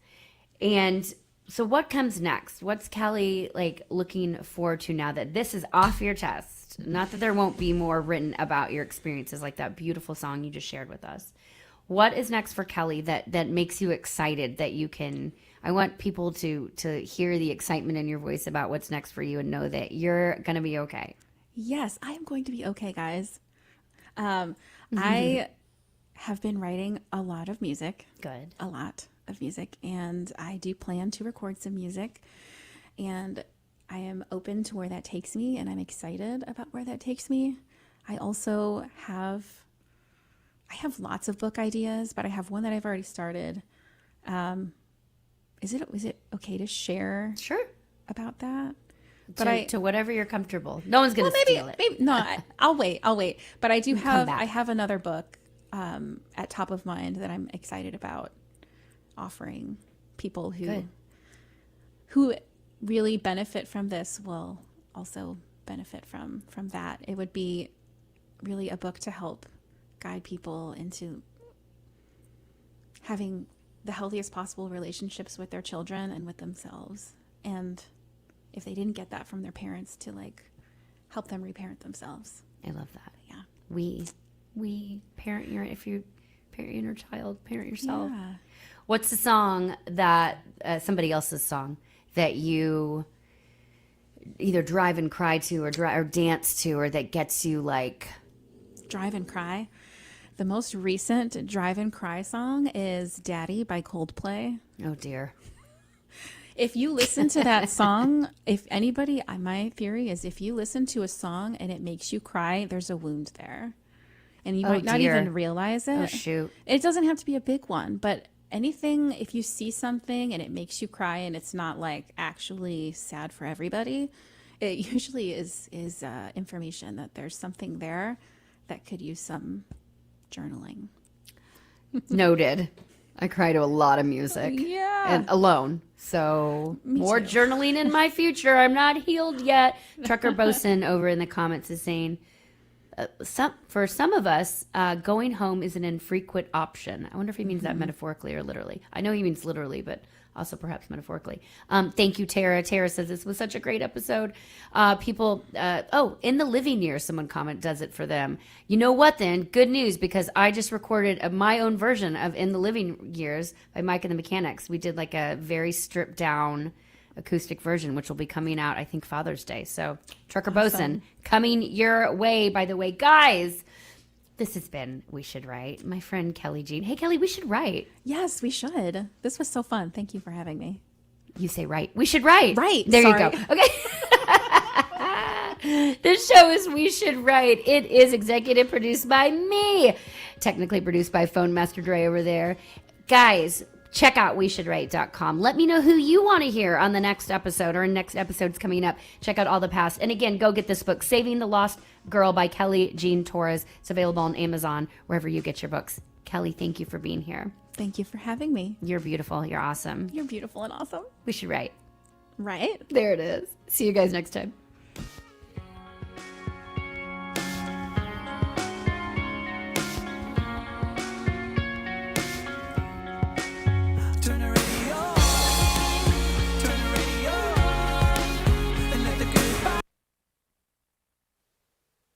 I tend to like Freaking awesome. He says